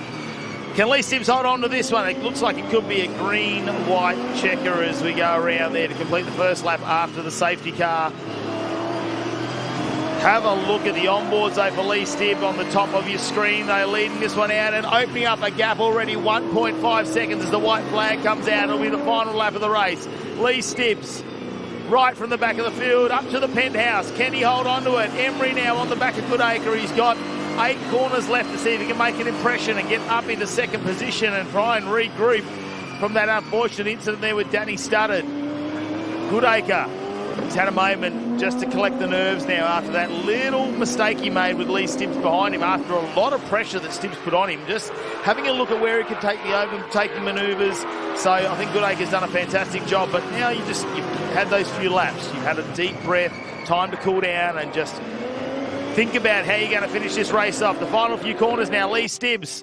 Have a look at our top left. That's the view from out the front of his car. There's no one holding him back. Everyone's bunched up once again. Stibbs leading, Goodacre second, Emery in third, followed by Finn, Hollinger, Donaldson crossing. Studdard, unfortunately, will not finish this race. Lee Stibbs through the final corner. The Hi-Tec Oils crew, the TA2 drivers are cheering him on from the hill. And there we go, a race win for Lee Stibbs in the Innovation Race Cars. His first time out, followed by John Goodacre and Jeff Emery. Coming out in third position to round out your podium, of course, then it's Finn Hollinger. Donaldson doesn't manage to get that position back, and Crossing will round out the 7 cars to finish this race off. Not just a win, but let's not forget a win from the back of the field as well. He carved through them early on, and then while those two came to blows, he went on to take the victory by 2.2 seconds. Goodacre in position number 2. Bit of redemption for him as well there after he lost second in the race earlier on today. Emery finished third. He'll be a bit frustrated with what happened down there at the final sequence of corners. Brian Finn equals his best finish of the season in 4th. He beats home former series leader John Hollinger, Axel Donaldson, John Crossing, and of course the notable non-finisher Danny Studdard with that incident at the final corner, hitting the wall backwards and suffering a lot of rear right damage. Yeah, that's an unfortunate incident for them, and I know they'll be able to get out and repair that car for the racing tomorrow. Of course, they've already done their qualifying session. Yesterday, they got both the qualifying sessions done for that one for the Innovation Race cars, but have a look at how beautiful South Australia is this time of year. Let's have a look at some of the race highlights, though. Race number 2 for the Innovation Race cars, and no surprise when we said Lee Stibbs, who was very fast in race number 1, would try and make up a position or 2 on the start, but Studdard and Emery really were exciting to watch through those first couple of corners, weren't they? No one wanted to give in. There was a bump and grind straight there where he shot Emery off to the inside line. Studdard stayed around the outside, and Emery, well, he grinded that inside ripple strip there, and potentially could have caused some damage to the car, especially with how low they are. Goodacre managed to file in behind, but then it was between Donaldson and John Hollinger. Into the hairpin, this was another talking point. Hollinger getting into the side of Donaldson. Donaldson not happy about that one at all, but out in front, the race was on. It was electric between Emery and Studdard. Studdard was looking everywhere to try and make a move, but in the end, he locked up, he hit the back of Emery and then got hit right there. And that damage saw him spin off. There it goes, snap in the right rear and sends him backwards into the tyre wall. He's pretty keen to get that car started again as well, Danny Studdard. He obviously didn't feel the back of the car move around. Maybe he just thought it was loose with a lot of dirt on. At least Stibbs managed to get the lead. Then after the safety car, where he had to follow that around, I thought, well, I'm back here. Don't run out of fuel this time. But he managed to bring that home and get himself his first Innovation Race car win for Lee Stibbs in the number 5 machine. The South Aussie getting the win back here at home. Goodacre, the other South Aussie too, who's in here at the championship. So a 1-2 from the South Aussies. There'll be a bit of talking down there in the pits, I'm sure about that. And have a look at the view of the pits here with so many races joining us for round number 5 of the Hi-Tec Oils Super Series. And great to have the Innovation Race car drivers here. Have a look at that. Blake Tracy coming down to congratulate Lee Stibbs, who has lent him his TA2 car for this weekend. Yeah. So, you know, why not have the whole crew down there to enjoy this moment? It was great to catch up with George Gambino from Hi-Tec Oils as well, and his grandson pit crewing here this weekend. So it's a real family affair there as they all get behind it and really enjoying their time as part of the Hi-Tec Oils Super Series. We'll give them a chance to get their helmets off. Emery, well, he's probably got a few words to say as well, unfortunately. He was blocking there, Danny Studdard, and it was an unfortunate moment. Let's find out about what's going on down there, though, in Victory Lane with Jared. From the outhouse to Victory Lane, congratulations, Lee Stibb. It was a race late, but still coming home with the win for Hi-Tec Oils.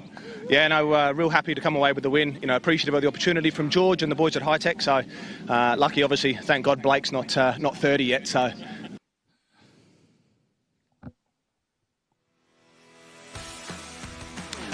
Well, looks like Lee Stibbs, yeah, he was going to give us some words. Unfortunately, something going on down there. But have a look at the scenes here. It's great to have so many people joining us at Mallala Motorsports Complex here this weekend. We're going to take a short commercial break. Don't go anywhere. Formula V's up on track next.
Well, great scenes here at Mallala Motorsport Park to have a National Series back racing this historic circuit. And race number 2 for the Formula V's Australia about to get underway. Alex McDonald will lead us off the front row alongside Daniel Reynolds. And what a fantastic race number 1 that was, Dan. Those two went down. It was 1/10 of a second over the finish line between the two of them. McDonald got him on the final couple of corners, held on the inside line, and we're hoping to see that exciting racing here in race number 2 as well. Certainly are. Grid of 23 cars here this weekend from all around the nation. We are going old school, green flag drops. We are underway. Standing start for the Australian Formula V Series. Equal jump into the first corner, but it is with the nose ahead Reynolds that will lead them through the first corner. Second place for our race 1 winner, McDonald. Hedeman holds on in position number 3, but further back they're still side by side through turn number 2. But look, Harriet's trying to go with these top 3 early on in this one. A bit of a gap then back to South Aussie Nathan Clifton in position number 5, but jostling and changing. Looked to me like Westerhout there in the number 69 V made a move up the inside the navy blue car, and he has. So he's made up a couple of spots from the start already up inside the top 10, and that was another spot I think on the exit of turn number 3. So he's moving forward. Oh, huge double front lock up there for Daniel Reynolds. Yeah, that's going to turn them into 50-cent pieces real quick. He'll get a vibration if he does that too many times, but that's what we talk about, those little bumps coming into the corner. And have a look at McDonald again. He knows he needs to be patient. It's a 20-minute race out here for race number 2 of the Formula V, so there's no need to rush things. Just don't let him get too far in front. Hedeman, who was sort of just running his own race last time, he lost the front runners, but he definitely had a lead back to 4th and 5th. He's trying to stay with this pack this time. Maybe he can get involved in this battle for position number 1 and 2 behind him. Harriet's got a little bit of a lead over Clifton because they were only a couple of tenths apart when they crossed the finish line in race number 1 as well. So there's going to be, it looks like a little bit of a change up so far at the start of this race. We've seen a couple get away. Reynolds has already made that slight mistake with that brake lock-up, which we didn't see in the first one that early on. Yeah, absolutely. Down the back section they go towards the hairpin. You can see the paddock there is full to the brim. Chockers with cars from all 5 national categories. So cool to have national motor racing back at Mallala Motorsport Park. Hi-Tec All Super Series coming here for the very first time, and it's been very well received by all categories. Some cars suit this track better than others, but overall everybody has said what a great addition it has been to the calendar this year. Penultimate round of the season, of course, our final round of the nation's action track, Winton Motor Raceway, where we started things off. Yeah, we head back there to the home of the Hi-Tec Oils Super Series. Well, that's going to be a fantastic round. We'll talk about that a little bit later on the weekend. Have a look at the action here, though. Oh, I thought those cars slide around quite a bit, don't they, the Formula Vs? It's quite a skinny little treaded tyre on the front of them. It's deceiving here, probably because the cars aren't so wide, but when you put that next to what would be a standard Commodore or Falcon tyre nowadays, it is quite a skinny little tyre they get around on, but they do a fantastic job. Not very heavy either. And McDonald, this is very similar to what we saw in race number 1, isn't it? Where we're just having a look at where Reynolds is positioning the car, just staying with him, waiting for that, probably the second 10 minutes of the race, the second half, to really make a charge on there and challenge him. There's no point in trying to overdrive the car at this point. It'd be very hard to have pace to get away from Reynolds, who's been very, very quick and dominant in the series, leading us in the point score at the moment overall. And this is the final round of their Australian Championship. There is a drop round to take into contention, so there's going to be a lot of numbers to do tomorrow afternoon. Tonight we'll update everything and check the championship points lead and to see how we're travelling into the weekend. But at the moment, you think Reynolds, as long as he can stay in that top 3, he's probably a favourite to take out this championship in 2025. Queenslander Hedeman is certainly going with them a little bit better than he was in the last race. He'll try and just stay with them for a couple more laps if he can. Try and prolong that as late as he can in the race, and that means if these two really start jostling like they did on the final lap in the race earlier on today, that will vie him back into contention. For those that missed it, it was a belter of a finish.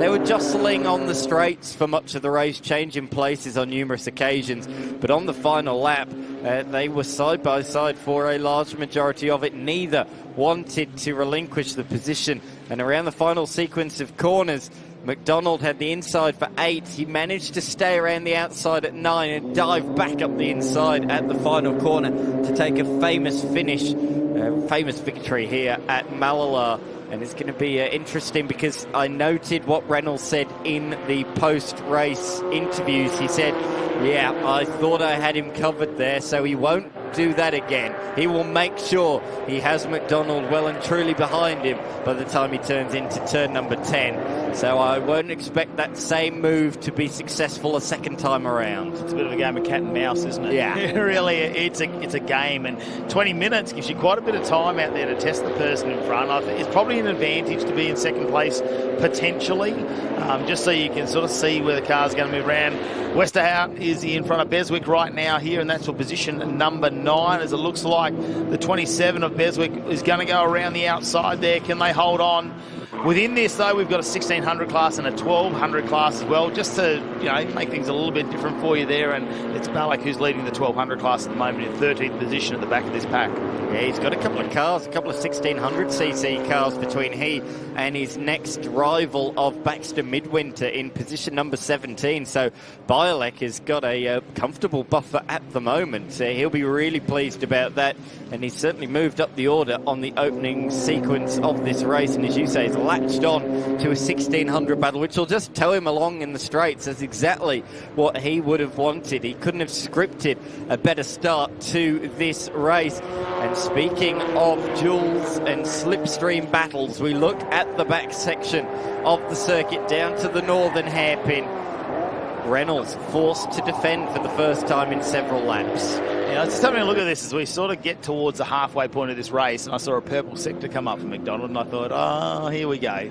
This is the cat and mouse game now, isn't it? We're just going to push Reynolds a little bit here and see where he wants to be defensive, what he thinks he's going to be doing, because they're going to have to change up their game plan. And on the flip side of that, Reynolds is going to have to be aware that it might not be a rinse and repeat from last race. He may be looking to do something different as well. As you can see him just slide that through onto the front straight here at Mallala Motorsports Complex. It's great to be here for the Mallala Masters as part of the Hi-Tec Oils Super Series. Like you said, still got one round to go at Winter Motor Raceway, and that's the first weekend in November, the last day of October, where we get our practice in, and that's going to be a fantastic finish to what has been an amazing 2025 season. But for these guys, the Formula V's, the Australian Championship, this is their championship final round.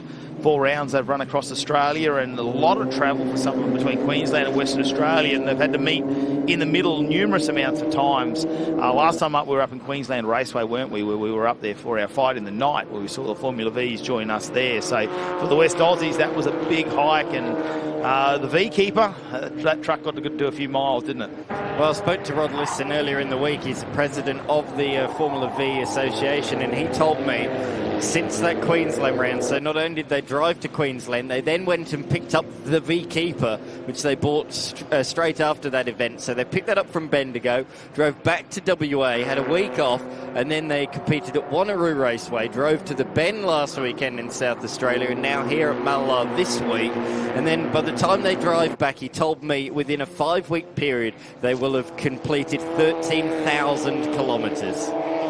Yeah, it's incredible, isn't it? It's social dedication to the sport, and Rod's been part of the Formula V's for many, many years too. Great to see his wife Kathy out there as well. We saw her on the screen in the last race. Unfortunately, she wasn't facing the right way for a little bit, but she managed to work her way back into the race as well. So it's still going on though with our front runners. Reynolds and McDonald's up on your screen at the moment, and Reynolds now has just opened up a little bit of a gap. Maybe that was a bit of a sign that he should try and push on a little bit now. He's got a purple sector, or the fastest time in sector number 1 for Reynolds, and the fastest time in sector number 3 now, 1:20.43, fastest lap of the race so far. And when we compare that to results from the last race, that is almost as fast as the last race as well, as the cars start to wind up with some speed there. As this looks like a battle further on down the pack, and is this Westerhout and Newell a battle for 10th position going on at the moment? It looks like it is. Yeah. There's only a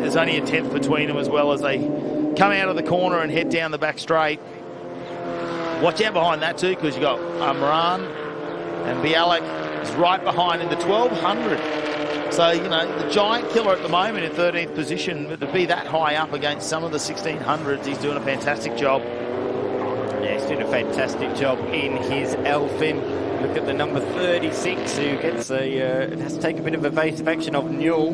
And that's another South Australian competitor taking the fight to Westerhout, who made that great start, didn't he? Moved up into the top 9 at one point, but has fallen back one position, might lose another one here, and does so down at the turn 8 hairpin.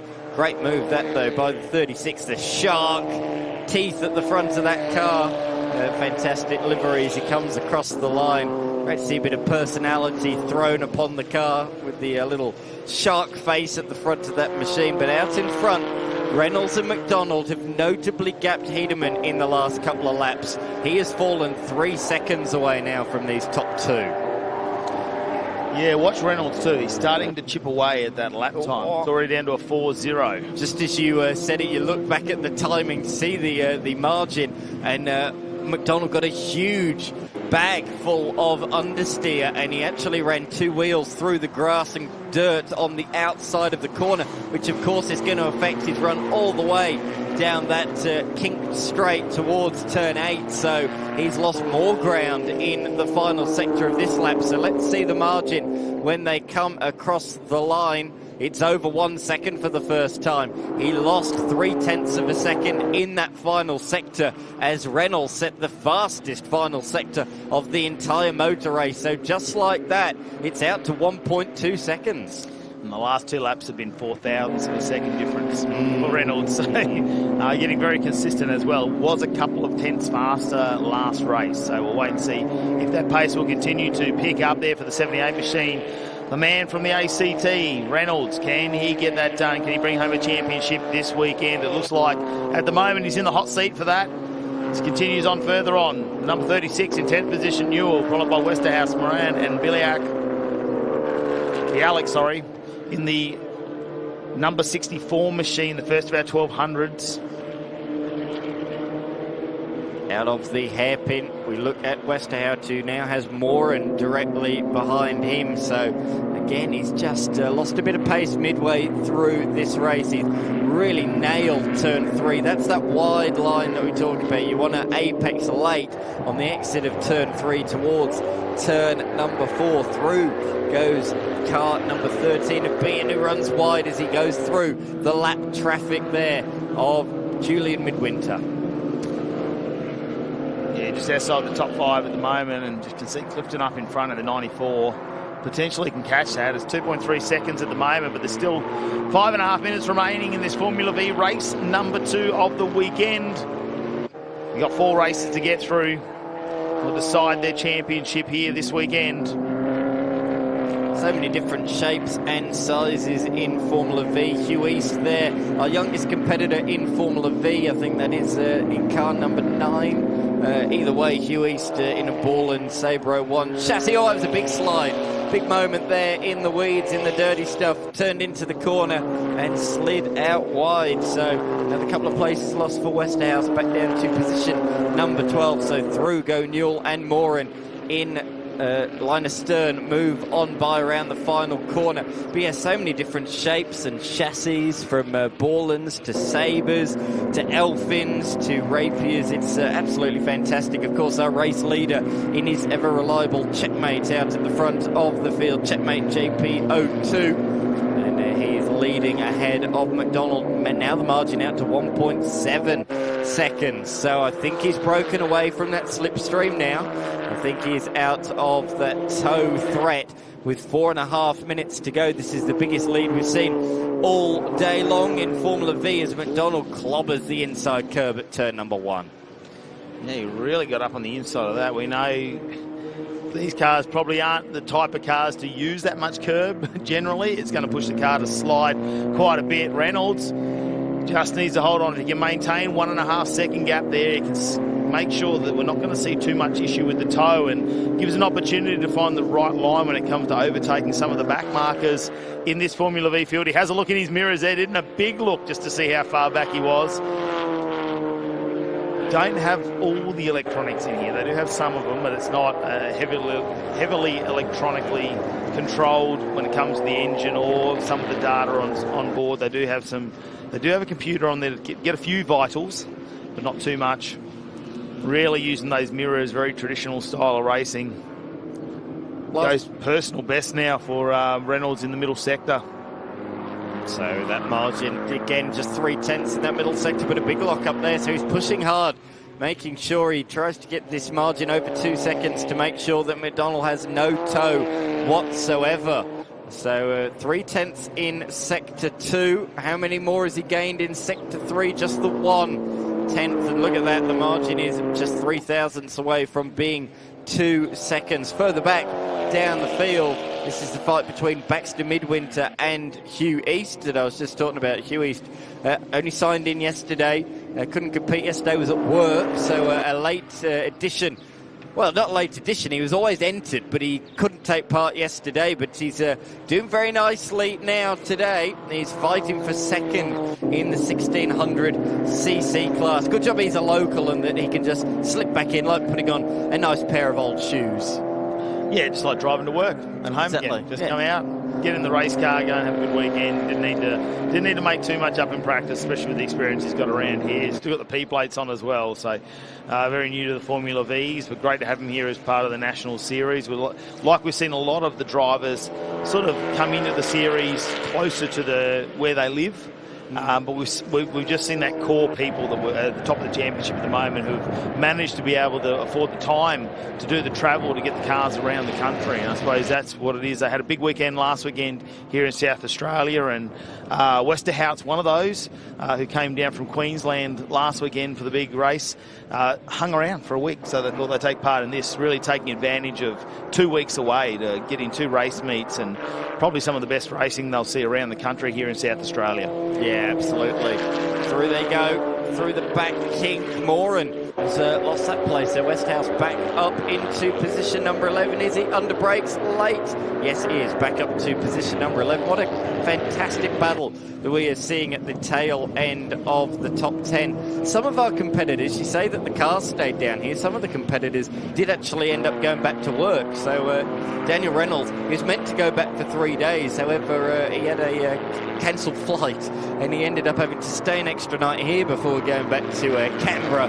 But yeah, so he only spent 2 days at work, but then back here, of course, for this weekend as he looks to try and take another national championship. But for him, he came up agonisingly short last weekend. Michael Kinsella reigning supreme. Both of them had won 4 national titles going into that weekend, and it was a final lap shootout between the two of them. It went right down to the wire, and Kinsella pipped him by just a couple of tenths. They were side by side for the entirety of the final lap. It was a thrilling end, but Reynolds just missed out last week. He just missed out in race number 1 earlier on today, so he is looking to take his to break that little bit of a duck and retake a victory after what's been a little bit of a mini drought for Daniel Reynolds. Well, last lap out there on track at the moment for race number 2, so they've got only a few corners to decide if they're going to have an overtaking opportunity or not. This race coming down to the final moments now, the final couple of corners. It's like Reynolds has already gone across the line. McDonald in second, Hedeman in third. Harriet and Clifton, this one's close now. Harriet goes across Clifton. That was close. Clifton nearly clipped the back marker there through turn number 1. That's going to affect and cost him a lot of time. So look out for Clifton to close in. Might be our leaders are on their final lap actually, so they have just started their final lap. So there's still an opportunity here for a couple of them to get around and potentially take that overtake manoeuvre.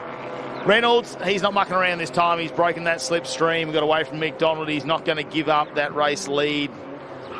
Sounds like the mouse has outsmarted the cat this time.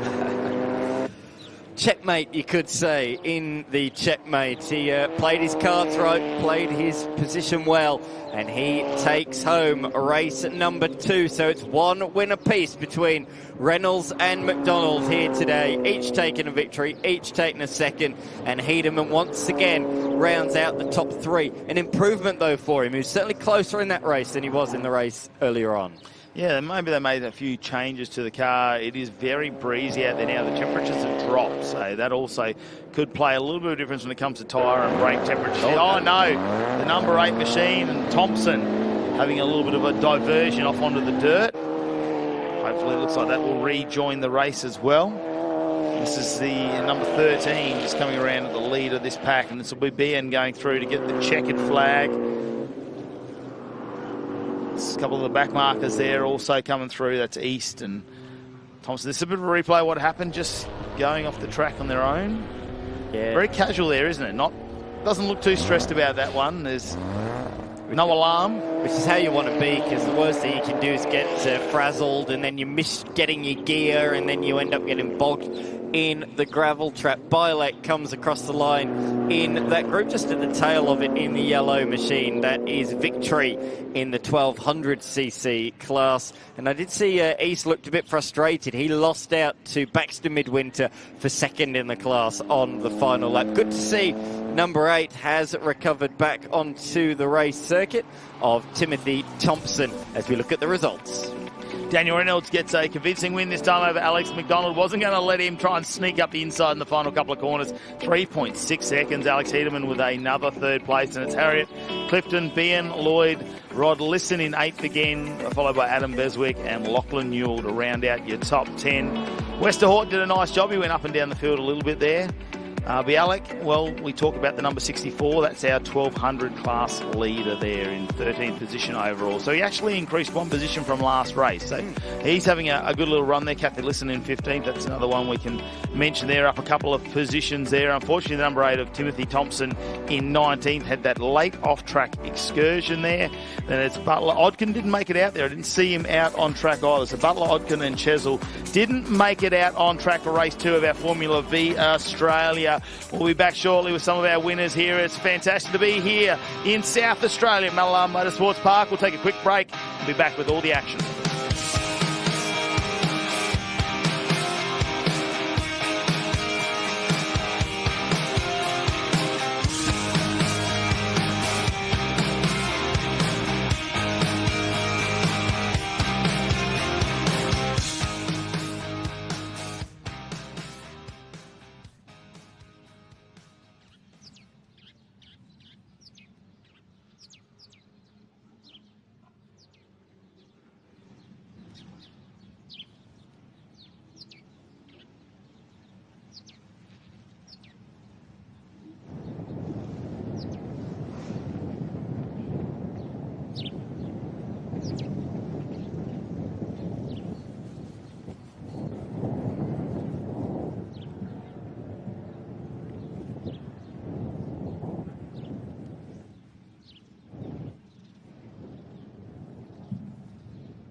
welcome back to Mallala Motorsport Park for the Hi-Tec Oil Super Series. Formula V Race 2 just finished, and we're here with P3, Alex Hederman, and a big congratulations. You were able to hang with the front runners to a far greater degree that time around. A lot of it just coming to grips with the lines here around Mallala. Yeah, that's right. Hopefully I keep on improving throughout the weekend. That's a fantastic performance, mate, and we're looking forward to seeing you back it up. Great, thank you very much. And P2, Alex McDonald, it's one apiece this time. Yes, I had a couple moments there and dropped out of the draft, and from there it was a game. So. And once you've lost the draft, that's everything, isn't it? Yeah, it's quite powerful in these cars, so it's good to hang on to. So, yeah, it definitely makes it exciting. Well, 1-1, bring on tomorrow. Yes, 2 tomorrow. So thank you. Congratulations, David. You were able to break the toe in the... Sorry, Daniel, my apologies. You were able to break the toe in the final stages of that Formula V race, and it was all important there at the end. Yeah, absolutely. It's very hard to break a toe in V's, so really had to put in quali laps and wait for a mistake from Alex. And, luckily I got that and was just able to build up that gap and, hold it from there. We're loving the competition here in Formula V's. Thanks so much. Yeah, well, it's really enjoyable for us too, so looking forward to 2 more races. Well, let's head on to our next race. It's TFH High, Legend Cars Australia. TFH, they sponsor so many things.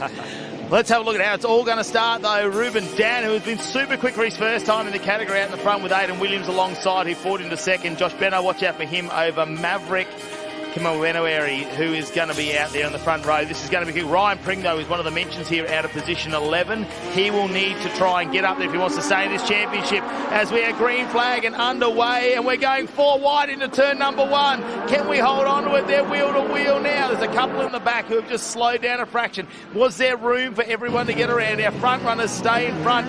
Now, Shane Tate had a big moment at the end of last race. He's way down the pack, and he's going to have to work through. Back down. He's in about 15th position further down. He's going to have to work on that one. Have a look at Maverick around the outside. He looks like he might go up into 3rd position already over Benno. This is Shane Tate. He is getting muscled around now. They are not leaving him any room to get through, and he's going wheel to wheel now. Dylan Thomas, he went off the track early last race. That was a tail shaft that spat out, and it would have done a little bit of other damage too. They were working through that in the break. We'll wait and see, but it looks like they've got that car repaired. Obviously, it's another one where the parts truck is here at the track, so they can repair these cars quite easily. Pring up into 9th position already. He'll have to move on for that one. Scotty Morgan right behind him in 10th, who unfortunately got spun around early in the last race. Now, someone is dropping back down because they've gone up a position as well. It's all happening in the opening lap of this Legend Cars Australia race. Dylan Thomas gained 4 positions in the first sector alone, and he's continued that in sector number 2, so he's up to position number 13, directly behind the also recovering Tate. We said look out for those 2 at the end of the last race to make a charge through, and up the inside comes Tate just as we talk about him. So he is up into 11, now make that 10th as he moves on by Goodrich in the number 97 machine. Oh, he's forced onto the curb there as he looks up the inside of De Boynton. And down towards the back stretch of the circuit. So changing of positions every corner at the moment. But out in front, Ruben Dan has pulled a 1-second lead, and he's just gone purple as well in the first sector. We said in the last race he was trying to work with his teammate Dylan Thomas to move away from the field. Well, he's got to do it solo this afternoon. He definitely does have to do it solo. Dylan Thomas, he'll work his way back through, I'm sure, as we get into the weekend. He'll move up in number positions. Speaking of moving up positions, there he goes past Tate. So he should be up in position, or has Tate gone back down to 11. So Thomas up in the top 10 already out of 21 cars. That's 11 positions, and he'll be our biggest mover so far. And we're only a couple of laps in. We went 4 wide at the start of this race, and have a look at him backing up. And it looks like Dylan Thomas might have got De Boynton as well. So he's already up into 9th position. Up in front, Benno just goes past Maverick. So Maverick in 4th position now. That's a great little battle they're having. Shane Tate had a little bit of a moment back down to 11th, but can he get on the front there? He's got Benny Goodrich behind him in the 97 machine. Pring on the outside here. Now Pring in 7th position there. He's got Spicer in front, and Scotty Morgan, well, actually he's back in the red machine. Pring might have gone around Spicer that he has in the 33. So Pring now up into 6th position there. and he'll really need to put a move on. It would have been an advantage last time with all those points he got over Dylan Thomas, but the man who's upsetting him in the championship is Aidan Williams, who's in second position in that green and gold machine just went by on your screen. Yes, certainly throwing a cat amongst the pigeons is our race leader, not in title contention in any way, shape or form. His first round here this weekend, to pole position earlier on today, and a race victory as well. So yeah, he's going to be taking points away from Aidan Williams, who will really be trying to capitalise on the fact that Dylan Thomas is having a challenging weekend. Let's also touch on the fact that a few of our title contenders aren't here this weekend. There are the Legend Car World Championships at Dominion Raceway in Virginia over in America. We have Asker Sendel, Brendan Hogan, and also Nathan Preto over there. All three of those guys title contenders. However, due to the drop-around system that they use in Legend Cars Australia, yeah, it's probably a little bit of a disadvantage, but not the disadvantage it would be if every round counted. This will count as their worst round of the season, obviously. Yeah, Lockie Ward, who's been over there all year, he's been a multiple title winner here when it comes to Legend Cars Australia. Entertaining him over there, make sure that car's ready to go. Tate fires down the inside here. He's trying to follow Dylan Thomas. Now Dylan Thomas up on the inside of Spicer. Scotty Morgan there in the red machine has to go back, and he'll go into 10th position. Tate up into 9th.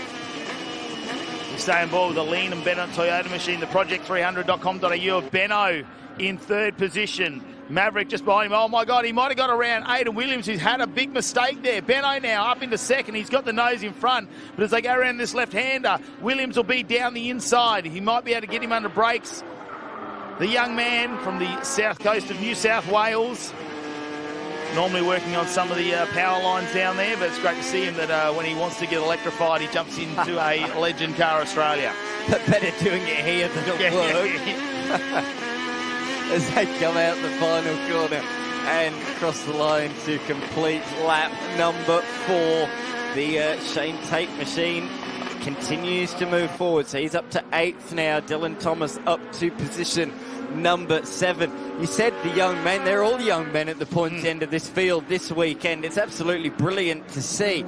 Ryan Pring, our former or current champion in the series, has had a challenging weekend thus far, but he is slowly improving race upon race. This is the highest we've seen him so far. He's up into position number 6, but he does, of course, have those 2 hard charges now directly behind him in Thomas and Tate, but good signs anyway for Pring that he is moving in the right direction. Yeah, Chris Spicer in that number 33 with Scotty Morgan behind. He's here with his son this weekend. Done a fair bit of travel to get here from New South Wales. A couple of days in the car, camping out. Aidan Williams now around the outside of Benno. He won't be happy with 3rd. He came 2nd last time, and Maverick in the background. Have a look on the back of Benno's car. Maverick's going, come on, guys. You know, you could really stoush this out and give me a little bit of an advantage. They're really enjoying their time coming out of the Excel Racing, where they did for a number of years, and they said, you know, it's a fantastic little category to jump into in the Legend Cars Australia. Obviously, the spare parts that are available nowadays with the Excels starting to dry up with the amount we've gone through, and what has been fantastic racing over the years, but honed his skills in there, and now in the Legend Cars Australia, I know they've got their sights set on potentially doing what some of our drivers are doing and have a little bit of a look overseas. If you get that opportunity to go over there and just do a couple of races. Absolutely.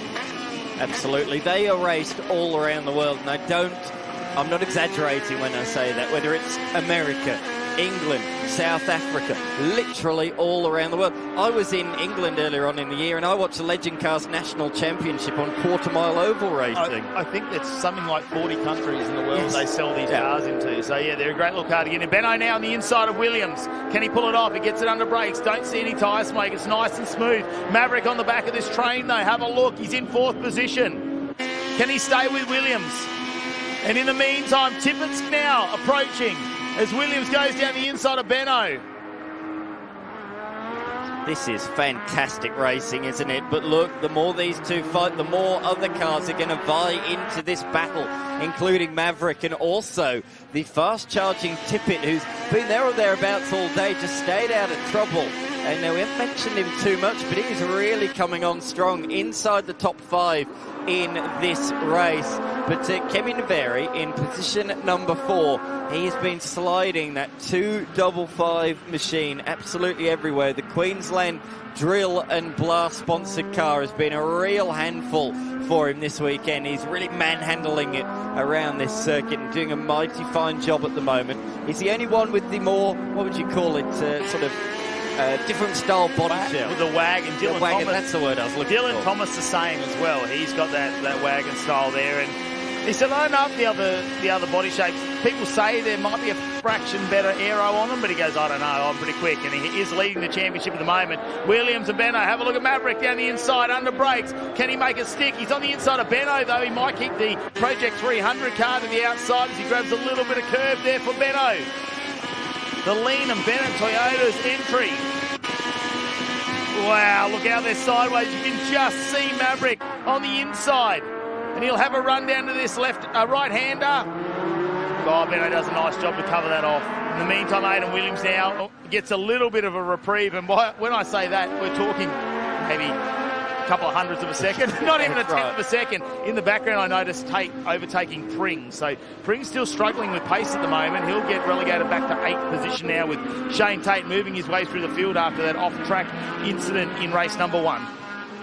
Through they go around the tight left-hander where we've seen many famous moments there over the years in Australian Touring Car Championship eras, back with Sierras and Skylines. Of course, the very first win for Godzilla, the debut for Godzilla came at this very track in the late in the 1990 season. So such history around here at Mallala. I'm just having a look at the timing boards, and this is exciting what's going on. Watch Benno here on Williams, and while this is happening, race record now. Ruben Dan's gone a 1:17.88. Incredible. Oh, Maverick. Can he stay on the inside of Williams now? He's been waiting for this opportunity to get in the fight between these three. He's been hovering around the back of it. He's looking for a podium finish. And wouldn't it be great to see his first podium here in Legend Cars Australia? The Queenslander, we haven't seen so many of them up there. It's been so dominant by New South Wales entering the Legend Cars. It'd be great to see a Queenslander really make his mark on this one. Ruben Dan, after just a couple of test sessions, have a look at Tippett on the back. And then Thomas up into 6th position already. Aidan Williams is waving his hand. In fact, they all are. They've all got their hands out the window for some reason. That's why we've gone safety car. There's a spinner at turn number 1. Can't quite see who it is there. It is Holder. Yeah. So that is a real shame. So that's why all the hands were going up. The safety car boards were out on the circuit. Great driving from everybody to show their hands out the window just to inform the driver behind who may not see the safety car boards. Of course, we saw that in supercars at the bend, didn't we, in the practice session. Under those full course yellow conditions, it catches you out. If you're directly behind the car in front, you can't see those boards. You can run into the car ahead of you. So good heads-up driving from everybody. I think it's the yellow of Aidan Williams. That car makes the yellow blend in. That might be why you've seen him so animated inside the car. 3.5 minutes remaining in this session. Oh no, that's we'll see Holder just jump over the side. Whether that car's going to be in a point though where they won't let this race get underway without a bit of a recovery will be interesting. It was a 7.5 second lead that Ruben Dan had at that point. A 1:17.88. I don't think there's much more in a Legend car around here. That is an incredible time. A lap record as well, of course. First time here for Legend Cars in a number of years. They did come here, I believe, in 2018 with the AMRS series back then. So great to see that, that lap record has been beaten. But he's been so fast this weekend. I had a quick chat to him, a very quick chat. I was on my way back to the commentary box just after the lunch break, and I was caught up with him. I said, oh, you must be really pleased with that. He said, yeah. But as a typical racing driver, he said, the one annoying thing is that Dylan Thomas had a purple sector, and I didn't have it in sector number 1. So he's trying to put that beyond any doubt at the moment, but looks like... Should we upset him and say, Benno's got second sector purple? Mate, you just got to get that second sector, and if we get another lap in here, 2.5 minutes remaining, and the good thing about it is if that car's still able to be rolled, hopefully they can knock that in neutral and push that off the track, because he's pretty much just missed pit entry there, but there is an opportunity really to drag that in there very, very quickly here as we get on the back of our Hyundai safety car. great to have them as part of the 2025 season. Haven't they given us some good end lines to drive around while we've been able to go around the country and bring you the coverage here for the Hi-Tec Oils Super Series. And we don't mind when we get the opportunity to drive them around. There's been quite a few nice Hyundais there, and there's our rescue team as they will get that back into pit lane. So it looks like we will still get a lap or two. Maybe it'll be a green-white checker, just like we saw in the previous race a couple of races ago as well for the Innovation Race cars. So we'll wait and find out. For Dylan Thomas, out of 6th position, we know how good his starts can be. Watch for the CXC machine there, the number 68, to potentially try and leapfrog Tippett and take on Maverick there. Oh, take nothing away from Dylan Thomas after that tail shaft failure, and he's had some struggles throughout the practice as well. Surely the demons are gone out of that car for this race meet. He will still be looking for a podium now, especially if they can get 2 laps in here. Yeah, it's going to be tight. So we're hearing we're going to go for a 1-lap sprint for the finish. Got a couple of opportunities though, doesn't he? Yeah. Never say never with the experience of Dylan. What hasn't he driven? That's what I want to know with Dylan Thomas is production cars. He's done all TA2 champion. Formula V for many years 86, as well. I think he's driven as well. Correct, yep. I'm sure he's been in a Porsche at some stage, even if it was just for a fleeting moment.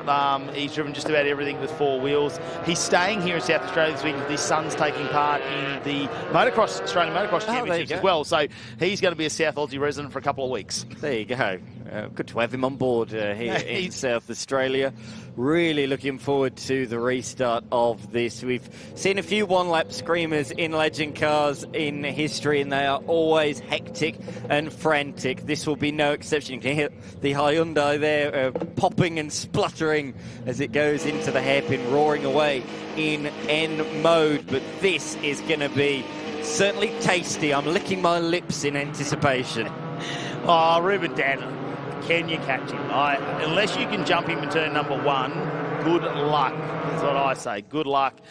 Benno, though, needs to watch out for Williams. And Kevin Navari, can he jump from 4th position up into a podium? And watch out for Dylan Thomas. Race start underway. We're green flag conditions. Dan gets away nicely. Benno follows him with Williams. Have a look at this. Up on Tippett already. I told you Dylan Thomas was not going to muck around. And he's up 1 position into 5th. Through they go. Oh, Pring really wide there. That's really going to be costly. I think he's going to lose out to Morgan and Spicer as well on the exit of the corner. But out in front, it remains Dan from Benno and Williams as the places shuffle further back down the pack. So yes, as I thought, Spicer and Morgan through on Pring, the reigning champ, down to position number 10. It looks like Thomas didn't quite make it stick there on Tippett, but look, the top 3, nose to tail, down towards the hairpin, the northern hairpin. Dan goes ultra defensive.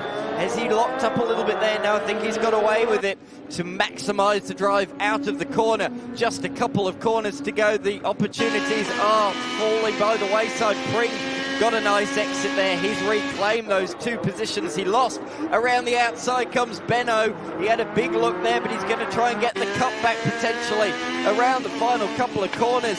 But the young kid, Ruben Dan, has it covered off, and he's going to take his 2nd victory in the legend cars once again. Hand out the window. His team delighted with that. And Dylan Thomas brought it home in position number 6 as well. Great race for the CXC Racing team. Josh Benno in position number 2 ahead of Aidan Williams. So a bit of jostling for position there on the final laps, but the top 3 did remain the same. Yeah, what could have been for Dylan Thomas, but what a recovery from him from rear of field to get up into 6th. That is absolutely incredible. Ryan Pring, well, it's a little bit of an improvement there, but the Aussie number 1's going to have to do a lot more because the championship fight is still alive over Dylan Thomas. He won't be liking him going by. Aidan Williams is the man, though, who is getting a swag of points this weekend. Ruben Dan with another race win. That's 2 from 2 and a race record there as well. Josh Benno ends up in 2nd this time over Aidan Williams, so I'm sure they'll be having a great chat after this one. Kevin Navari is in 4th position. He just can't quite get those 2 who are in front of him, followed by Chase Tippett and Dylan Thomas with the big mover in this one. Shane Tate is another one who moved right up after starting towards the back of the pack up into 7th position. So he was another honourable mention throughout this race as well. Benny Goodridge ends up in 12th as well. He's working his way through in the number 97 there.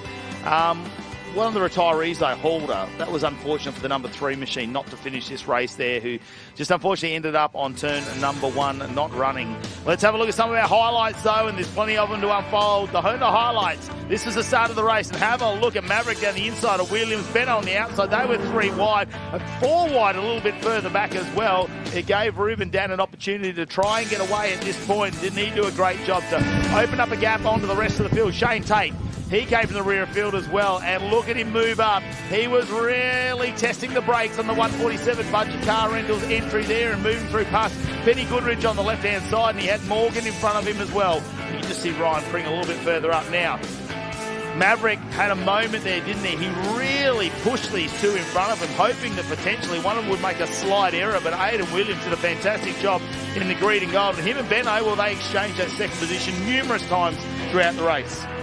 They certainly did. In the end, it went the way of Benno. That was the move for second place that stuck at the end. There was our DNF. It was Halder who came to stop at turn number 1. That left a final lap sprint to the finish. A sprint to the finish that was hotly contested. But in the end, nobody could stop young Ruben Dan, who took his second race victory of the day, and the team applaud him, and rightfully so. A great display over the course of those 11 laps. The young kid is certainly showing the rest of the field a clean pair of heels so far this weekend. He had a big margin when the safety car came out, and he held them off late on in that one. He's a bit of a rookie sensation, isn't he, here this weekend as the legend cars roll into the pits here at Mallala Motorsport Park.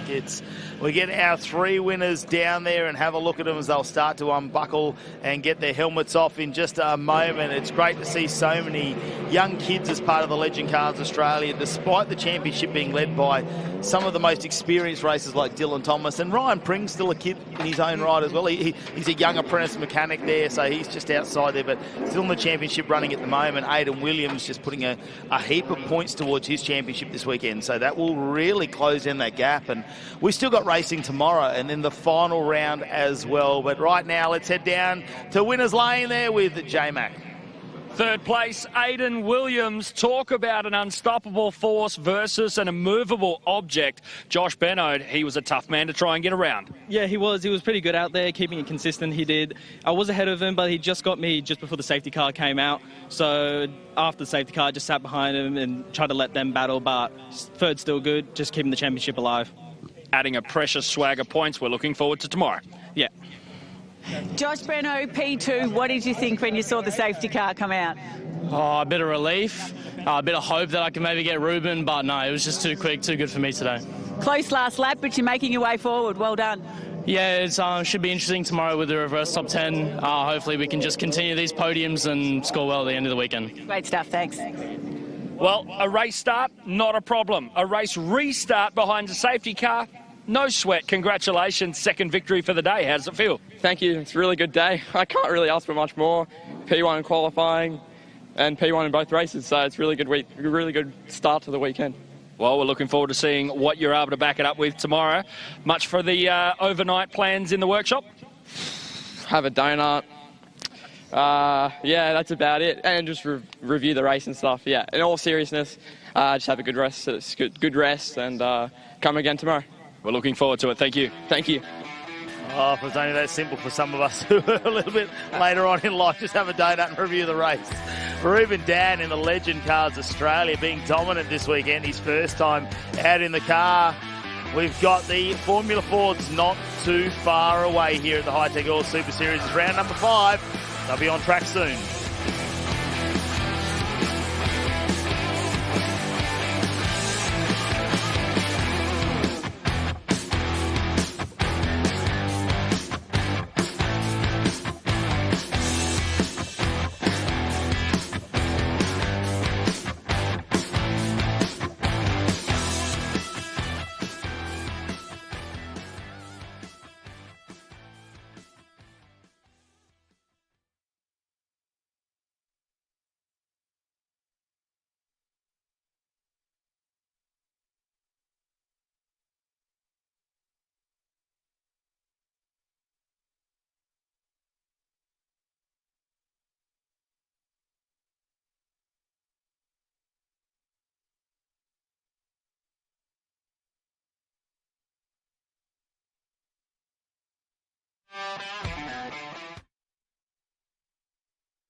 Back at Mallala Motorsport Park. Isn't it great to be back here at this iconic South Australian venue, round 5 of the Hi-Tec Oil Super Series.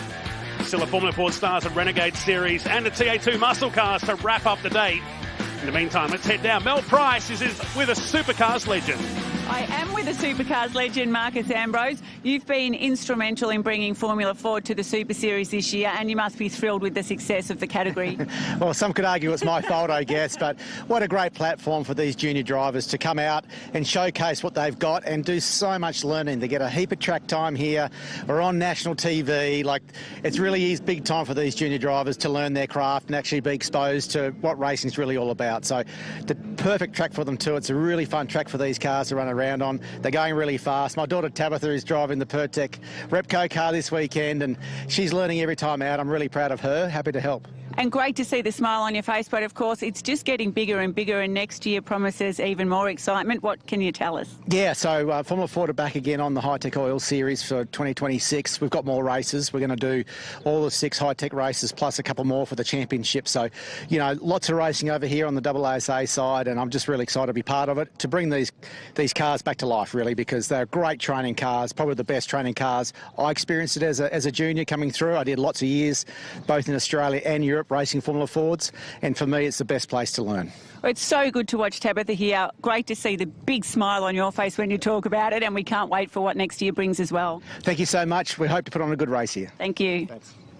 Adding a little bit of an international flair. Adding a little bit of an international flair to the Formula Ford pits. Antoine Kobe, you're here helping out with the number 56 machine with Ethan Fitzgerald. People might have seen you around the Formula 4 paddocks in the UK. You were at Silverstone last weekend. You're obviously here in South Australia today, and you're heading off to Brands Hatch next weekend. How are you finding our local Formula 4 talent? Yeah, it's pretty good. It's pretty fun. Changes from the UK, obviously, like a lot smaller grid, but it's pretty fun. Good races, a lot of running as well, so it's pretty interesting, pretty intense as well. Getting also on the mechanic side of it, helping Ethan, obviously. It's pretty fun. Having lots of fun there. Ethan's a smart fella. He's looking to become an engineer later on down the track, but he's a fairly handy driver. How do you sort of wrap your head around a place like Mallala?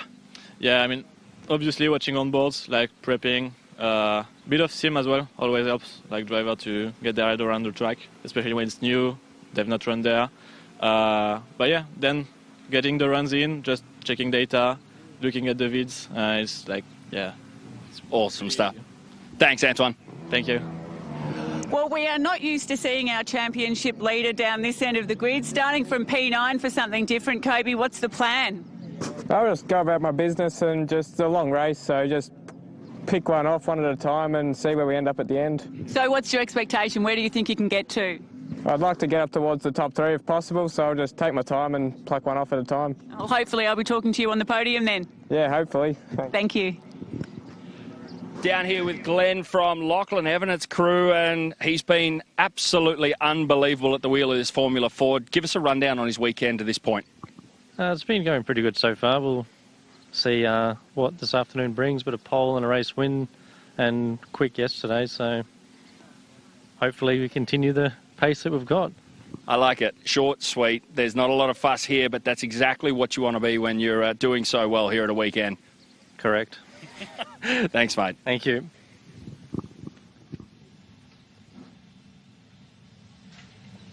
And it was his second victory in succession for the Townsville teenager. Will line up on pole for the second race in round 7.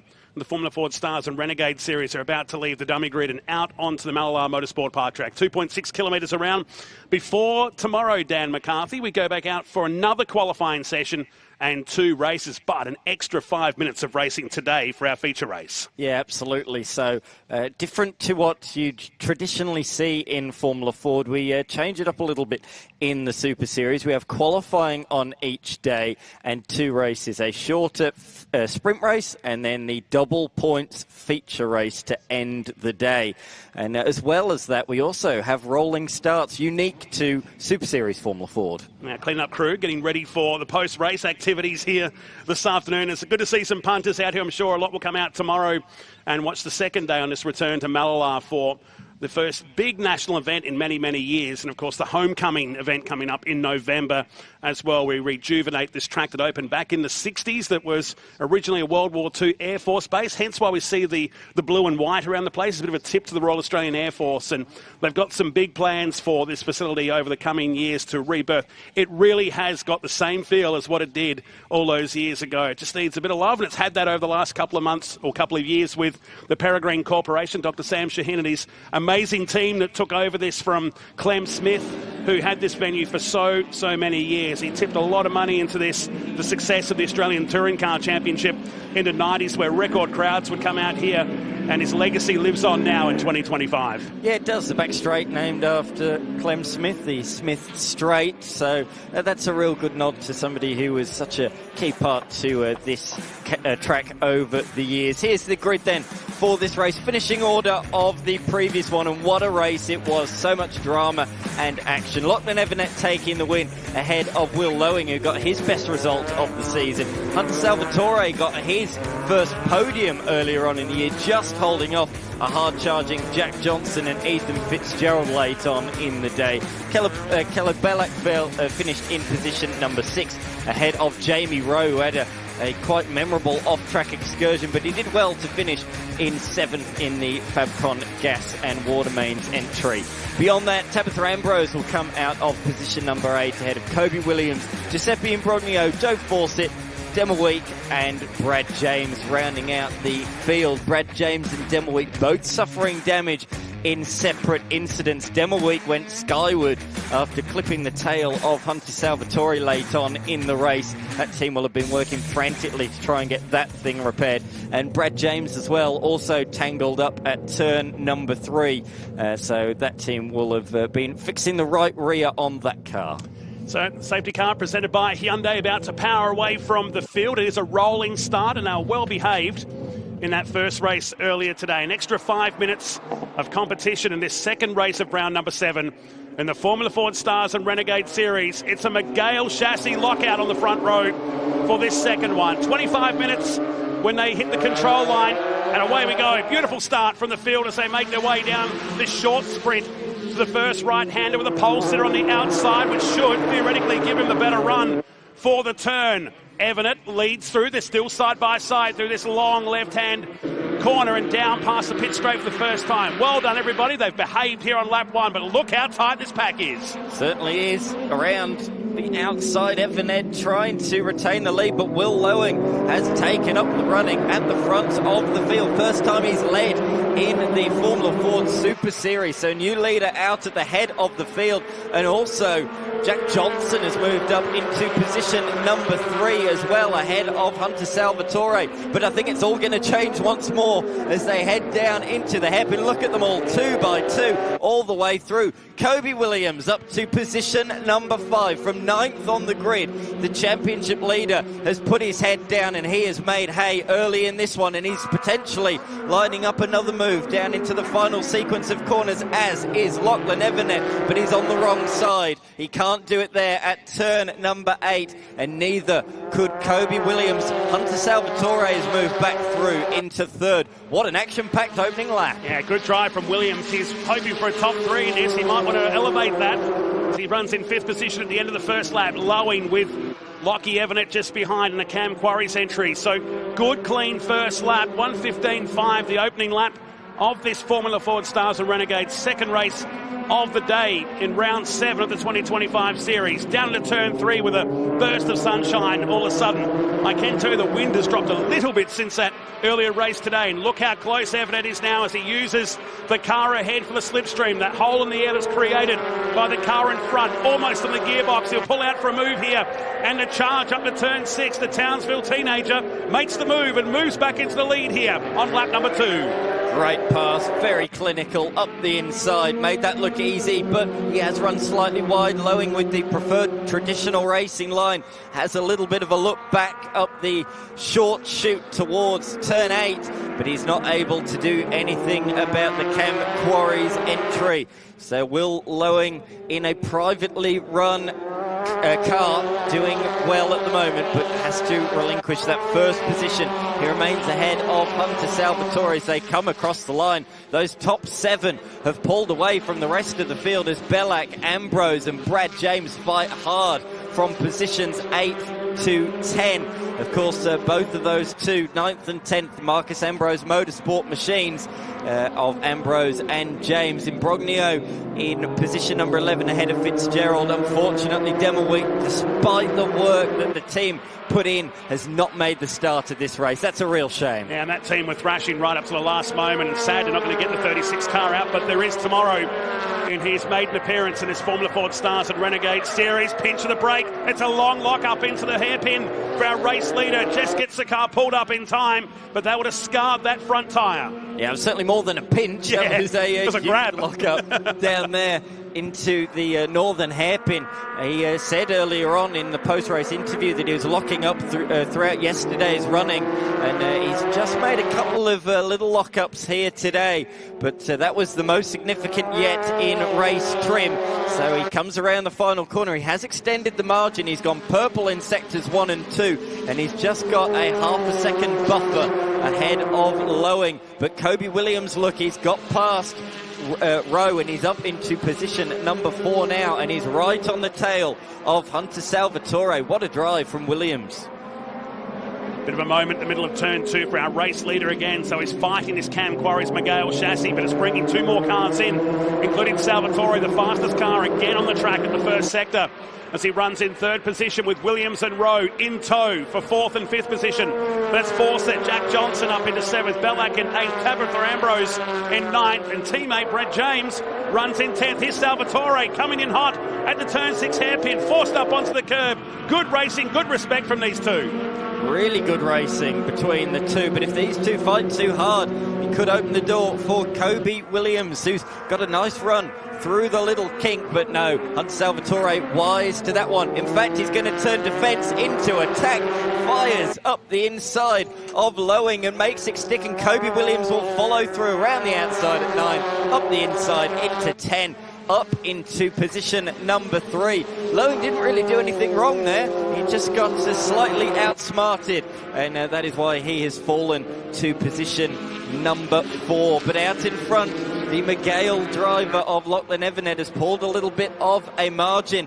For in recent times, it's been really the battle between Spectre and as well, not so much Van Diemen these days, but between Spectrum and McGale. And at the moment, McGale leading the way, but Lowing runs 2 wheels through the grass out there, and he's going to lose a place. In fact, that was Salvatore who put the wheels through the grass, loses out to Kobe Williams. Can't afford to run wheels off the track there on the exit of turn 3. It judges your terminal speed at the top. That's what cost him a position or 2 in this one. It puts Williams up in a 3rd position now, from 9th on the grid in today's race. That's his lowest finishing spot of the 2025 series, but he's righting the wrong of that now as he continues this surge towards the front, with Evernet leading by 2 seconds to Williams. This battle continues on for the minor positions through the S's. Tight complex of corners. The respect here, Dan, has been phenomenal in Formula Ford in 25. Certainly has, absolutely. Down into turn 1, are they going to play it safe through there? Lowing takes to the off-track tarmac. Of course, it wasn't tarmac in recent times. That's been changed. Back in the day, that was a bit more grass and gravel out there. So just using that little runoff area and rejoining the track at turn 2. The Liberty Heritage listed. There's a lot of history down there from the World War II era. This place was acted as an Air Force base back in the 60s when it had the Australian Grand Prix. You walk into this place, you just feel the atmosphere, the history around this 2.6 kilometre track. In fact, back in the day, the Northern Hairpin used to go at least another 100 to 200 metres further. The track back then, over 3 kilometres. But hasn't this one served up some action over the last 6 decades? Certainly has, and continuing to do so this weekend. We've been spoilt. It's been action every second of the way in the first 2 races of round 7. Of course, round 8 tomorrow, we wipe the slate clean and go again with qualifying first thing, but through they come to complete lap number 6 of the race. Lachlan Evernet, purple, racing lap last time by, so he's extending that margin lap upon lap, despite Kobe Williams now being in position number 2. But this is the fight on the racetrack for position number 3. Salvatore looks like he could relinquish the place here. Jamie Rowe up the inside, made that look nice and easy, moves on by into position number 3. Joe Fawcett, another one of the title contenders that had a really challenging race earlier on today with mechanical issues. He's also moving through the field, and he's now attacking Salvatore towards the northern hairpin, late on the brakes, and he is going to dispatch of car number 16 also. Good move. It's back up into the top 5. There's the leader. He put 0.6 of a second on Kobe Williams on that lap alone, with the fastest lap of the weekend in race trim of 1:10.6. They make their way down towards the final complex of corners, the S's here at Mallala Motorsport Park.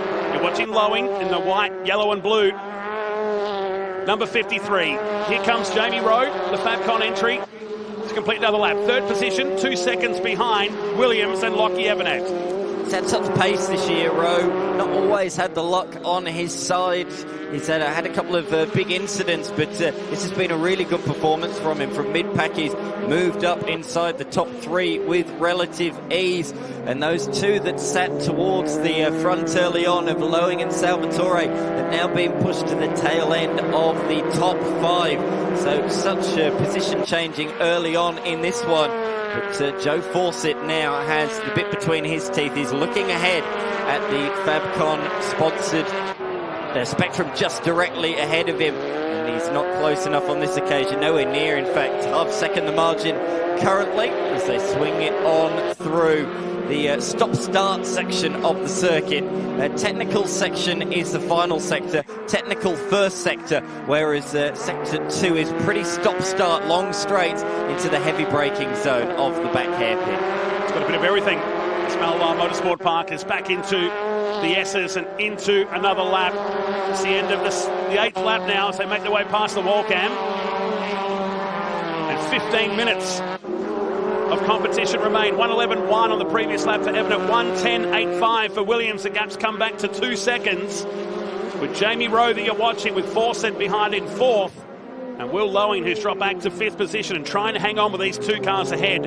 Behind him is Salvatore. Jack Johnson back in 7th. Bellac and Ambrose 8th and 9th.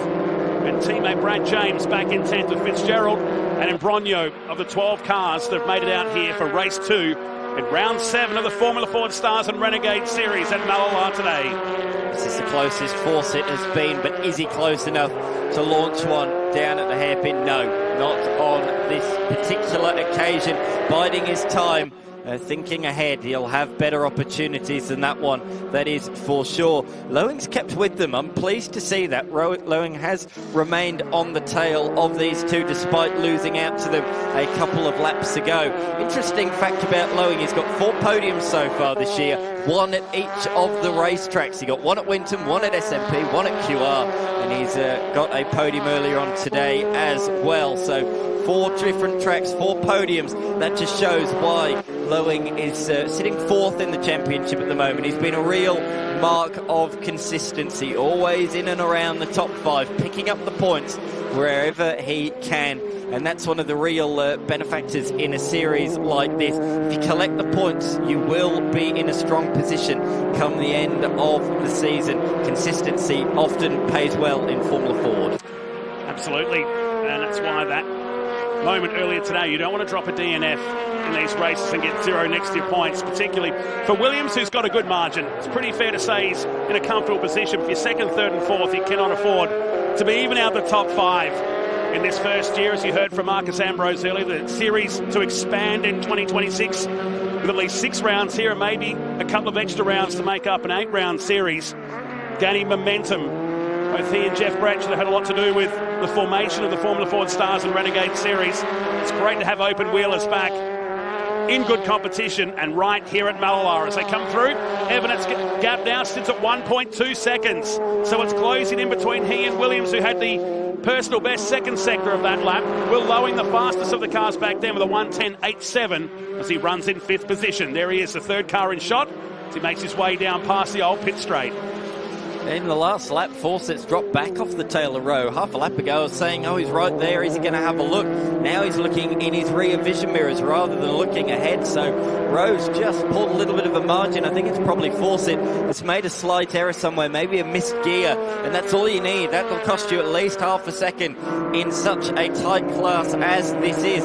Further back down the field, though, we can see the brilliant scrap that I spoke about earlier on between Bellac, Ambrose, James, and Fitzgerald in there as well. Ethan Fitzgerald having a solid weekend, and he's right on the tail of both of the Marcus Ambrose Motorsport machines. Brad James, a relative newcomer to Formula Ford competition compared to some of those around him, and he's been performing really strongly considering that. The likes of Evanet, Williams, even Rowe and Fawcett, they've got a couple of years experience under their belts, but Brad James only first sat in a Formula Ford. Oh, Tabitha locks up in too deep and runs off the circuit. Tabitha Ambrose making an error down there, and that does allow her young teammate through, up and into position number 9. She drops to the tail of the field with that mistake, dropping 3 positions. But going back to Brad James, as I say, he only first set foot in a Formula Ford at Phillip Island late last year, and he's really learning his craft as this year goes on. Joe Fawcett moving around the outside there just to hold on to that position. Lowing had a real good look. And Lowing's closer than ever. A couple of laps back with at least 6 car lengths. So just a battle to keep an eye on down at the hairpin. The 23 of Fawcett and Lowing, 4th and 5th on the track. Fawcett, who's 3rd in the series, and closing in Lockie Evanet, who's probably going to extend this lead a bit now to break away from Fawcett, who scored back-to-back poles earlier this year, was a race winner at Winton. And you talk about consistency, well, this guy's been in the top 5 on 10 occasions, making 11 after this morning. That's where they come, but he's got massive pressure now from Will Lowing behind, who's almost pushing the gearbox along. In time, James, this is close down at the S's between he and Fitzgerald. So the leading Marcus Ambrose Motorsport car, good racing there, leaves the gap open enough, and it could be a change of position. Tag of wheels, and that was very close to a high-speed crash on the main straight. Come in hot, lost it, spins across, and no contact. The work zone 56 was lucky, and Imbrogno, he must feel like he's a target this weekend. Absolutely, he's had a really challenging day as Imbrogno, but he took great evasive action there, although he has just relinquished that position back to Ethan Fitzgerald. Here is a replay of all of what's happened in the last couple of laps. So firstly, the mistake from Tabitha Ambrose, just in too hot, locked the front right before the apex of the corner, and she bowled a wide down there. And then a few moments later, neither wanted to relinquish the position. They both ended up going in too deep. Fitzgerald came off worse, spinning backwards at turn number 1. Brilliant evasive action from the number 5 machine of Imbrogno. But James did well as well to keep that on the road himself, going around the outside at turn 1. I'm shocked we haven't seen more wheel-to-wheel tangling here this weekend. Why he spun down there was because it's a very narrow race line on the way to turn 1.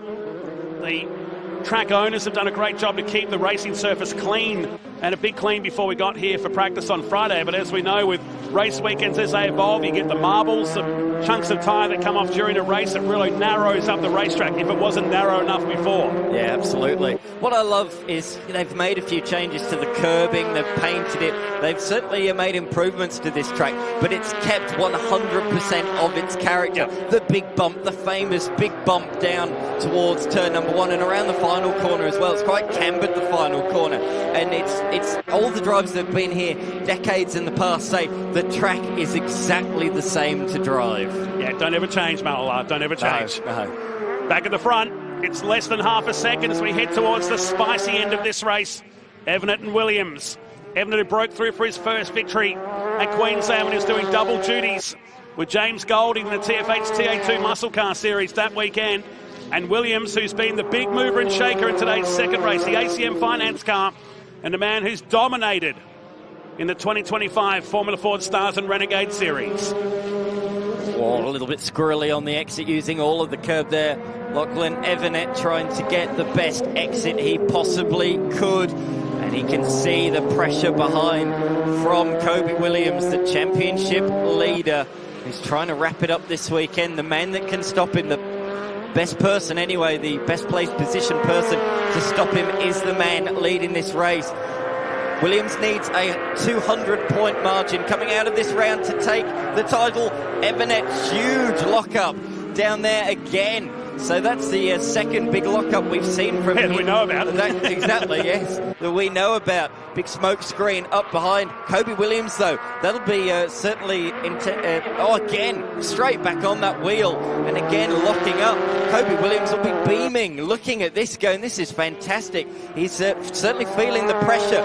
So Kobe Williams will just try and amp up that pressure even more and force Evanet to keep putting more pressure on that right front wheel. That right front tyre is absolutely scorched out there. The temperatures will be off the scale.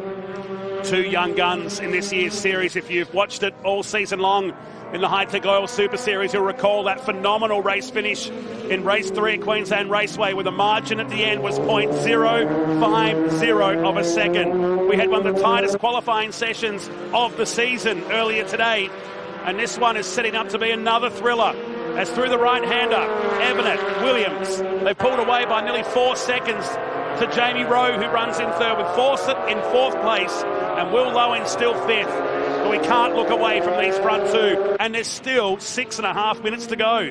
Absolutely, yes, still plenty of time. Just coming back to your point, the fact that this series has grown, we've got bigger grids as the year's gone on. A lot of people have looked at this series and gone, geez, the TV time's good to be on free-to-air TV, to be on KO and Foxtel, as well as Tabitha Ambrose comes into the pit lane. So a real shame, a DNF by the looks of it for her. That is a disaster. She's one of the few people that's actually raced here before. She's competed in a round of the South Australian XL Series last year. So she does have a little bit of racing miles under her belt. But coming back to my previous point, yeah, the series has grown stronger and stronger in terms of numbers as the year's gone on, with more people joining as the rounds have gone on. Just saying, this is great coverage for my sponsors to race in front of so many eyes on so many different screens. And that's why the series is going from strength to strength. The other person with Mallala experience in this field is Kobe Williams. He did a test day in an S5000 late in 2023. So something a bit different again. Open wheeler, rear wheel drive, but big V8 in the back of that machine. So Kobe Williams has done a few laps, which he said certainly helped him come Friday. At least he knew which direction the place went. It's another big lock-up again this time from Evanet. Can you imagine S5000? Oh, man, dare to dream. That would have been amazing here had that had gone on. But the pressure is really building here out in front. Under 5 minutes remaining. A handful of significant lock-ups from our race leader. That's the smoky invitation. That's the signal that the series leader wants. From near back of the field, almost drives into the back of the gearbox of the race leader. Through that long left-hander, past the pits. Evanet with one eye glued to his mirror while negotiating turn number 3. It's about the drive out of here. And tucking in behind. This is the closest he's been. You can see Evanet looking in the mirror. He can see the ACM Finance car getting bigger and bigger. And you watch the 88 park this car to the middle. No, he's left the door open. Can't do it there. Evanet's so late under brakes. Yeah, she said, I thought he was leaving the door open, but Evanet goes, nope, I'll stick to the racing line, I'll just outbrake you, and that's exactly what he did. That's another way to hold position. Rather than defend, just brake later. So that's how he held on there. I noticed while we're looking at the drone footage that Jamie Rowe behind, he's coming under a bit more pressure from Fawcett in these closing laps as well. And he ran a little bit wide through turn number 2, but we cannot take our eyes off this lead battle at the moment. Still 3.5 minutes remaining. These two have taken multiple victories in the series this year. Evanet, the 2. Meanwhile, Kobe Williams has taken double figures, 10 race victories in the 13 so far this season. He's been the dominant force of the championship, but he's really had to do things the hard way in this race. We've seen him lead from the front on so many occasions. He hasn't started from off the front row of the grid until this race, position number 9, but he's shown how talented he is, that he's been able to move through the field up into position number 2, and now he's going for the lead. This time he is later under brakes. He moves up the inside and takes the lead, but Evanet's got a nice run. He's got a little bit of a couple more K's advantage coming out of the corner, and he's going to try and return serve immediately down towards turn number 8. He's back up the inside, late on the brakes. He is up there. He shows the nose, and they are millimetres apart through the hairpin. He tried to hold on around turn 9, but wasn't quite able to do so. Great respect. Yeah, that was brilliant to watch. All the way out of turn 6. And he just parked the car, forcing Williams to give him enough room. And they go at it again. 2 minutes remaining. And now it all is in the hands of the series leader. But can Evanet fight back? He's tucked in behind the 94. So changing the lead at the front from 9th to 1st is Kobe Williams. Through the right-hander.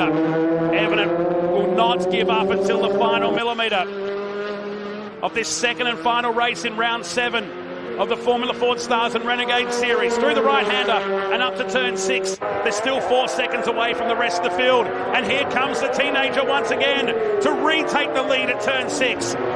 Fascinating battle here. Category manager Jeff Gretsch said we don't want any blocking, and they are adhering to those rules. They've both left the gap on the inside, which is really good to see, and it's promoting this brilliant racing as Williams comes back up the inside once again. This time, though, they're going to be side by side through the left-hander. Can Williams hold it there to have the inside for the final corner? He can. So he just about reclaims that position. They are changing almost corner after corner at the moment. The fight's intensifying with just a minute left in the books. This is going right down to the wire. Brilliant. Out of turn 3. So here comes Everett again. Down to the hairpin. On this, the 21st lap of this race, edging towards the final lap. Down this long back straight they go. While they've been battling between the two of them, it's slowly bringing 3rd and 4th in. Yeah, that's about as nervous as we are right now watching this race. And we're just calling the action. Here comes Everett again with the rear of the car dancing at the top of the hairpin. They'll go side by side once again. They stay side by side. He can't stay there forever. Or is he going to? Tucks in behind. He wants to use that draft. It's going to be a long, long run down here into turn 8, 9 and 10. The S's side by side. Tucks in behind. Up on the curb. Into the final turn. And through into another lap we go. This has just been the race of the year.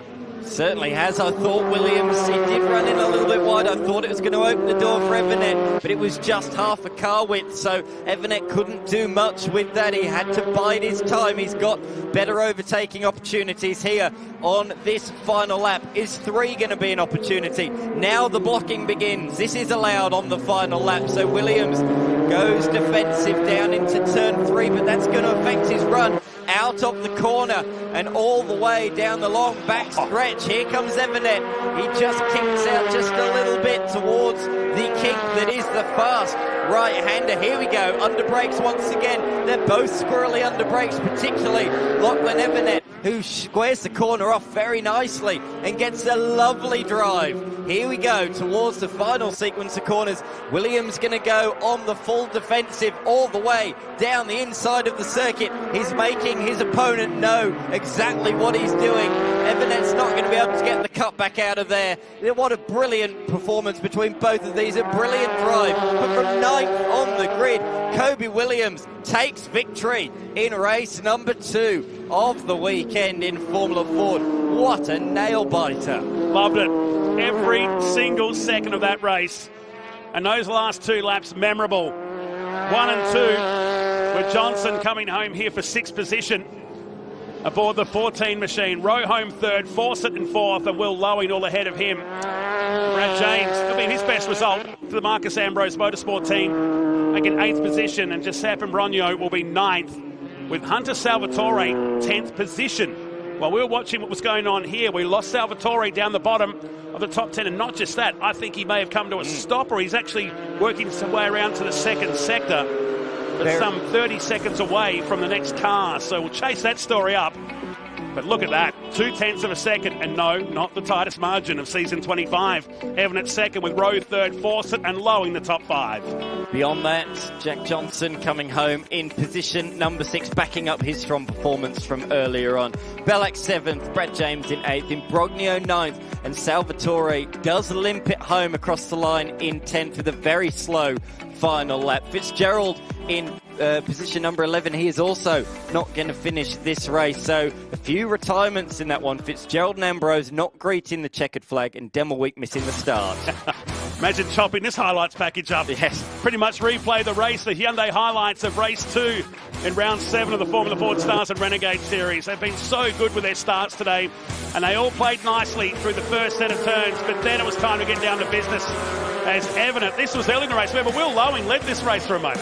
Yes, certainly did. All those minutes ago. He led it for a reasonable amount of time, actually. It was a great battle early on. But then we saw Kobe Williams, didn't we, surge his way through the field. There was some great battling further down. Lowing, he lost a couple of places there, forced to the outside. Tabitha Ambrose took to the grass on the outside of turn 8. Worst was to come for a retirement. This moment was pretty sketchy. Fitzgerald tried to throw it up the inside of James at turn 1. It ended up going badly for him. This was later in the race, one of many passes we saw at the Northern Hairpin when Williams went to the lead. Remember, 9th position. Then the next lap, it was Evidence' turn to go back into the lead. If you're a keen punter here at Mallala, you know turn 6 is a great spot to watch all the action. But this sequence through here, it's so narrow, and just let each other breathe. And that's what Formula Ford's been about. They've listened to Jeff Gretsch, and have they made him proud today? Certainly have. Around the final corner, Kobe Williams greeted the checkered flag first. The margin, 0.2 of a second. Those 22 laps flew by like the click of your fingers. That was scintillating. Yep, loved it. 24 points, the margin now between Everett and Fawcett in a battle for second in the series, with round 8 qualifying to come tomorrow and 2 more races. Let's go down to victory lane. Here's Jared McLean. Jamie Rowe, fresh out of the helmet, and a 25-minute dash to the finish. Congratulations, they're quick up the front. Yeah, they are quick. Had to start from the back, worked the way forward, but yeah, that was a long race. Felt like it never ended. Moving your way through the pack, that is a tough amount of discipline to try and keep, not to over-temp these tyres, not to put it onto the curbs. A fantastic job. We're looking forward to tomorrow's action. Thank you very much. P2, Lachlan Evanet. What a race that was, though. How exciting. Did you expect to see this guy in your mirrors, though? No, it was almost reminiscent of QR earlier in the series where I started at the back and I was chasing him down. I couldn't quite get him that one, but he had some incredible pace there. So, yeah, couldn't quite hold him, but I'm really looking forward to going and racing him tomorrow. Absolutely. You guys always do such a brilliant job. It's one each. We can't wait for tomorrow. Yeah, no, I'm looking forward to it. Thank you.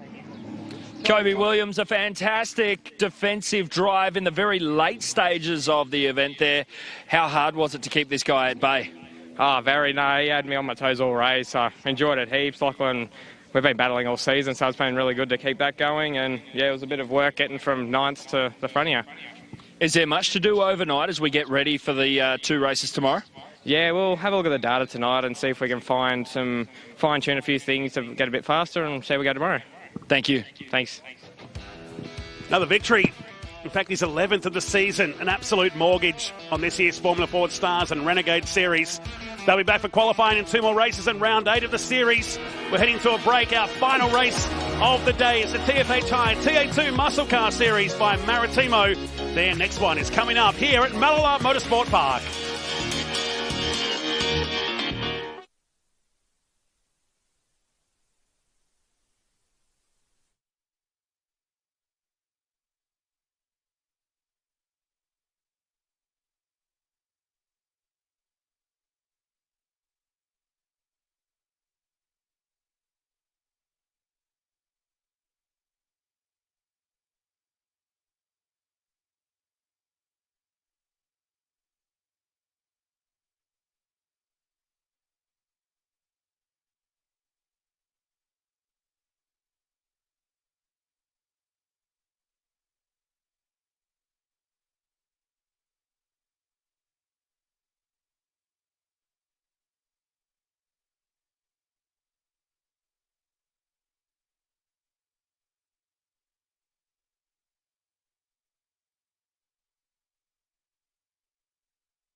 cracking Formula Ford race between the two talented teenagers of 2025, and now we've got another couple of talented stars lining up in 1 and 2 for the final race of the day, the TFH High and TA2 Muscle Car Series at Mallala Motorsport Park for the first time, and the Adelaide Plains looking very, very green. We're just an hour to the north of Adelaide, this very historic venue, and a historic weekend for the category to be racing here. Matt Kavanagh back in the commentary box, and Blake Tracy will start from pole, our 34th different winner in TA2 muscle cars.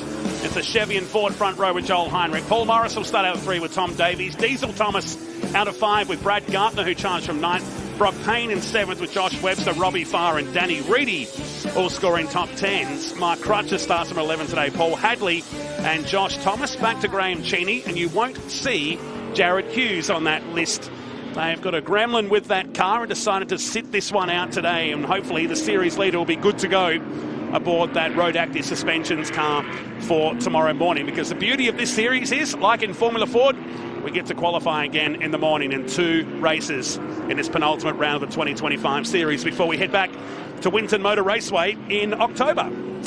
Yeah, luckily we do know that Jared Hughes has a pretty good lead here at the moment, so that's not going to affect him too much in the championship. Let's have a look at some of the race highlights, though, from race number 1. And the young guns went at it, didn't they? Blake Tracy coming off a fantastic weekend just a couple of weeks ago at the Bend. He was right alongside Jared Hughes because they were glued together in qualifying.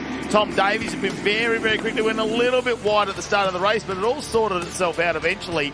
Paul Morris was super smooth throughout that, and unbelievably ended up on a podium. Almost like a stealth, wasn't he? We didn't see much of the Flair Dancewear Mustang. This was Davies and Heinrich. Davies forcing an error from the 42 Chevy Camaro for Nathan Hearn racing and ultimately getting past for the position. And then it's the first of the gearbox dramas. First up was Graham Cheney, the IES Motorsports Chevy Camaro, and then this one for the race leader at the time, Jared Hughes, his first DNF of the season, and a monster series lead. He can probably feel a bit comfortable. So he's going to have a DNF. Best to have it now with that series almost wrapped up. This was a moment for Mark Crutcher down at turn 1. His bogey corner from yesterday in practice.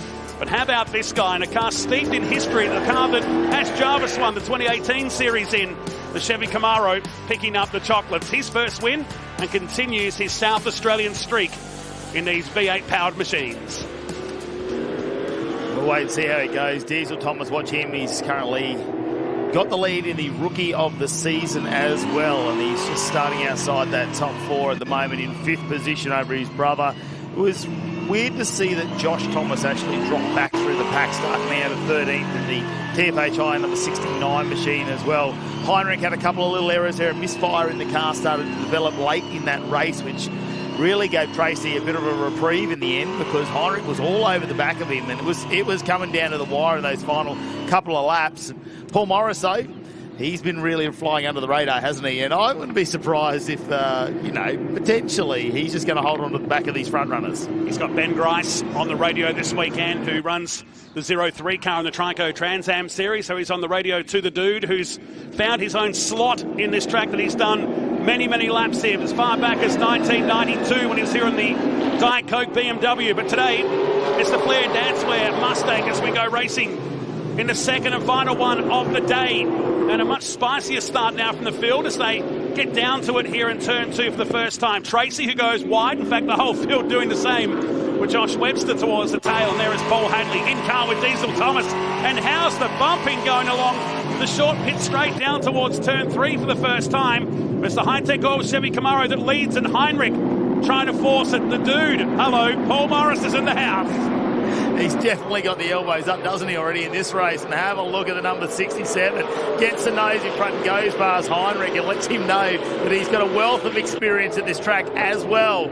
Heinrich now back down the inside, and Morris will be pushed to the outside. Davies in there as well. And have a look at Brad Gartner now forcing his way through in the number 22 Hi-Tec Oils car. That was cool. To settle in, Thomas on Davies here. It's Diesel Thomas. 5th position as the Ariat Chevy Camaro parks in the middle. Paul Morris eating the curb in that red and black Mustang. Here's Brad Gartner buying in. He stays side by side with a TFH car. But it's Blake Tracy that leads from Joel Heinrich, Paul Morris, Tom Davies, Diesel Thomas. The top 5. Then it's Gartner, Payne, Farr, Webster and Crutcher in position number 10. The door flapping there on the number 44 car for Ash Jarvis Racing. Oh, the dude, was there a bit of a push in the middle of turn 2? This will fire him up. Let's take it from Diesel Thomas's perspective. Down this short, straight, narrow racetrack at Mallala Motorsport Park as he stays with him. Davies and Thomas menacing one of the most experienced drivers in Aussie motorsport in the field. Yeah, I don't think you want to fire up Morris too much, especially if you're on the outside.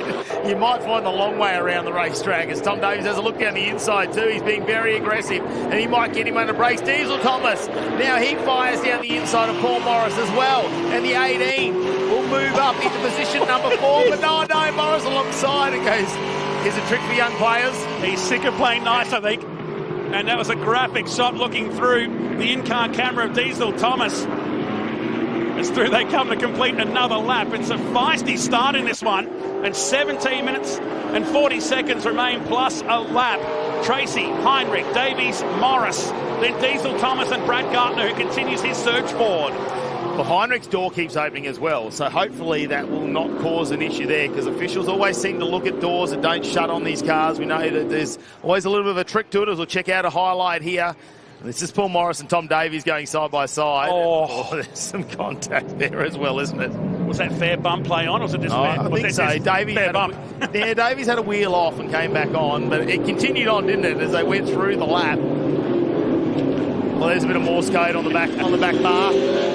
And meantime, wow. It's a fire underneath the Paul Hadley car. A forgetful weekend after those gearbox and clutch dramas in the 50, and he's now come to a stop. That looks like it's in the middle of the infield here between the sweeper and the northern hairpin. You can see the heat rising from there. It's a fairly dry infield here at Mallala Motorsport Park, so a tough day for the IES Motorsport team. There's that door, a bit of a unofficial DRS perhaps for the Heinrich machine. Osborne Transport and CR International helping him once again, as they've done in the Aussie racing cars for many seasons. A bit of debris on the track, which might get scooped up here or run over in this case by Morris, who's got Diesel Thomas on his tail. Into, in the background, it's Diesel Thomas. Diesel Thomas off the track and trying to find his way back in. Did he lose the position? He must have lost one at least there as he jumps back in behind Brock Payne, so it's dropped into 8th position. Yeah, in the meantime, Tom Davies had a brake lock up there as well. So we're going to see Morris, I'd say, go back into 3rd position. We want to have a look at our live ladder. So, Davies managed to stay. That was a big brake lock for him. He went very wide. Gardner up into 5th position now. Brock Payne into 6th. I believe, and it could be a little bit of oil from the Paul Hadley car that sprayed onto the track there at turn 2 that caught the field out on that previous lap. His car well and truly off the course, as Blake Tracy has 3.2 seconds on the field already in the early stages, down towards the S's at the end of lap number 3. Let's have a look at this on the replay. The safety car has been called, incidentally, the Hi-Tec Oils replay. So you can see, there's a little fine trail. You can see that from low down, and it caught the drivers. It was right in the middle of turn 2, and there was the car that caused it parked off. So this is from the pit lane on one of our RF cameras, and Diesel arriving and just dancing on ice on the 18 Ford Mustang for TFH Racing. It's dropped him back into 7th position now, but the safety car has been called to slow this race down. Boy, it had some feeling from the outset. From turn 1 onwards, it didn't settle for about 3 laps. And Blake Tracy's lead was growing out to nearly 4 seconds, has come back to 0 with Heinrich, Davies, Morris and Gartner up into 5th position now, with Payne in 6th, Diesel Thomas in 7th, Webster 8th, Robbie Farr 9th, and Josh Thomas now completes the top 10.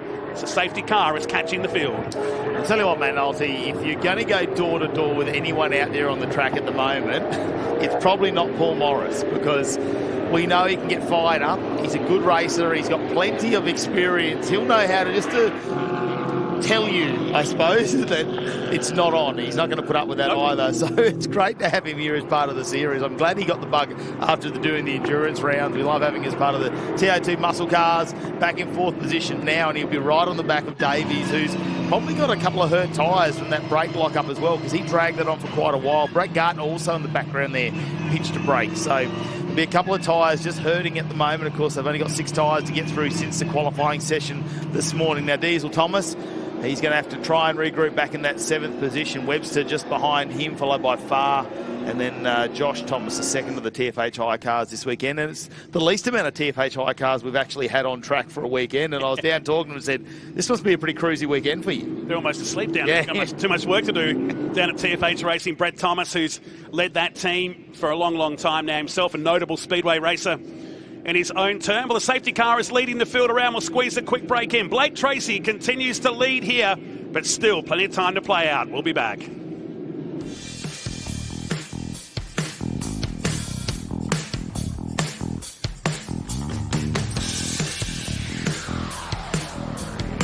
So, the field weaving behind the Hyundai safety car and brings Tom Davies back into it, who's been flirting with the top 5 for a long time now. In fact, a second place finish at Queensland Raceway at the first Queensland Raceway round. Finished second in the tag team enduro race, the second one of the weekend on the Sunday up there at Queensland Raceway.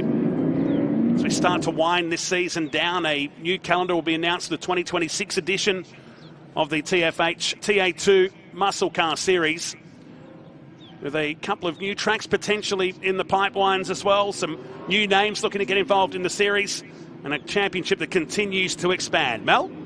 So, Frank, Tom's looking good there in P3. He's had a good race so far. What can he do on the restart? Yeah, Paul Morris and himself are going toe-to-toe. They've given each other a bit of biff. Tom's been able to keep the car together, keep a tyre under him, and he's pulling away, so hopefully he can maintain it and bring the Ariat Camaro home for a podium. Is he saying anything to you on the radio? No, he's just loving the car handling. There's a bit of oil on the track, so he's just working his way around that. And it's going to be exciting into the race, I think. So everyone's tyres are cooled off, and it's going to be a sprint for the home. It sure will, thanks. You're welcome.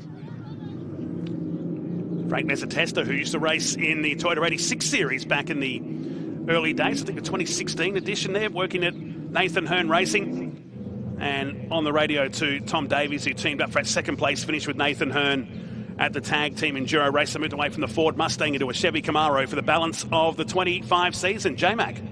Ash Jarvis, you've given Heinrich a bit of a hot rod this time around after changing absolutely everything to do with ignition after that misfire came back at the late stage of the last race. Are you confident coming out of second in this restart? No, not at all. Joel just came on and said that he's just done the last 2 laps on 7 again. So he's still got amazing pace on 7 cylinders. So, look, it'll be exciting when we can get him firing on all 8. Yeah, it'll be good. But hopefully we can, he can sort of do the best in the position that he's in on the 7 that he's got. He's very, very quick around here, and we've got all night to keep chasing this gremlin that we've got. How does it feel chasing down the number 66 of Blake Tracy? Because that's actually your 2018 championship winning car out in front. Yeah, it's pretty cool. We got a lot of special memories in that car, and to see it going so well, obviously with Blake driving it, it's pretty cool. So. All right, well, it looks like the safety car's peeling in. In fact, looks like the entire field following the Hyundai. So we'll get some more information. It's about to get very hot and heavy down here in pit lane. 11-time winner Ash Jarvis with Jared McLean, and the reason why the cars are going through pit lane is our clean-up crew are actually trying to mop up that mess. So good call from race control to use that extra bit of bitumen and the additional lane to take the cars away from the scene. It will speed up the process of cleaning up that oil streak that's been left there from the Paul Hadley car that spun earlier in the race on lap number 3. So they'll come back out and reform. It shouldn't be too long before we go racing. However, turn 1 with that cleanup material could be interesting, to say the least. Yeah, it's a real heavy braking area, isn't it? We've seen the cars go side by side. This is going to be a sprint race, no matter what happens by the time we get this underway, whether we've only got 1 or 2 more cars out there. We'll wait and see what's going to happen on the restart very shortly. Safety car continues to lead the field around here at Mallala Motorsport Park, our final race of the day. We're back tomorrow. If you're in the South Australian region, we'd love you to come out and be part of the Mallala Masters event, and you'll catch all the action across the country as well tomorrow too on this return to national level motorsport at this 2.6 kilometre venue. As we look back at Blake Tracy with Joel Heinrich who we believe is on 7 cylinders. The update from pit lane with Jared McLean a few moments ago. You hear teams talk about gremlins, that they're never green and ugly. They're just, you can't see them, they're invisible and annoying. Yeah, and it'll be something very minor, especially if they've already changed a number of parts in that car. I'm sure they've gone over the loom, but you've got to, you've got so many things in the ignition system, whether it's something else playing up from the computer, all that wiring loom down through the coil packs, and even the leads going down. Could be a spark plug or anything very minor. I don't know whether Joel Heinrich would rather be blindfolded around here, knowing how many laps he's done on 8 cylinders, or have eyes wide open on 7, but he's quick either way. Unbelievable to hold out Tom Davies. What's not nice about that is we've gone out and found that information, and Tom Davies' crew are down the road going, you know what, Tom? The restart's going to be real interesting, and you're going to have the power advantage. You could pounce. Now, with the safety car restart here, they'll have to use that acceleration zone, which is on the exit of turn 10, turn 9 if you want to argue about track maps, turn 8 if you look at other maps that you might have found on social media, as the field will once again go through the pit lane while the recovery crew just clean up that mess. They are in the background. A big shout out to this recovery crew too, mostly volunteers that have given up their time. They spread the love between the tracks interstate, and of course the Ben Motorsport Park and this facility to keep the racing rolling. So it gives you a view of what pit lane used to be like back in the day. No garages on this lane. This is an old school track as they make their way back out once again. 7.5 minutes remain plus a lap. Until that point, if you just joined our coverage today, Tracy was leading by 3.2 seconds until that safety car period came out. Heinrich still runs in second. Davies third. Paul Morrison fourth. Brad Gartner up into fifth. Then it's Brock Payne, Diesel Thomas, Josh Webster, Robbie Farr and Josh Thomas, who's in 10th, with Crutcher, Cheney and Danny Reedy, the surviving cars on this racetrack today, with Paul Hadley out of the race. Mel? So, Mick, 2 TFH cars here this weekend, the Thomas brothers, of course. We'll start with Josh. He's down the back after a bad race 1, but this safety car's good for you. Yeah, bunches the field, brings them back up for him. Had a bit of a diff issue. We fixed it, got him back out there. So, yeah, he's got to fight his way forward. If not, we'll go to qualifying tomorrow and move up in qualifying. And what about Diesel? Has he been on the radio? How's he feeling in this one? Yeah, real good. Being the rookie out there and leading the rookies, he's having a good fun and moving his way forward, and just wants to stay in front of his brother. That brotherly love, yeah. That's the most important thing to both of them, isn't it? Beating each other. Oh, watching them now talk about data, who did this or who changes quicker. It's actually a bit of bonding for them, so it's good. Good weekend. Well, I saw Josh the other day and I said, how's your weekend? He goes, I'm in front of Diesel this time. That's all that matters. Yeah, but Diesel's got him in both these so far, so let's see how he goes in this one. Fantastic. Thank you. No problem at all. Well, this is an opportunity for you to potentially put yourself into the driver's seat here at this restart. We have to remember that drivers have been circulating around this Mallala Motorsport track for upwards of 4 laps now. Take into account tyre temperatures, they've gone through the floor. Brake temperatures, they've gone through the floor. Drivers are doing everything they can. You'll see them weaving, but looking at them through pit lane, it looks like we're going green. Here we go. We sure are, J-Mac. Thanks to you and Mel Price down in pit lane. So the clean-up is done, but it's going to be dusty on the first couple of laps. With 5.5 minutes remaining, everybody using the high line, if you want to use a speedway term, through turn 2 and down past the pit straight. Webster been hustled there by one of the Hi-Tec Oils cars. I think that was Robbie Farr in the 7 machine, and it was. But you watch that sky blue and silver Mustang. Even with 7 cylinders, he'll take this to Blake Tracy. Crutcher on Josh Thomas. There's a bit of life in the old dog, isn't there, as he comes out of turn 3 in the Bumblebee yellow number 4 Mustang. Well, he's very happy to have a clean car at the start of the weekend. I think his words were, we got every panel last round. We've had to repaint the entire car, and now he's out there just rubbing a couple of panels just to give it a bit of familiarity. That door's still flying open, though, for Heinrich. I don't think he's too worried about that at this point. Paul Morris just back there in 4th position. Didn't get away with this pack. Davies hasn't been able to take advantage, though, of this restart. We thought potentially with the extra cylinder he might have had the power to really try and pounce, but I think with all that ash that they used to clean up the oil on turn number 1, it would have been a bit sketchy trying to get around there as he slides the car around now in 3rd position, really trying to fight Heinrich for that 2nd position here in the podium. Brad Gartner, can he get on the back of Paul Morrison 5th, just at the back there as well, as Heinrich now goes a little bit wide. Davies has a look down the inside. They grab a little bit of grass. Heinrich out on the far side. He's got the inside run to this right-hander. So Davies having to go the long, long way around. Is that door there to prevent him passing from that side? Maybe a stop sign. You know, when a school bus has the stop sign pop out the side. And that's brought Paul Morris into this, and Brad Gartner Watch Gardner and the Hi-Tec Oil Chevy Camaro. Look at the slide from Davies through turn 6. And now the hairpin. So it's bringing 3 or 4 cars into it. You can see that black, red and white Chevy Camaro in the distance of Gardner, with Payne in 6th position and Diesel Thomas. They make their way down towards the S's on this restart lap. 3.5 minutes remain. Yeah, the Osborne's Transport Mustang of Heinrich. He's doing a fantastic job. Potentially, you don't know, do you, whether that may have started firing up that 8th cylinder, because they're not having that problem at the start of the race. Potentially it's an heat issue, and when the car cools down, he might have those extra cylinders just for those first few laps of this race. There's still just over 3 minutes remaining. It's whether that will hold together, and they'll get tonight to try and reevaluate that situation. It's good for Blake Tracy. He might be able to make this 2 from 2 at the moment, as he's opened up a 1-second lead. I think he would have been way further away if we were back to 7 cylinders. I think Blake Tracy probably would have pulled away just a little bit more. Heinrich might have the power back under that right foot. And remember, you've got to make these tyres work tomorrow with just 6 Hoosier tyres available for the weekend. The tyre deck was always going to be a talking point through the paddock. Some didn't use all 4 tyres during qualifying, but you're going to have to save some good ones for qualifying tomorrow morning for the second part of the weekend. And maybe that's why Tracy isn't trying to drive off into the sunset here. With Heinrich and Davies, this will be the battle for the balance of this race. Morris still runs in 4th with Gardner, and Brock Payne on his fastest lap of the race now as they come through to complete the 11th lap, and just over 2 minutes remain. Robbie Farr and Josh Thomas down the field here in 9th and 10th position, with Mark Crutcher and Graham Cheney in tow in 11th and 12th. Yeah, it's not a really wide track. The overtaking opportunities in the TA2 muscle cars, probably a little bit less than what we've seen from one of our smaller vehicles out there, like the Legend cars and the Formula Fords. But have a look at Robbie Farr, just gets a little bit sideways, and Josh Thomas will be trying to take advantage of that in this run down to 3. He's on the outside line, but he might get the car in front. Who's going to be patient under brakes? Farr locks it up.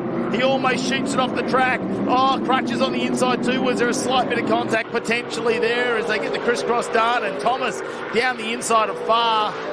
Oh, Farr tries to stay on the outside and thought better of it. And Crutcher, look at this, 3 wide stuff on the way down. Farr coming in hot, and it had to end in tears. And it's going to park the 7 in the dirt trap. You've got to give him points for having to go on the outside. But he's gone back to his speedway roots there, parking it in the dirt. And with a minute to go, that car will be stuck. Here it is on the replay. Crutcher was on the dirtier side. Farr was coming in hot. And it was staying on the outside there where the dirtier racing line was through the sweeper that wouldn't have helped the braking procedure for the 7. And now he is parked and out of this race. Oh, slight brake lock up there for Tracy. Just a little moment. We saw him do that in race number 1 as well, didn't we? There were moments throughout where he had just those minor little errors in his race. Davies in the background. Have a look at Paul Morris, the dude. He is getting really close to the back of that car, and it's less than half a second now. Up to the hairpin, and now Morris wants another 3rd position. Tom Davies wants another podium. Heinrich wants a victory as they make their way down, we believe, on the last lap of this TFH TA2 Muscle Car Series race today. Down into the final turn we go. Morris running out of time. Pinch the brake from the Ariat Chevy Camaro for Nathan Hearn Racing. So they come on by into the last set of turns. And into the final lap. The 2.6 kilometres remains, and Heinrich hasn't given up. That's as close as he's been, even with 7 cylinders. He's taken it to the 18-year-old who's driving this car down the right-hand side of the road. Punch of flame, not once but twice, from the Chevy Camaro. All the experience from Heinrich will need to be used now. There's something in the background. I heard someone locking up, and Morris has got ahead of Davies. So that was Davies that went off in the background. We've seen how loose that car is slipping around quite a lot. Davies seems to be able to handle it, but Morris back in that third position. This is a replay of race number 1 at this point when it comes to our top 3 results. Tracy's left the door open a couple of times, hasn't he, for Heinrich? And Heinrich has just put that nose in. He hasn't been too rude about it. He hasn't really stuck the front end in. But it's going to be another win. But Heinrich has thrown absolutely everything at Blake Tracy. He might move to South Australia if this trend continues. It's another victory at the final turn. Heinrich is going to drag racing to the end, but it's a short run to the checkered flag and takes the win. To the roar of the teams down here in turn number 1. Great drive from Tracy. Heinrich will be second. This is Josh Thomas holding Graham Cheney off for 9th position. There was only 800ths of a second between the two at the line. Good bounce back from Cheney, the Masters Series leader in this year's TFH TA2 Muscle Car Series. But Blake Tracy has just come of age. That first win at the Bend a couple of weeks ago, while at the other end, it's bittersweet for the Hi-Tec Oils team today with sprint car star Robbie Farr parked in the bunker down here at turn 6 after that highly ambitious move on the outside on the way up to turn 6. Yeah, a couple more honourable mentions there. Brett Gardner up into 4th position there. Brock Payne now in 5th. So they come into grips with that car as well as we have a look at our race 2 results here of the TFH TA2 Muscle Cars. Presented by Maritimo. Blake Tracy on the top step of the podium, followed by Heinrich and Paul Morris. And did that go right down to the wire. Graham Cheney, a good fight back up at the 10th. Tom Davies recovered after that spin to be in 7th position as well in the 42, so just in front of Josh Webster. Diesel Thomas, well, he's been a bit of a yo-yo, hasn't he, up and down the field. He's very fast. He just had a couple of moments there where he's pushed back in the pack, but I think Brad Gardner and Brock Payne will be happy just to be solid in that race number 2 and starting to come to grips with their cars as well. Yeah, brilliant race with that safety car. At least 3 or 4 laps behind the Hyundai safety car there. Polluting that race, but it really rejuvenated the battle at the front there for Heinrich, who misses out by 0.2 of a second at the end of race number 2 and the end of racing for the day in the Hi-Tec Oil Super Series, the Mallala Masters, which continues tomorrow. Well, second verse, same as the first, wasn't it?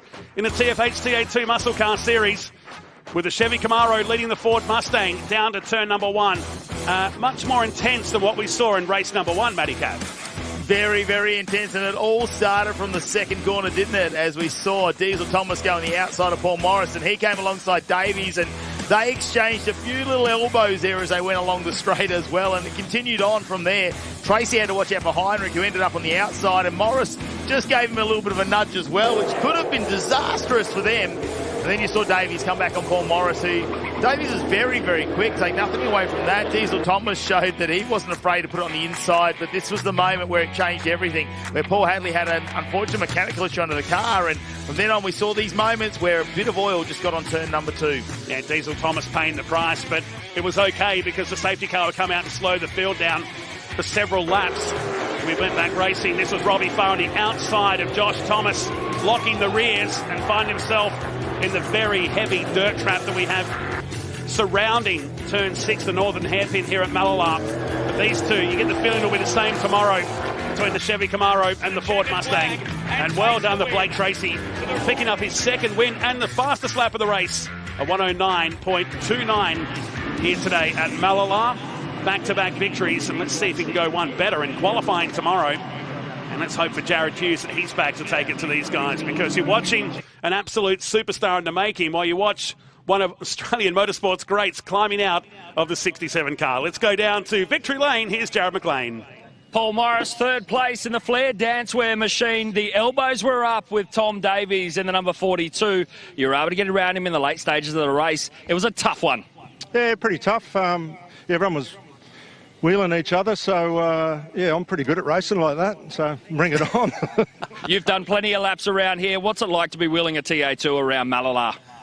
Pretty good, you know. I have great memories of racing touring cars here, Group A cars and V8 supercars, Super Tourers. Awesome track, just good to be short track racing again, and everyone said you couldn't pass, but I think we proved them wrong. Great stuff, I like to see it. Thanks. KP2, Joel Heinrich, there was talk of car trouble, but you looked pretty quick to me. The start, she was a jet. I thought we got on top of it, and then just all of a sudden just dropped a cylinder again. But the boy said as long as everything looks good, just press on, and the safety car come out, gave us a bit of a reprieve, I think. So the car was an absolute jet at the end there. I still had the misfire, but as soon as I got close to Blake, it just got worse. So well done to Blake. He drove really well, and called a race with the dude again. It's been a few years. And tomorrow's another day as well. Exactly right. Hopefully we can get on top of it and, yeah, have a big go tomorrow. Thank you. Win number 2. Congratulations, Blake Tracy. Quick time of the race as well into the 1:08. Congratulations, mate. That is some pace. Yeah, no, it was just at the start, just tried to put my head down, and I could tell something wasn't right with him, and I'm like, all right, well, I'll just try to manage my tyres the best I could, and yeah, when the oil come out, I was just trying to make sure I stayed on the track, really. It was just, I think this weekend there's a lot of stop-starts, so I'm just trying to manage my rear tyres as best as I can, so I want to have a good pace for Sunday, and that's what we're trying to do. The restart definitely throws the cat among the pigeons. You knew that there was oil on the run between 1 and 2. How did you manage that? How did you get your head in the game? Yeah, well, I just, on the roll around in the safety car, seen the oil, and I'm like, all right, well, you can see it's golden, so I was like, just trying to stay off it as much as I could. It almost caught me out. I almost lost it. So, no, I was quite lucky there. Just yeah, stay off the green stuff. Time to back it up tomorrow. That's right. Thanks, everyone. Well, a fantastic return to national racing here at Mallala Motorsport Park here for the Hi-Tec Oils Super Series. But we've got one more day of racing to come tomorrow. Big congratulations to Blake Tracy, 2 from 2 in the TFHI TA2 Muscle Cars. Don't miss any of the action. We start live streaming from 10 a.m. Australian Eastern Standard Time tomorrow, 9:30 local time. Join us for all the action.